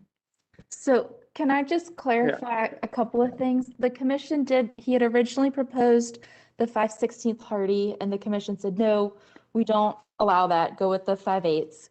And it's a new circumstance right now with the not being able to find the material. So let's not think about that. If you can't find it, then he'll come back. But going with that thicker material? Well, hold on. Brian, correct me if I'm wrong. This addition was built in 2007, 2008. It is new wood siding. It is not historic German lap siding. Just clarifying. Yes, that is correct. Okay. And you can see a picture of that. How we got here, you weren't on the commission.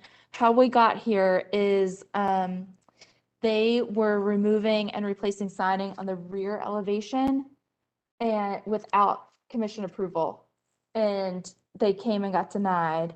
And so this is the applicant coming back asking to just do a different siding on the second level because the wood siding is deteriorating. Is that right, Brian? Or is that? Yeah, yeah, And feel free to correct. No, that's exactly right. There was new German lap siding installed in 2007, 2008 around the entire house, including the new addition, which was built in around that time. The builder did not, at the time, did not put gutters and appropriate flashing and some other things, and so the wood started deteriorating. We replaced the wood once in 2000. I forget the exact year, 2012. No, maybe. I don't know off the cuff. I don't want to give it, something information that's incorrect. But anyway, we replaced the wood at one point, and then it became apparent that we needed to replace it again. And so, what we've done is we've installed gutters and flashing and appropriate controls, to prevent siding from deteriorating in the future. But we also wanted to put a more durable material on the new addition. And so scope of the application is simply limited to the new addition. We're going to have the intent, as I mentioned before, is to have German lap wood siding around the entire original structure, and a wood trim band separating the original first story from the new addition above it, and then have a fiber cement siding wrapping the new addition.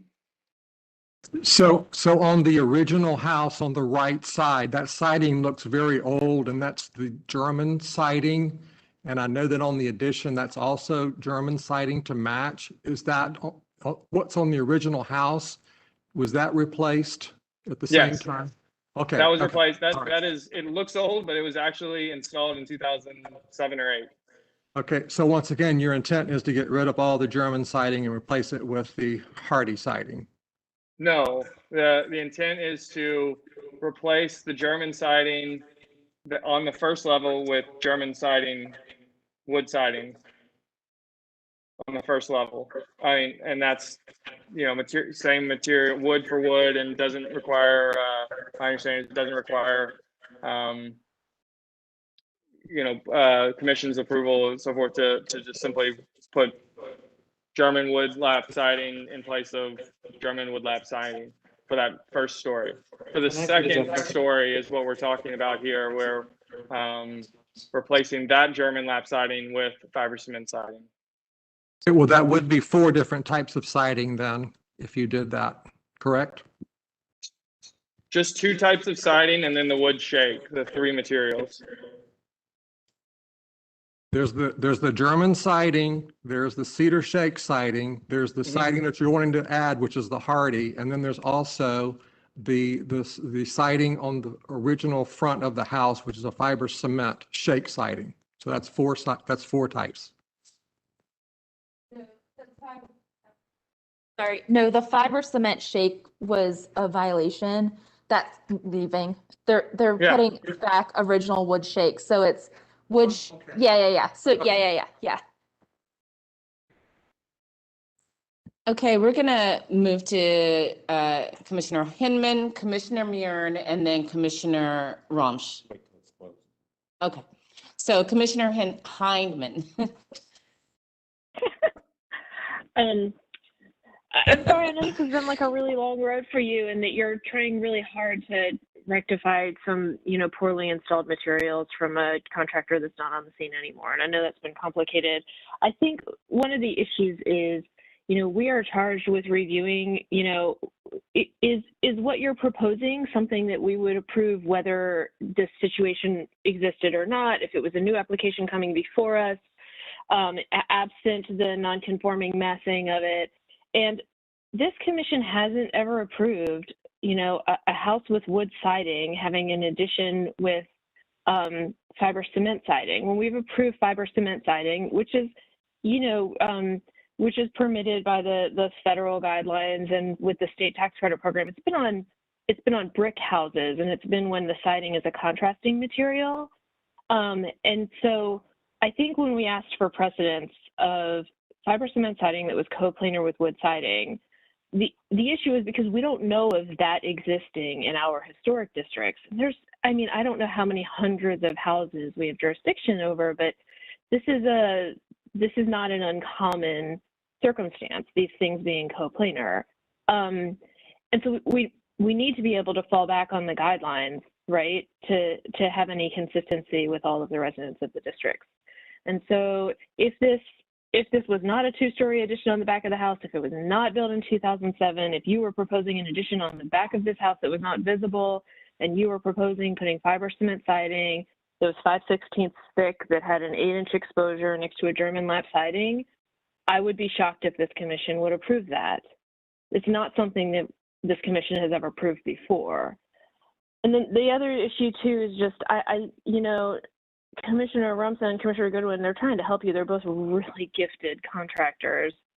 But, you know, what we're looking at in these details, you know, I understand there's the new detail in the supplemental information, but it's still showing, it says 5/8 inch siding, which is not available anymore. That's been discontinued, but it's drawn as 5/16 inch siding. So the drawing is not accurate. And so we're not seeing what is actually going to be happening here, because the old detail in the application is the same drawing absent the drip edge.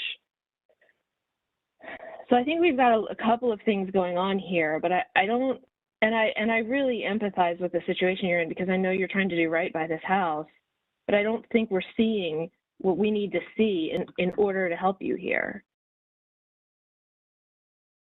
Thank That's you, helpful Commissioner. context, yeah. Okay. Thank you, Commissioner Heineman. Commissioner Murin.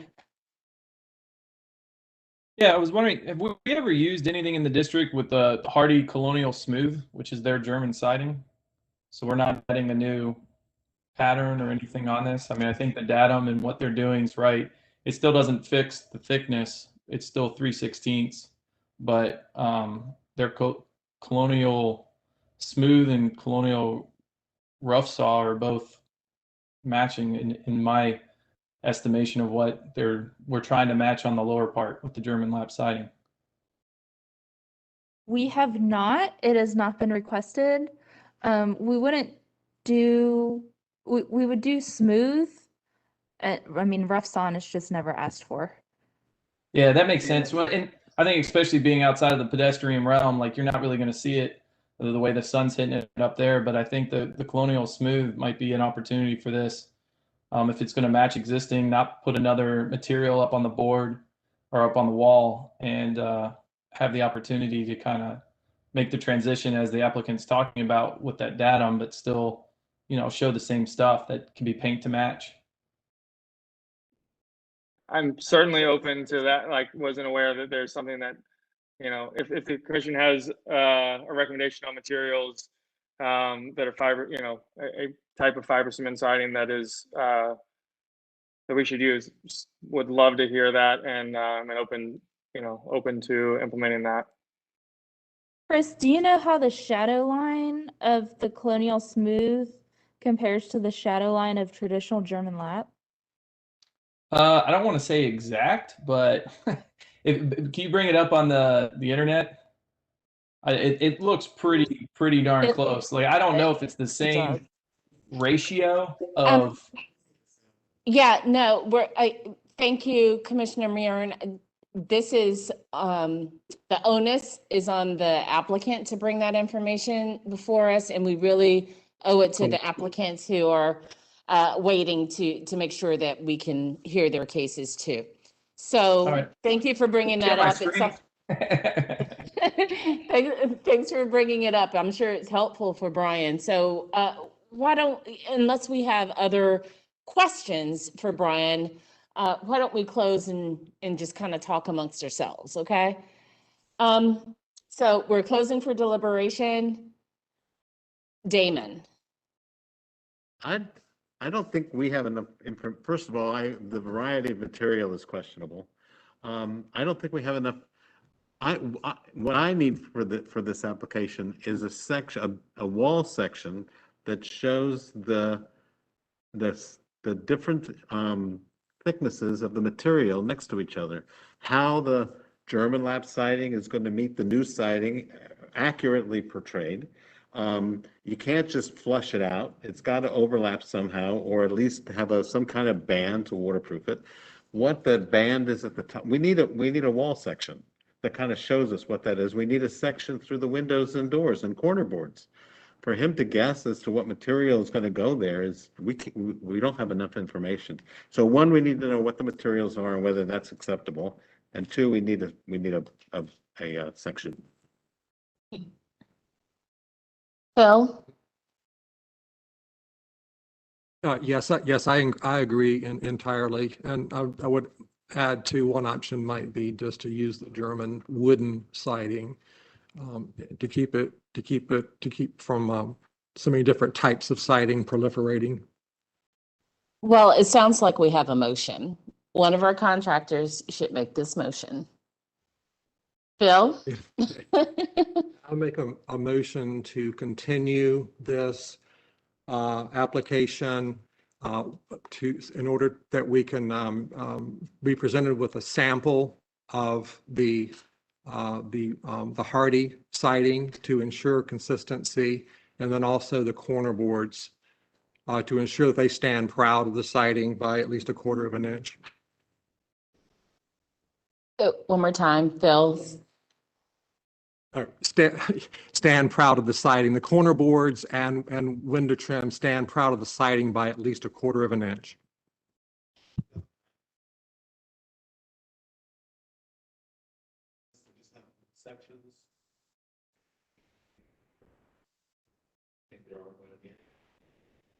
Yes, accepted. So friendly amendment is accepted. Are you also seconding this, Damon? Okay. All right, motion made by Commissioner Goodwin, seconded by Commissioner Rumsch. Commissioner Mirren? Your hand was. Sorry, I didn't put down. Sorry. Okay, thank you, Commissioner Mirren. Commissioner Walker?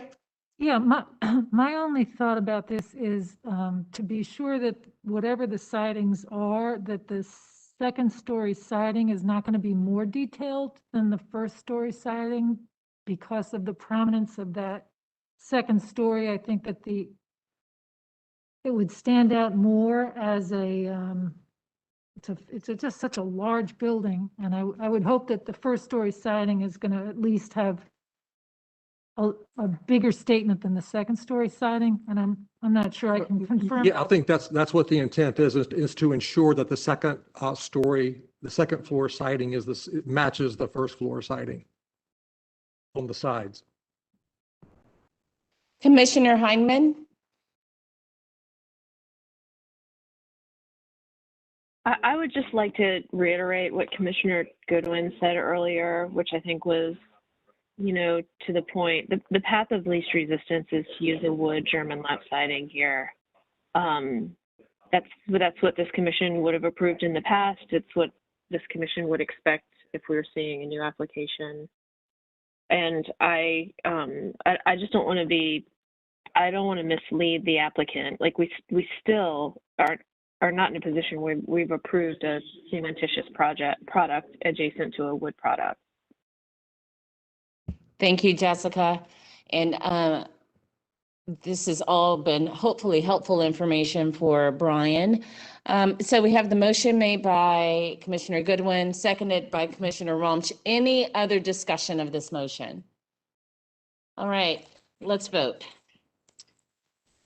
Commissioner Hayden. Yeah. Commissioner Goodwin. Yes. Commissioner Rumsch. Yes. Commissioner Walker. Commissioner Bonaparte. Yes. Commissioner Heineman. Yes. Commissioner Mirren. Yes. Commissioner Lineberger. Yes. Commissioner Parati, yes. Motion to continue passes 9-0. Thanks, Brian. Okay, let's move on to the next one.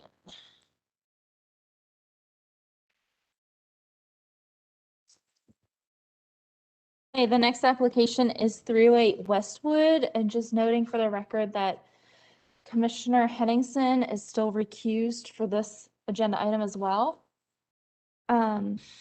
Matt, are you with us? Matthew? Yes, I'm here. Hi, welcome. Hey, how are you? Good. If you would, have you been sworn in? I don't think so. Okay. If you don't think so, then we're going to swear you in. Hi, Matt. If you'll raise your right hand and respond, I do, to the following question. Do you Okay. affirm that the testimony and information that you are about to give is the truth and nothing but the truth? I do. All right, thank you. Okay. Matt, if you would just state your name and your address for the court reporter. Just give me one more second to kind of orient the commission, and then we'll turn it over to you. Okay. This is for chimney removal above the roof line. Yep. And the applicant has provided some structural engineer reports, and there are also some photos showing what the house has looked like through the years with and without the chimney. So with that, Matthew, turn it over to you. Again, if you would state your name and your address for the court reporter, and then I will scroll through the slides for you. All right. It's Matthew Dino, and the address we're talking about is 308 Westwood Avenue, Charlotte 28203. Do you need my real address as well? Yes. Yes, Okay. please. My real address is 236 Parkwood Avenue, Charlotte 28206.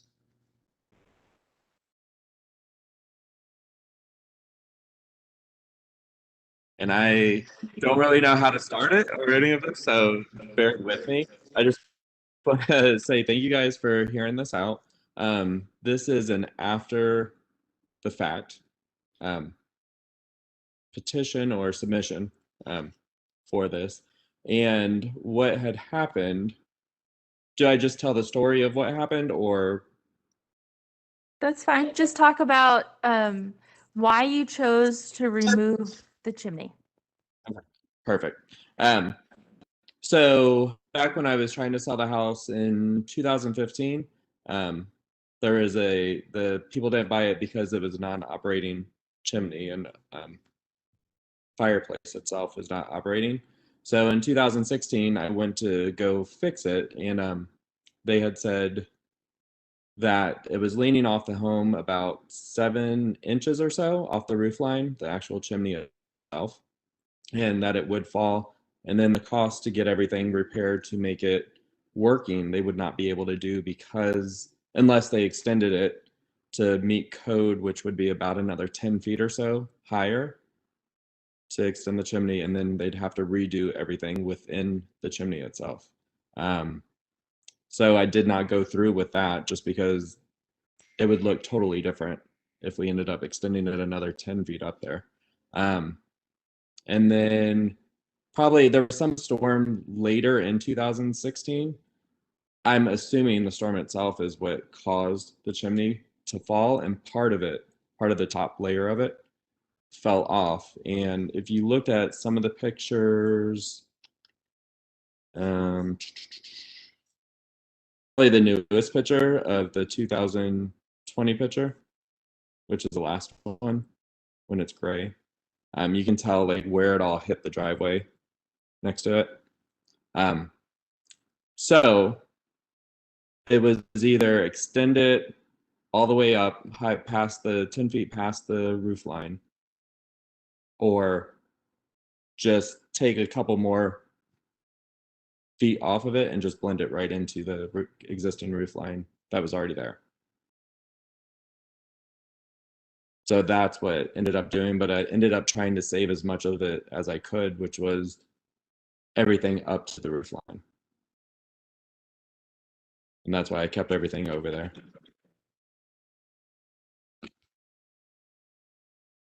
Okay.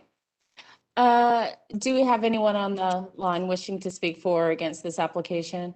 We have one unknown caller. Okay. Candace, would you take the caller off of mute, please? Yeah. Go ahead, Hi. Christine. Hi, if you've called into the meeting, could you please just let us know if you'd like to speak on this case, which is 308 Westwood?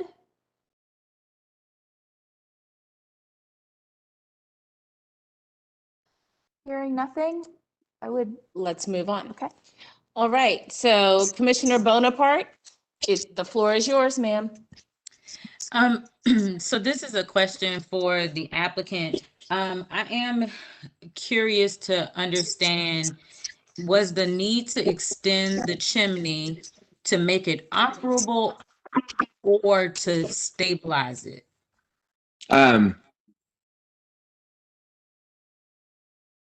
That is a good question. I don't truly know. Because we were talking about all of it at once. So I believe it was code. Say that it's probably to make it operable.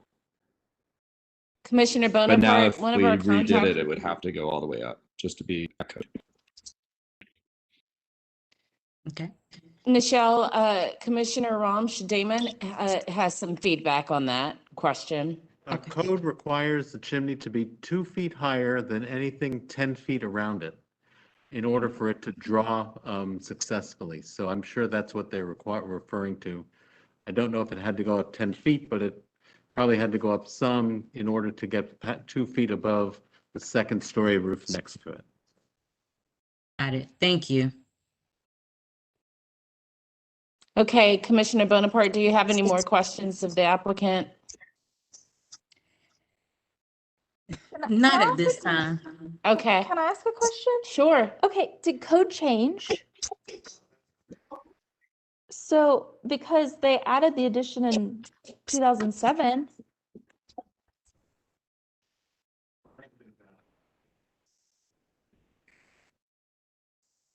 Okay. Okay, so this But I is, wasn't part of the, sorry, I wasn't part of the addition, so I am assuming they did it to code. right, exactly. We're not saying it's your fault. I was just Okay, no. asking for, no. I was just asking for clarity because, I mean, to me, it just seems like something. Okay, it's just an educational point for me. Thank you. Commissioner Bonaparte, or sorry, Commissioner Heineman.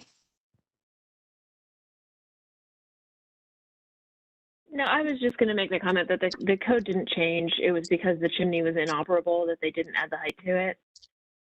But you know, the engineer who did this report is really highly respected, and for this particular type of work, I've worked with him often, and we've regularly done the repairs that he's requested to stabilize these chimneys. They're not uncomplicated, but they are something that we have done on more houses than I can count in this situation.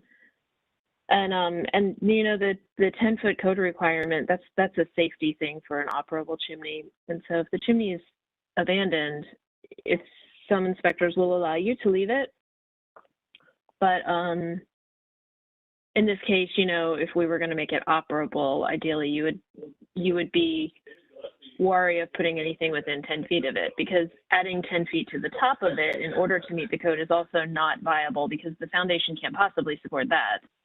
And it then would be a huge unsupported span that would be taken over in a windstorm.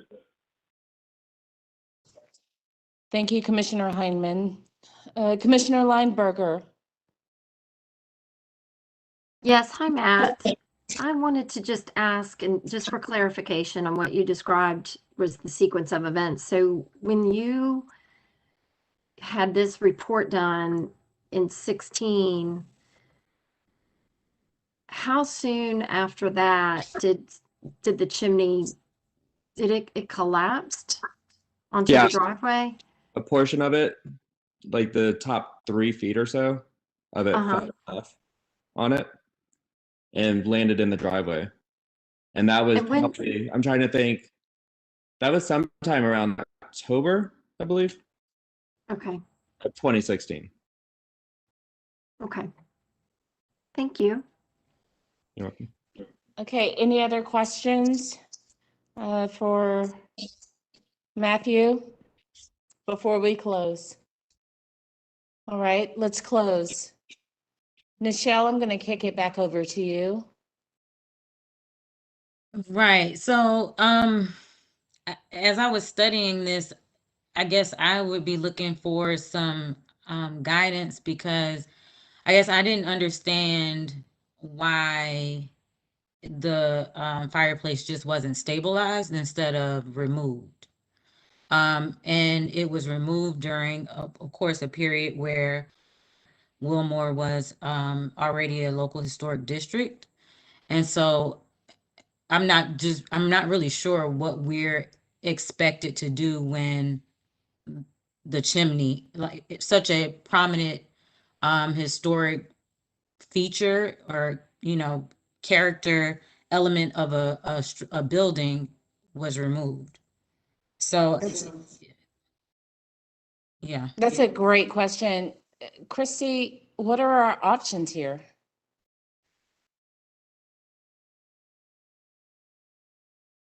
Well, you can either approve the removal of the chimney stack, or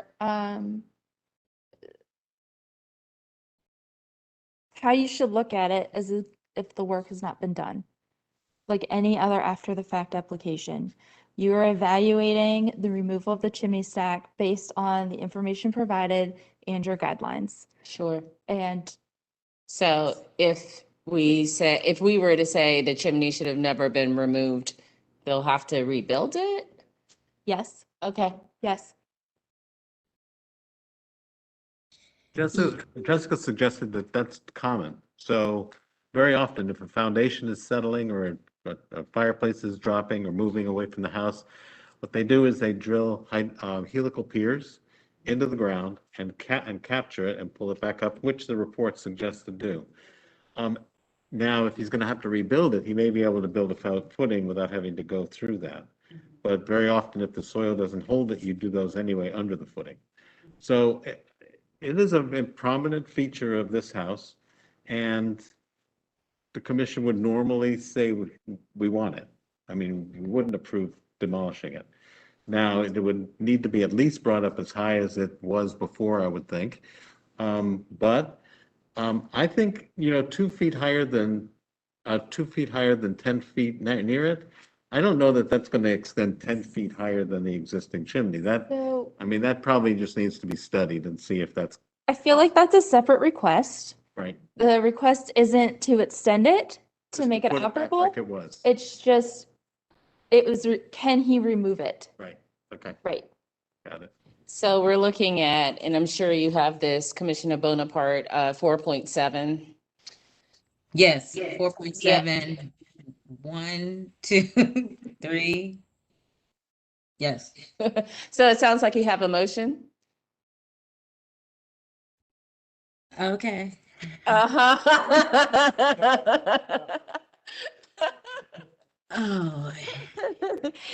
Oh, we work as a team, so you're not alone.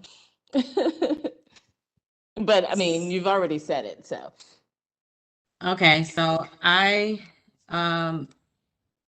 move to deny the removal of the chimney based on 4.7 chimneys numbers 1, 2, and 3. Yes. All right. Do we have a second? Second. Seconded by Commissioner Surprise Hayden. Any discussion of the motion before we vote? Okay, let's vote. Commissioner Hayden. Oh, sorry. Commissioner Lineberger. I apologize. I left my hand up from earlier. Okay, thank you. Commissioner Hayden? Yes. Commissioner Goodwin? Yes. Commissioner Rumsch? Yes. Commissioner Walker? Commissioner Bonaparte? Yes. Commissioner Heineman? Yes. Commissioner Murin? Yes. Commissioner Lineberger? Yes. Commissioner Parati, yes. Motion to deny passes 9-0. Thank you. Okay, the next application is 716 East Kingston Avenue. Kurt, are you with us? Oh, hold on. Let the record show that Commissioner Henningsen has returned. Hi, Kurt. Welcome. Have you been Hi. sworn in? No. Okay. All right, Kurt, if you'll raise your right hand and respond, I do, to the following question. Do you affirm that the testimony and information that you are about to give is the truth and nothing but the truth? I do. Okay, thank you. Okay, this application is to change windows on the right elevation, and it includes adding a new opening and removing a historic window and replacing sash kit only with a new window. Kurt, if you would state your name and your address, it can be your business address for the court reporter, and correct anything I said that might have been wrong or share more about the project. Okay. Kurt Lovekamp. I work with Metropolitan Builders. I actually live at 809 East Worthington Avenue. And what we're doing is part of a new kitchen renovation.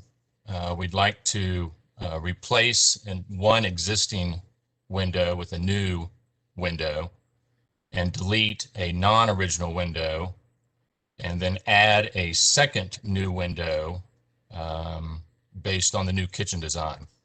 We are moving a stove and a hood vent to the outside wall, and the two new windows that we are proposing would flank the stove and the hood vent to the left and right side. The windows would be Geldwin windows, similar to the other ones we've used on other projects that you guys have approved. All the exterior trim details would match the original, all wood, 2-inch sills.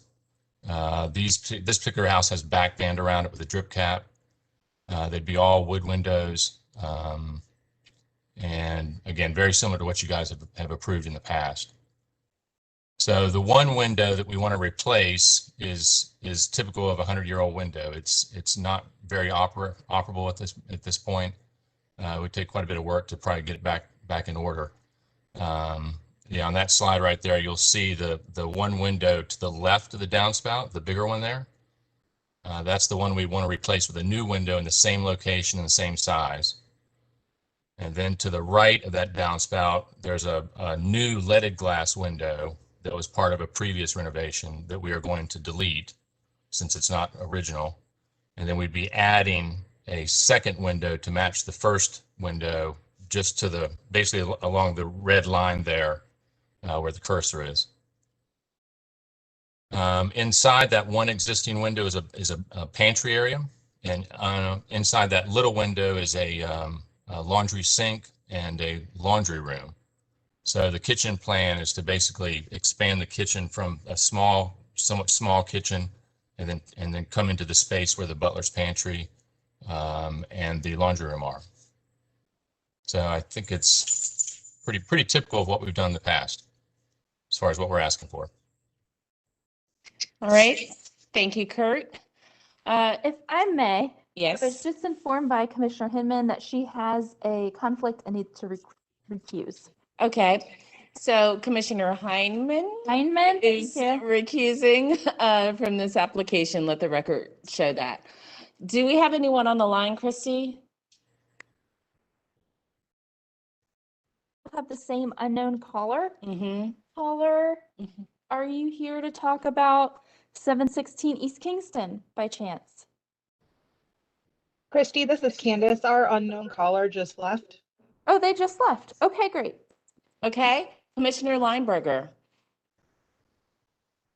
Yes, I had a question, and Christy, I don't know if there's there's a slide that shows that maybe we didn't get to that was in our packet that you just haven't shown on the screen. There are lots of slides that are in the packet that have not been gotten to yet. What one would you like to look at? Okay, the exterior drawing of the windows. That one. Slide Yes. 326. Yes, thank you. Kurt, I just had a question about the detail on these. They're shown as a picture frame. Is that the intent versus keeping the sill and adding a sill to the new one? The intent is to match the existing windows in the house. The kitchen designer actually did that drawing, and I suspect that her program probably didn't let her do the details that you're asking about. If you go back to one of the pictures of the windows, that's what we'll be doing. Okay. So it does have a sill there, and it's got the 4.5, 5-inch casing, and then there's a back band that goes up and around the left, top, and right sides. Okay. I just wanted to clarify that since it was shown as a picture detail. Yeah. Also, for the trim detail, the trim on the interior and on the exterior, are you planning to keep the trim of the existing window, but replace the window itself? We are going to do a whole window replacement. So the actual trim will be matched by the window company, and it will come to us as one package. Okay. And then the inside trim, if you're asking, what is going to match what's in the house already. Okay. Thank you. Any other questions? Commissioners, before we close? Okay, let's close for deliberation. Damon, did you have some? Yeah, please. So several things came up while I was listening, and one is the rhythm of the fenestration on a house is really important. And what you don't get from the pictures that we have, the two drawings, or the drawing of the two pictures, and the pictures of the house, is what that rhythm looks like when you change the one window and make the other window bigger and move it a little. So, and I tried to draw in, on one of the side pictures where that window might look, and it almost looks like it's going to be crowded up against the twin. So I think we don't have enough information on that. I think we need an elevation of that side showing the new location of the window. The other piece is the siding needs to, no, the casing, the trim around the window that you're putting in needs to match the existing. Now I'm looking at the existing trim in the picture kind of looks a little funky because the back band goes past the windowsill. If you look on, Christy, if you'll show this, the right elevation where the window is circled with a red line.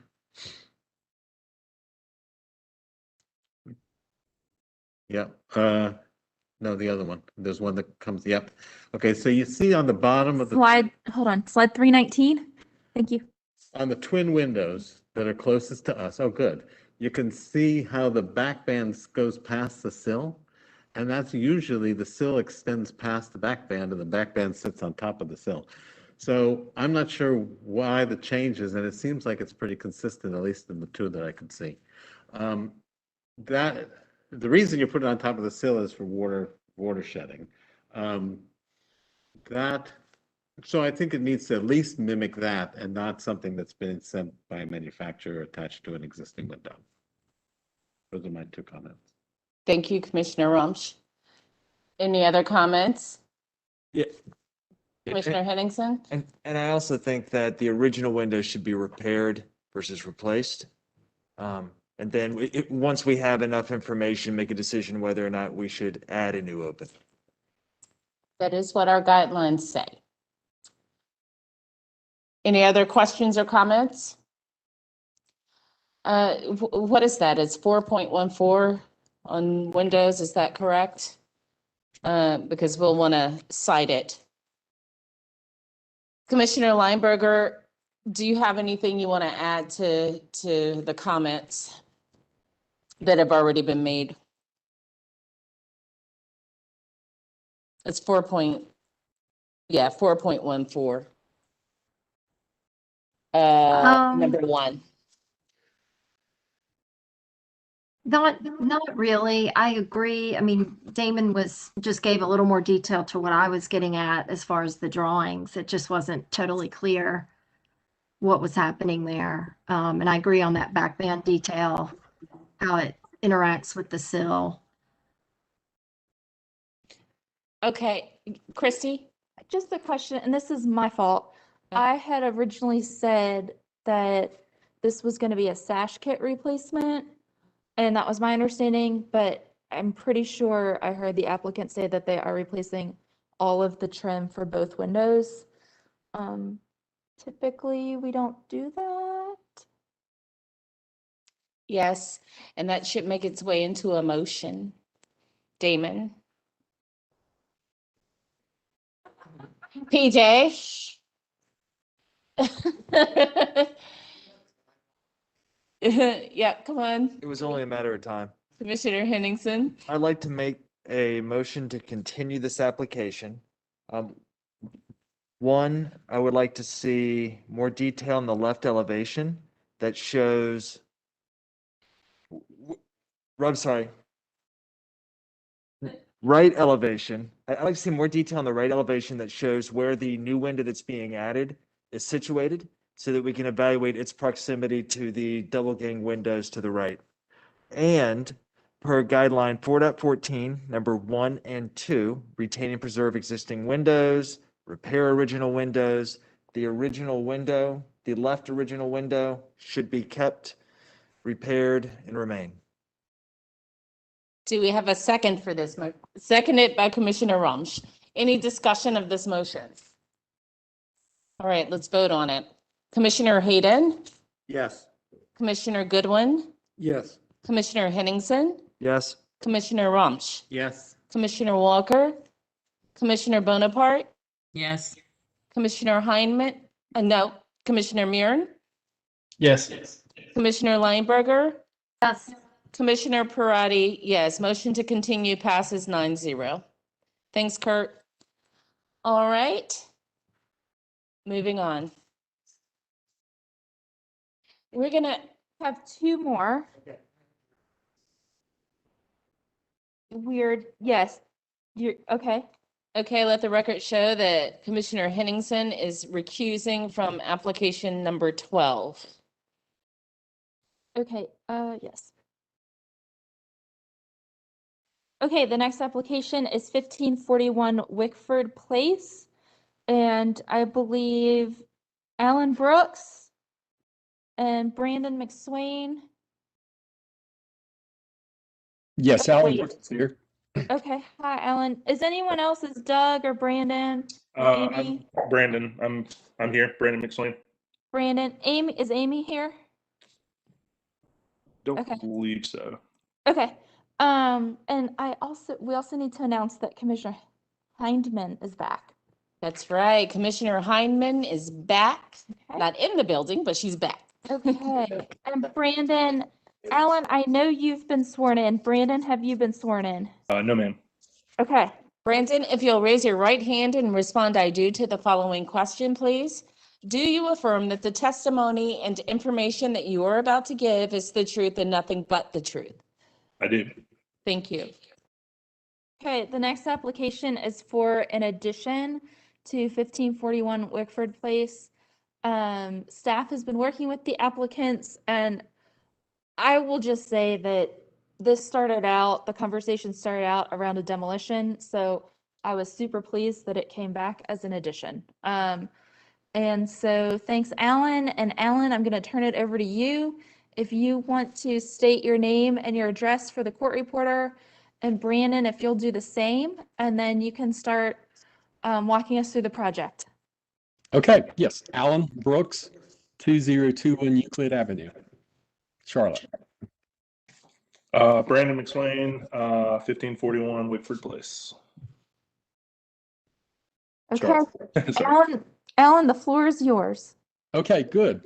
I have lots of sort of exhibits to show, so if those become too lengthy, I'll try to respond. But in Q, this past summer, the house was in terrible looking condition under a jungle of overgrowth. It's hard to tell what was there actually. And at that time it was assumed as sort of a tear down. And then with reconsideration, after looking further into it, the house had some sound parts to it and some viability.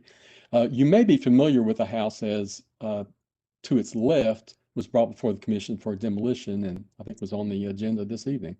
But anyway, beyond that, if you do look at the existing photographs, if you could bring those up, Christy. These are the interior photographs of the house, and there is considerable decay structural damage and just complete rot at the rear. But toward the front, the masonry and the roof and the floor appears to be solid, and that's the area that we can best utilize. So if you go also to the exterior photographs, you'll see more. These are window types that I would like to get into further, but it shows great decay, and there's of course in the rear, but the front ones are sort of a mixed bag. You have ones that are broken, and you have some that are in solid condition, but in different rooms and different spaces, of which we would maintain the front formal rooms. So it's basically a mixed bag, but I'll get into that later. So if you want to go to the photographs of the exterior that do show the conditions of the house, for instance, to the left of the center, that's when it was overgrown, and it does show the trees on site in this slide. But Christy, I was actually wanting to get to the other exterior photographs. I'm sorry, I don't know the slides. There we go. This does show the vine-covered rear, and the other shots after it was exposed, which shows basically a simple house, American small or sort of in the colonial box version with limited overhangs. And it does, if you can see at the front door, it does have a few endearing details of fluted columns, very sort of classical touch for otherwise simple structure. And it is in brick. It's kind of hard to tell, but it is brick, painted, and so it really doesn't look brick. But so if you go to the site plan, you can see this is Wickford Place, where it's on the curve, and the lot does have challenge. It's an odd shape. There's an arc in the front of 81 feet in at the non-buildable area, and then it's only 27 feet at the rear, and the lot depth is only between 114 and 125 feet. So in saving the house, it also introduces a geometrical challenge as well, because you have to adopt the siting of the house with the design as to keep everything uniform and orthogonal. So getting to the concept of the design, if you want, here on the site plan as you have it, the front of the house, plane of the roof would be the same, and then the addition follows behind the ridge. But when you go to the side, the elevations of the house,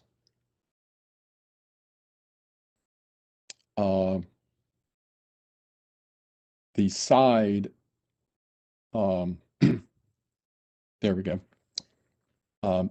You can see the side of the house in the addition would be advantaged by raising the roof in the middle. So the concept was to raise the house and extend to the rear with an offset. And the shape of the street is a curve in a condition that somewhat isolates the house in view singularly, not in a lined up in a row as it would be on an orthogonal street, and with conventional lots of deeper depths. So the right side would be what I would call the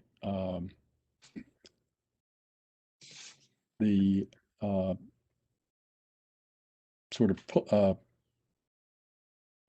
I'm sorry, I'm distracted here. It would be the dominant side, the most visible side, and because of this curving of the street, as you would ascend, you would see this side more, and the other side on the left-hand side would be the subordinate side coming downhill and without exposure, which on the alleyway. But getting to the addition, what in concept, the house is doubled in length to the rear, and then an addition would be for a second added floor. Yeah, if we go there, a second added floor that would spring from the increased ridge height in the middle of the house, connecting with the cross gable and with a repeating gable at the rear. So in the front elevation, you can see where the house is maintained in its form on the frontal elevation, and the addition is stepped back on the right-hand side with the rear on the more prominent side, and the lesser subordinate side on the left, there is a small appendage in brick that would be where the setback allows. And going to the left elevation,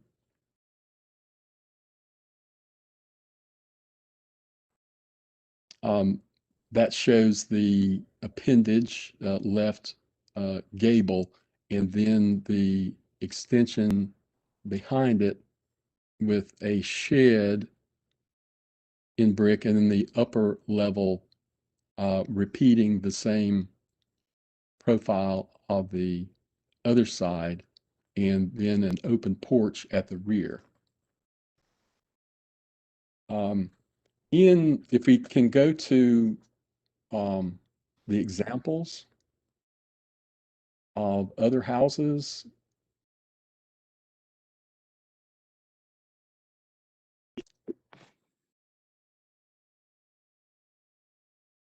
Yes, there are other houses that have had a similar approach of, for instance, on the West Park, let's see, wait a minute, the Wilmore, let's go to the Merriman House at 1761, which is on a corner lot, and you can see that the front in the middle has a presentation, and then on the right-hand side, which is at the street, has the porch, and then the roof plane extends up to allow the rear addition. And so this is, and you can see on the left-hand side that is such, and just right around the couple of houses up, the condition is there also where you have the side on 1743 Merriman in the brick house. You also have that same condition where you have a side gable, and then the roof plane extends beyond to a higher ridge in the back. I'm on this same show. There's 222 Wilmore Avenue, a house that I also designed that had more lot coverage in the back, and so we were able to accommodate the addition to the rear, but not change the roof pitch. There's also a house in, I think if there's another, I'm not exactly sure which slide this would be on, but there's another sheet that shows the house on Euclid Avenue at 1917. And this is a house that I admire. It's a couple of houses down from where I live. and it has an extremely deep lot of 200 feet. So this would have been the preference to have had such a design, but limited because of the lot configuration. And there are other houses also that have the center chimney. The one at 1543 Southwood Avenue has the same sort of floor plan with the center chimney. And I did a whole study of sort of that typology of all of these houses along Park Avenue. Chris, if you will go to another slide. It shows that all of these houses are, these are the ones that have stucco though. There's a sheet that has the center chimney houses. Those are houses that have stucco on the upper level. But if you will go to the houses that have center chimneys,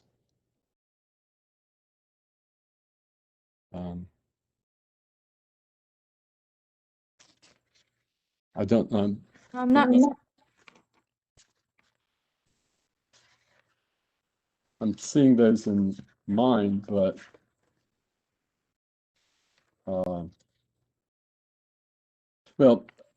anyway, there are several houses in the immediate area that have the same floor plan, but a wide variation of reiterations of a very similar plan, and with the center chimney. But the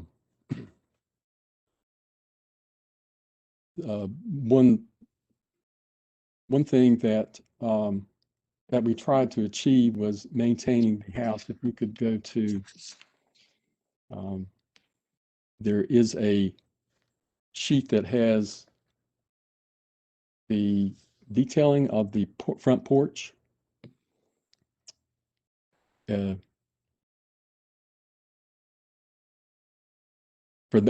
yeah. There was the front porch we had to discover, and there were several details of how we tried to accomplish that. But if you will go back to the, I think the story is best told with the perspective drawings that were done.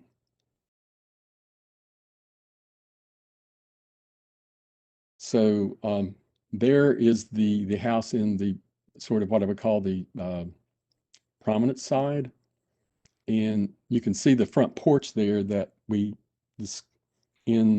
originally, I'm sure that the house did not have a front porch at all, but this was imposed at a time when they created a screen porch and extended it and closed it in. So we were wanting to adopt the porch, and if you continue on with the next slide, which is just an overlay in of where that shows the center chimney, the higher roof plane, and the indention on the right-hand side with a brick at the first floor and the stucco above at the secondary level. And then if we switch to the left perspective, you see again the photograph of the house and a delineated drawing, and then the depiction of the addition, whereas the left appendage addition on the subordinate side would tend to be behind the addition beyond. One thing that may be in consequence is the use of stucco.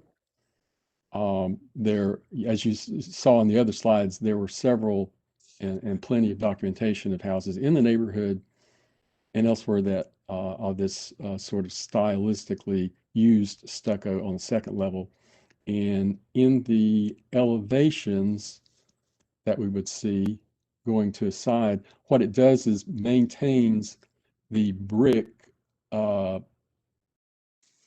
molding at the window rather than introduce a wood siding and lap siding and trim. So that was one conscious decision we wanted to do. And there's a study on which windows to save and to keep, and also the trees on the site that can be discussed. We had an arborist that letter of the viability of the trees, and in photographs, they're volunteers and have been are in really poor condition assessed by the arborist and sort of hacked in not a good form. And the HVAC, just a note, the HVAC units would be are not depicted on the site, but they would be planned to be on the, if you can go to just the site plan, Christy. On the left side addition, they would be planned to go in that quadrant in forward of the left addition and be screened. There's limited on the site to put them in the rear, especially at an open porch, and the permeability for the lot, even with the accessory, would accommodate the 50% permeability. I could get into more detail about the windows and trees and everything, but I think I'll turn it over to Brandon to see if he has any comments. I think Alan, covered what we're trying to do. My portion in this was just, I found a house in a historic district that was run down and was actually being inhabited by someone who didn't own or pay rent there, and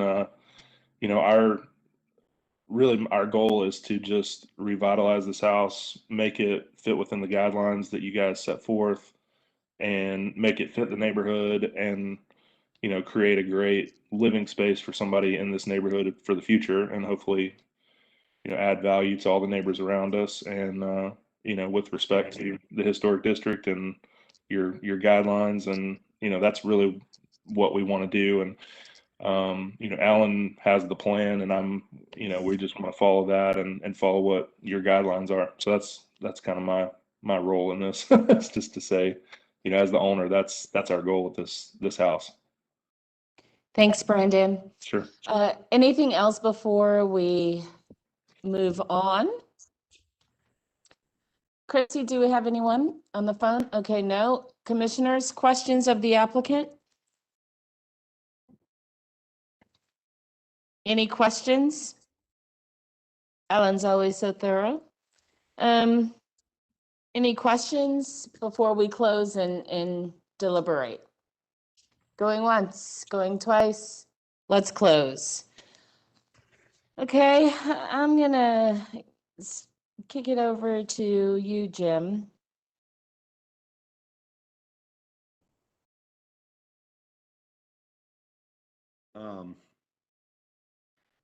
I get my primary concern is one of have we raised the roof too much in this house? And I know we have some limitations, but we also allow for some ridge line increase. We're a little over 2 feet in this case, I believe. So that would be one question I would have, if that's acceptable. Beyond that, I don't see too much to take exception to. I mean, it seems to fit relatively well. I'm a little concerned about the garage in the back. Not really sure how that works. I realize there's an alley back there, but I'm not sure how that garage works.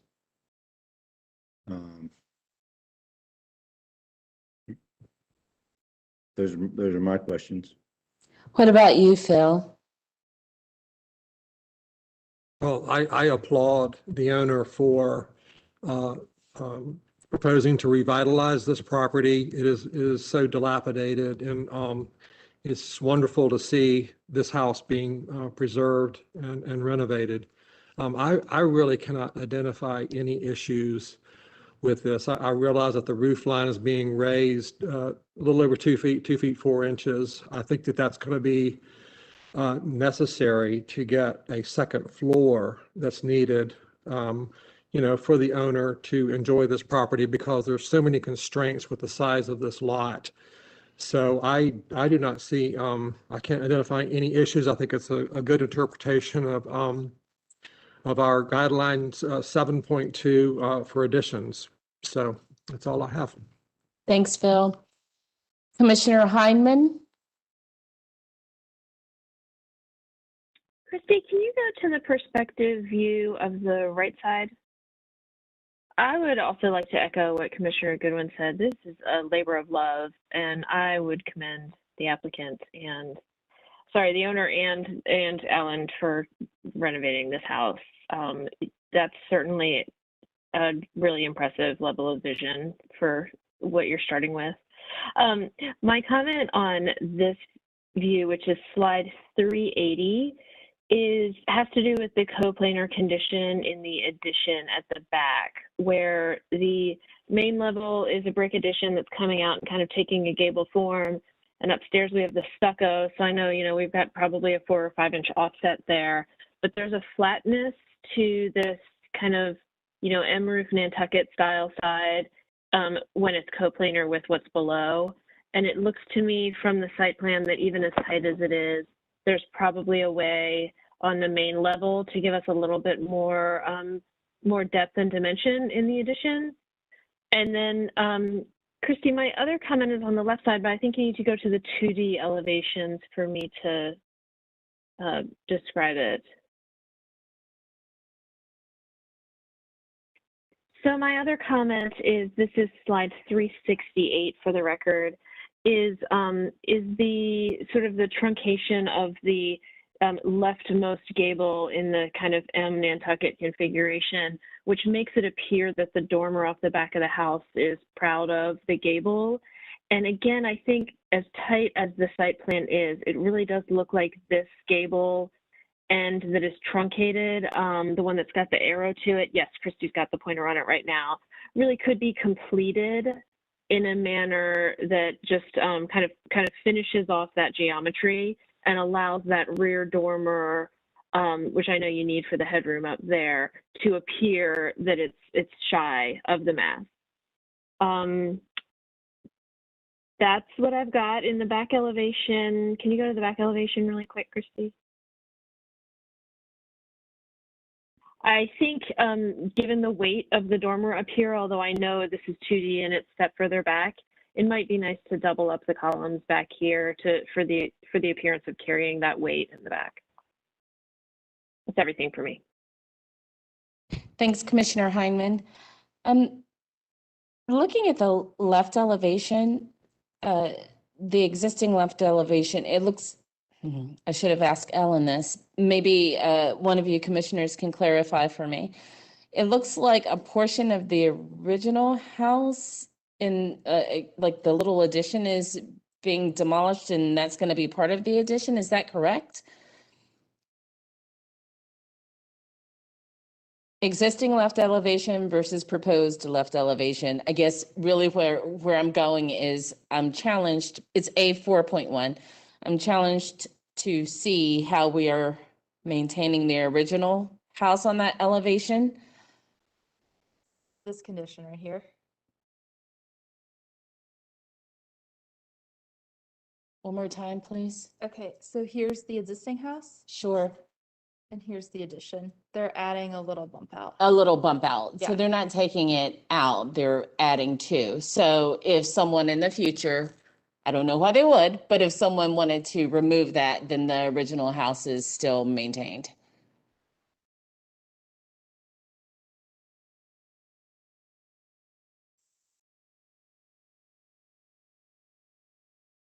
I'm gonna open it up because I really would like for Alan to answer that.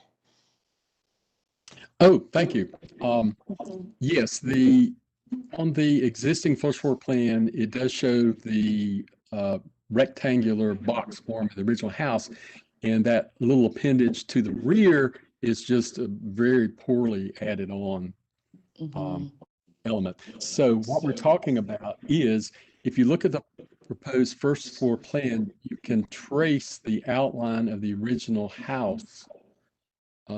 I don't know why those drawings don't exactly line, but it'd be nice if they did. But you can see at the end of the stair where that wall that Christy was pointing at continues the original house line.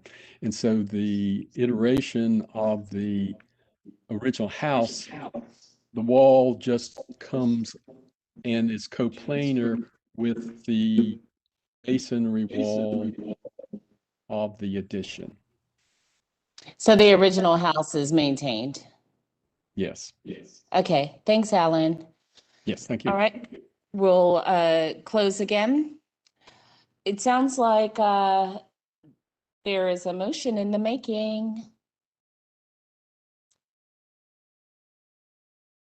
Okay. Several concerns, and I think, Okay, perfect. Thank you, Damon. so this is a small house, and so at the risk of not saving this house, these are side comments for future stuff. This is not necessarily a recommendation to change all the discussion that's happened. So, can you hear me? So, so first of all, this is a small house, and the addition that's going to it is looks like it's doubling the size, and it wouldn't be a traditional small, what we would consider an addition to a small house. So I just feel like we need to at least represent that when you look at the streetscape, and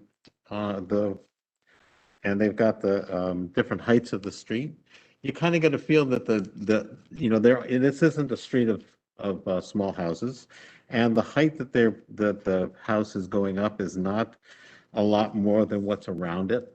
So I kind of get a little more comfortable with that, but we still are losing a small house, and so I just need to say that. The only other issue I have is on each of the right and left elevations, the window under the flat, I guess it's a cricket, between the two gable ends. That window is not centered.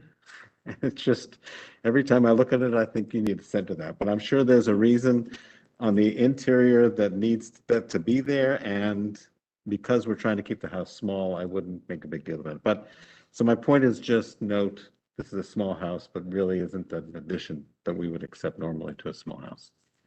So then to that point, Damon, why would we accept it for this one? Because of the surrounding neighborhood. Mm-hmm. Mm-hmm. I can't hear that. Because of the streetscape, it's not so small. Because the house, because the house is, we want to save the house, and it may not save if it doesn't get expanded. I think the streetscape is one thing, but trying to save a house, right. I think maybe part of what Damon is trying to articulate too is the unique lot conditions of this lot, and it really drives the form of the house, given all the weird angles in their buildable area. Agreed. So that point should make its way into our motion.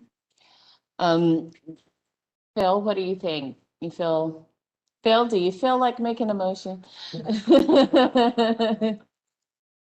don't know that I can address Jessica's concerns. Okay, Jessica,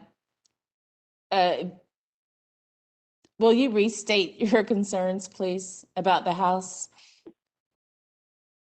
And/or make a motion? Sure, although I would like to, I'll restate my concerns, but I would like to agree with Damon that these center windows in the flatter section of the upper roof need to be centered. For this, there's such a purity of the geometry in this approach that I think it shows up really clearly. The window that would make its way into a motion. So I would say my points are that the right side elevation needs more dimensional difference in the depth between the first and second floor. There's going to be a lot of different ways to do that. The left side elevation, the leftmost large gable needs to be completed and not truncated. The rear porch, I have no idea if my opinion would change once that leftmost gable is completed. The rear porch the dormer feels visually heavy, as if it could use more the doubled up column like the front to support the weight of the dormer.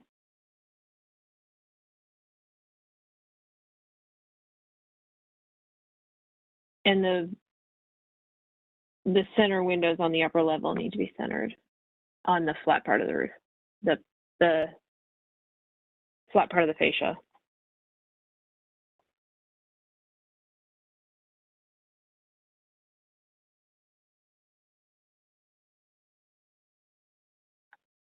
But I tend to agree that the unique condition on this lot is the shape of the lot and the level of investment that's going to have to go into saving this house. Oh, that's great. Yeah.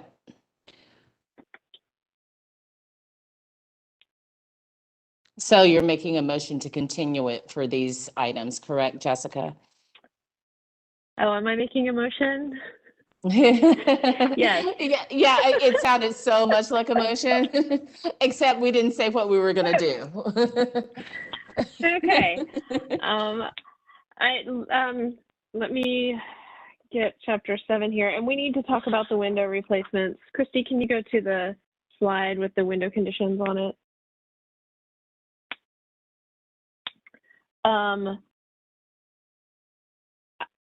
I feel that these windows meet the extremely high standard of proof for replacement windows. Can anyone else weigh in on that? Agreed. Okay. So I would say, sorry, Jessica, I apologize for interrupting. Alan's clearly stated that the windows on the front elevation are good. They're reparable. They could be repaired as opposed to the ones on the rear. Well, that's excellent, because the ones on the front are the ones that are, the contributing the most to the context and the streetscape. Mm-hmm. Yeah. Okay. So I will move to continue this application with the following comments. The front-facing windows are to be repaired and restored where possible. The other windows, as shown on slide 359, are approved for sash replacements in matching configurations with putty profiles. Christy, do we usually say 5/8 inch? Yes. Or we say matching the putty profile to match as closely. Again, I feel the need to interject. Looking at this slide, it only shows, it says J, window J, which is at the rear, full decay, window I, decay, but E, F, G, we've seen really bad windows in Wilmore before. So I think, I don't think that we should write a blank check for the rest of the windows. being replaced.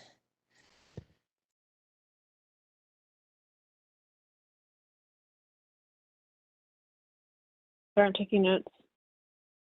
Yeah, Chrissy, can that be? I mean, I'm glad to make a site visit. I will say these are probably some of the worst windows we've seen. We saw I some agree. we saw some really bad windows in Wilmore, and we made that poor person come Well, back twice. Yes, I I'm guess gonna the one I was say, thinking of was the guy bringing the sash in that was like breaking all over the floor.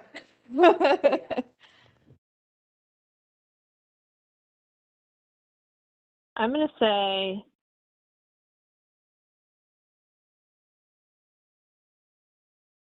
If we can save E, F, and B, you know, those are the ones that it's front elevation, and then the ones that you see towards the front of the house on the left and right elevations. So if we can save those, I think that would be wonderful. okay. I apologize. I need to switch out my ears. They just died.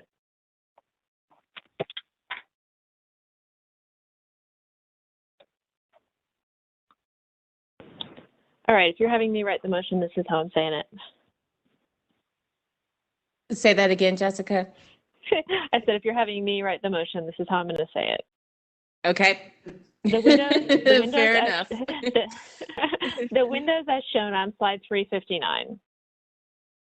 Windows in front rooms are to be repaired or restored as possible. Sash replacements to be considered pending HDC staff inspection. Any approved sash replacements would match configurations with a 5/8 inch putty profile. Note 2. Christy, can you go to the right perspective slide?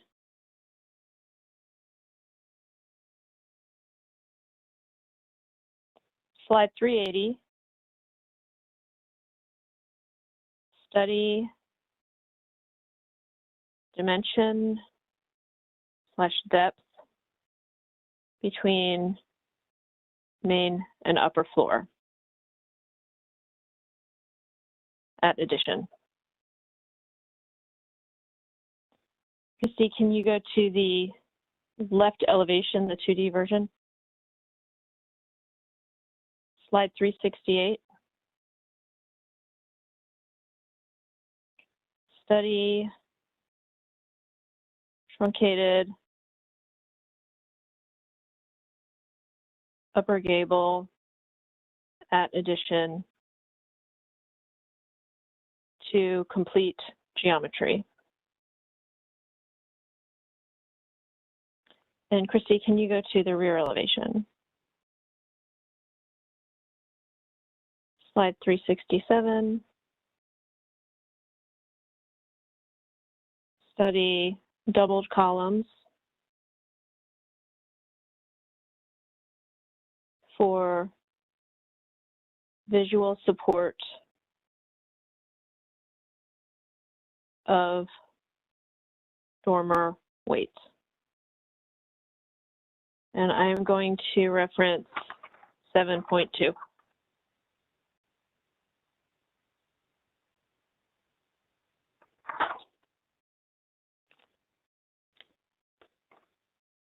Hey, Jess, this is Christy. Could you just Yes, ma'am. restate what you said about the unique lot conditions? Oh, thank you. Due to unique lot conditions,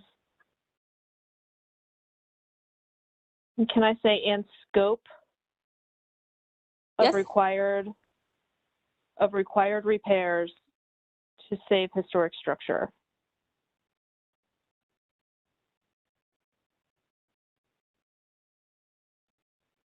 Okay. That's my preamble to my motion. Oh, Due to the, do you want me to repeat it or am I good? do you need it? Yes, if you would, please. Thanks, Sure, Jessica. no problem. Due to the unique lot conditions and the scope of the required repairs to save this historic structure, we will continue this application per guideline 7.2 with the following comments. 1, slide 359, which shows the window conditions. Windows in the front rooms are to be repaired and restored as possible. Sash replacements will be considered pending HDC staff site inspection. Any approved sash replacements will match configuration with a 5/8" putty profile. Note 2, slide 380. Study the dimension and depth between the main and upper floors at the addition. Slide 368, this is number 3. Study the truncated upper gable at the addition to complete the geometry. Note 4, slide 367. Study doubled columns for visual support of the dormer weight. Perfect. Do we have a second? Sure, second. Seconded by Commissioner Hayden. Any discussion of the motion? Okay, let's vote. Commissioner Hayden, Yes. Commissioner Goodwin, Yes. Commissioner Rumsch, No. Commissioner Walker, Commissioner Bonaparte, Yes. Commissioner Heineman,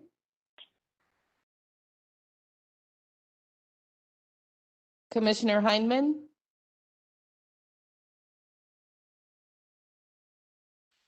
Sorry, yes. Commissioner Murin, Yes. Commissioner Lineberger, Yes. Commissioner Parati, yes. Motion to continue passes 8-1.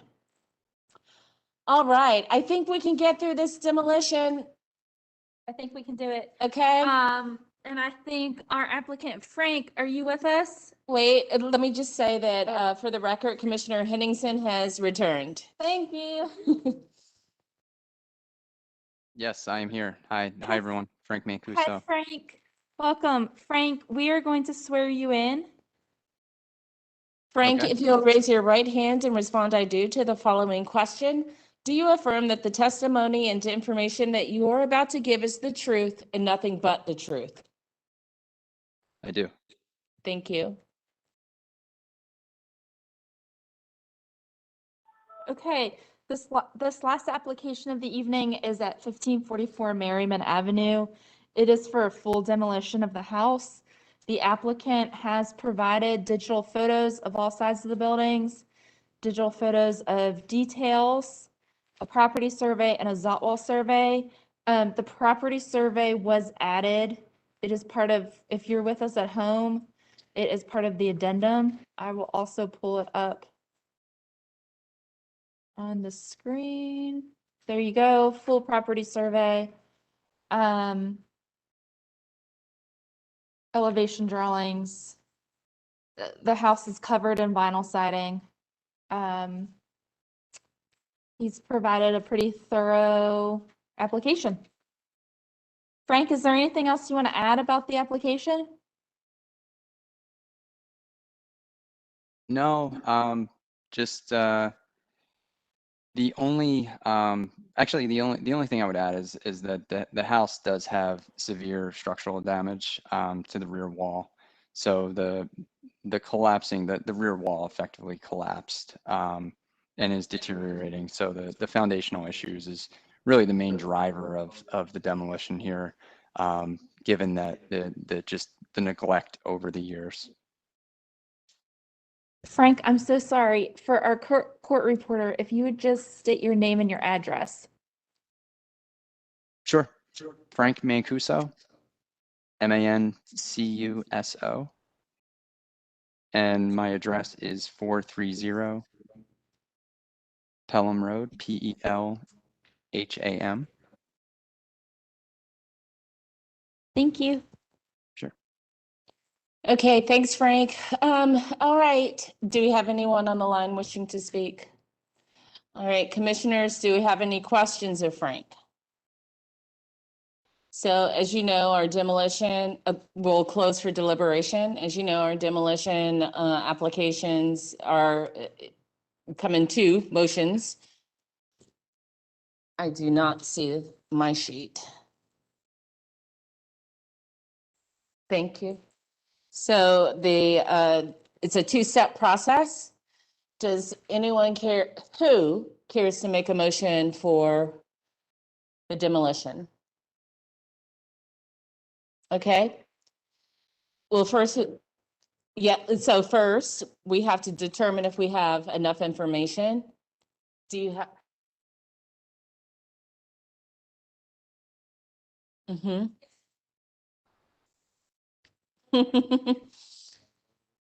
Christy, this is Candace. We can't hear anybody but Kim speaking.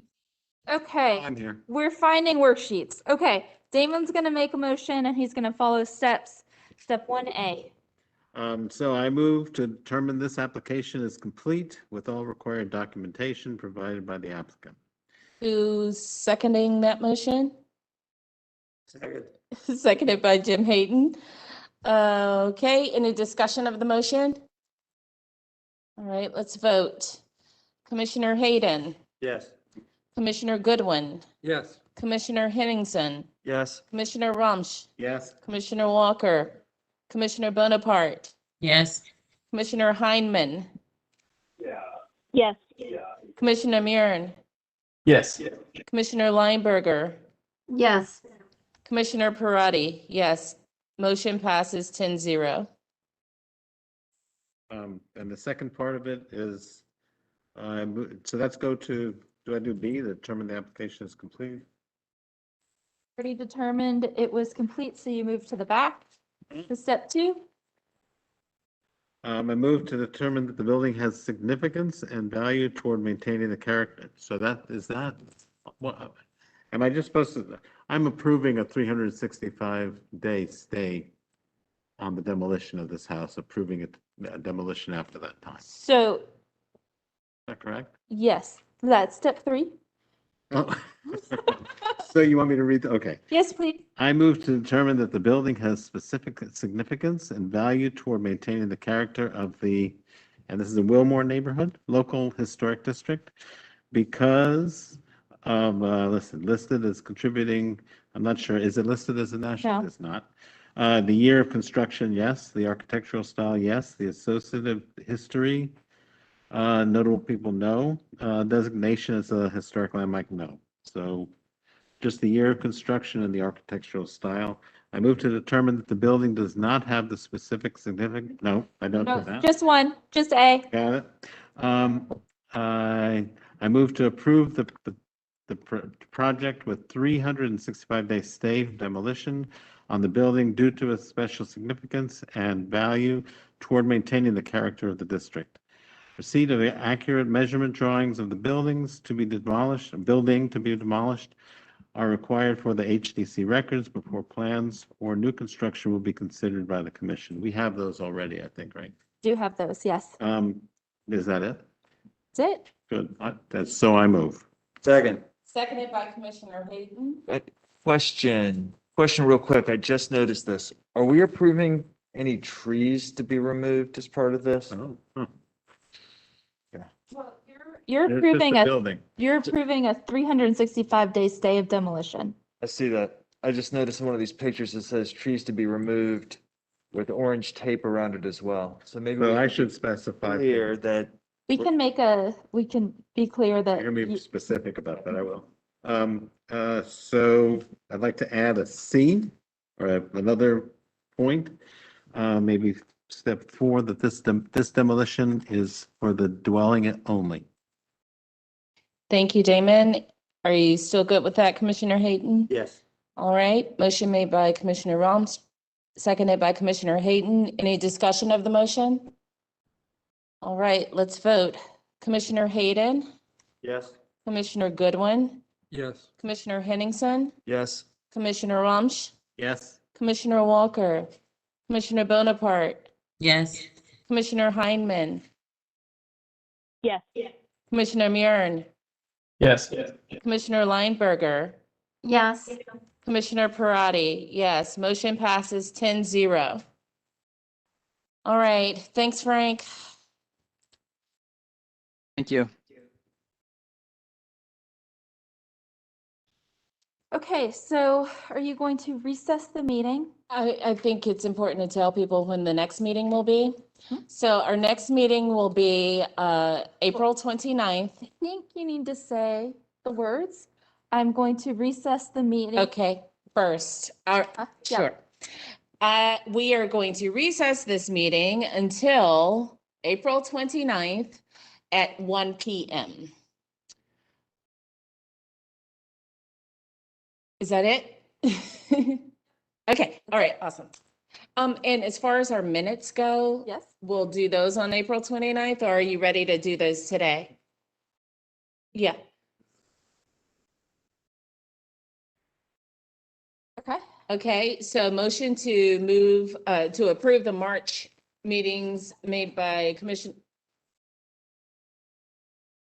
So March March 26th. So motion to approve the March 26th meeting minutes made by Commissioner Rumsch. Do I have a second? Of course. Seconded by Commissioner Hayden. Any discussion of the motion?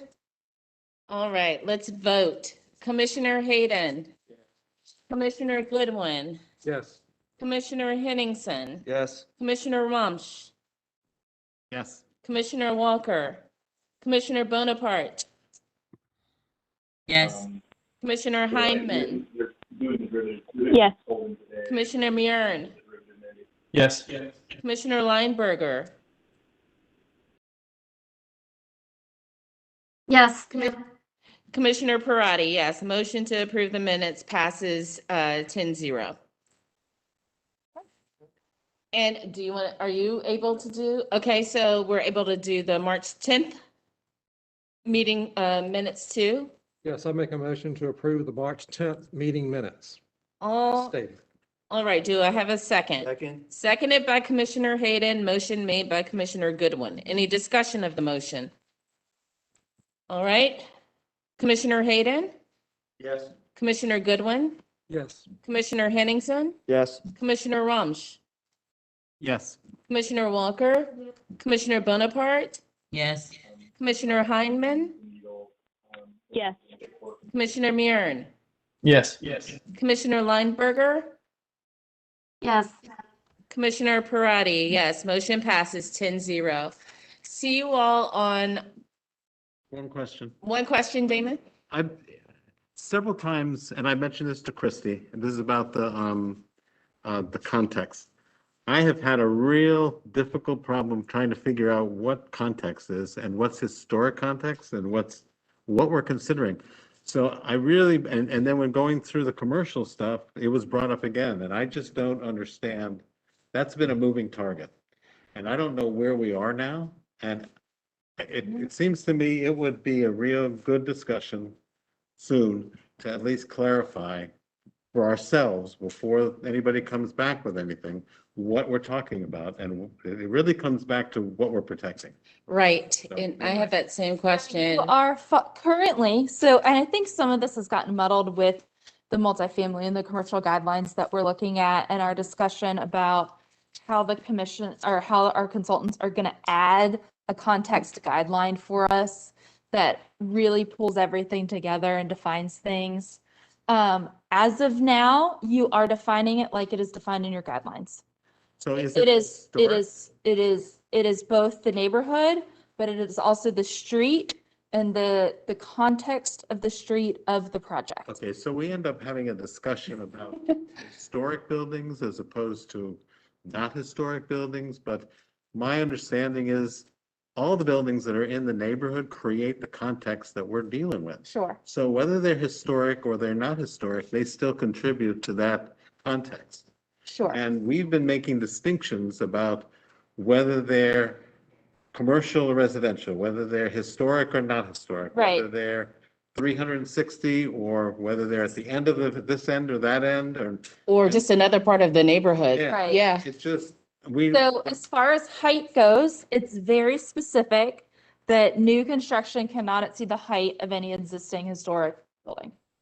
And what I think Tim and I may have talked about with the context guidelines in terms of commercial, and maybe even Jill too, and in terms of zoning and how zoning's referenced, we are trying to make it very clear moving forward that zoning determines use.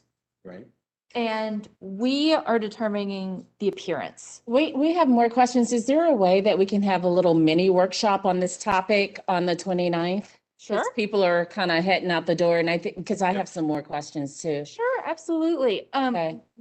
Hopefully, I just got an email from our consultants. Okay. So I'll see if maybe they can have something for us to look at as far as where they're thinking for context that pulls this together that we can react to and discuss further. Perfect. Thank you. Thanks, Thank you, Kim. Christy. Okay. All right. So we're gonna start hearing cases at 1 o'clock on Thursday, the 29th, and we can either have the retreat Thank you for getting. prior or prior. Okay, so like 11? No, I missed the. Well, I mean.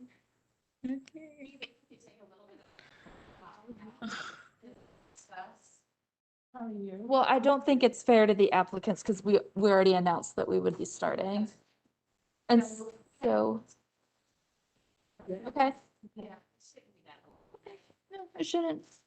I think it's great discussion to have. Yeah. Okay, thank you all. Okay, and thank you, Candace. We are no longer need to be live. Thank you.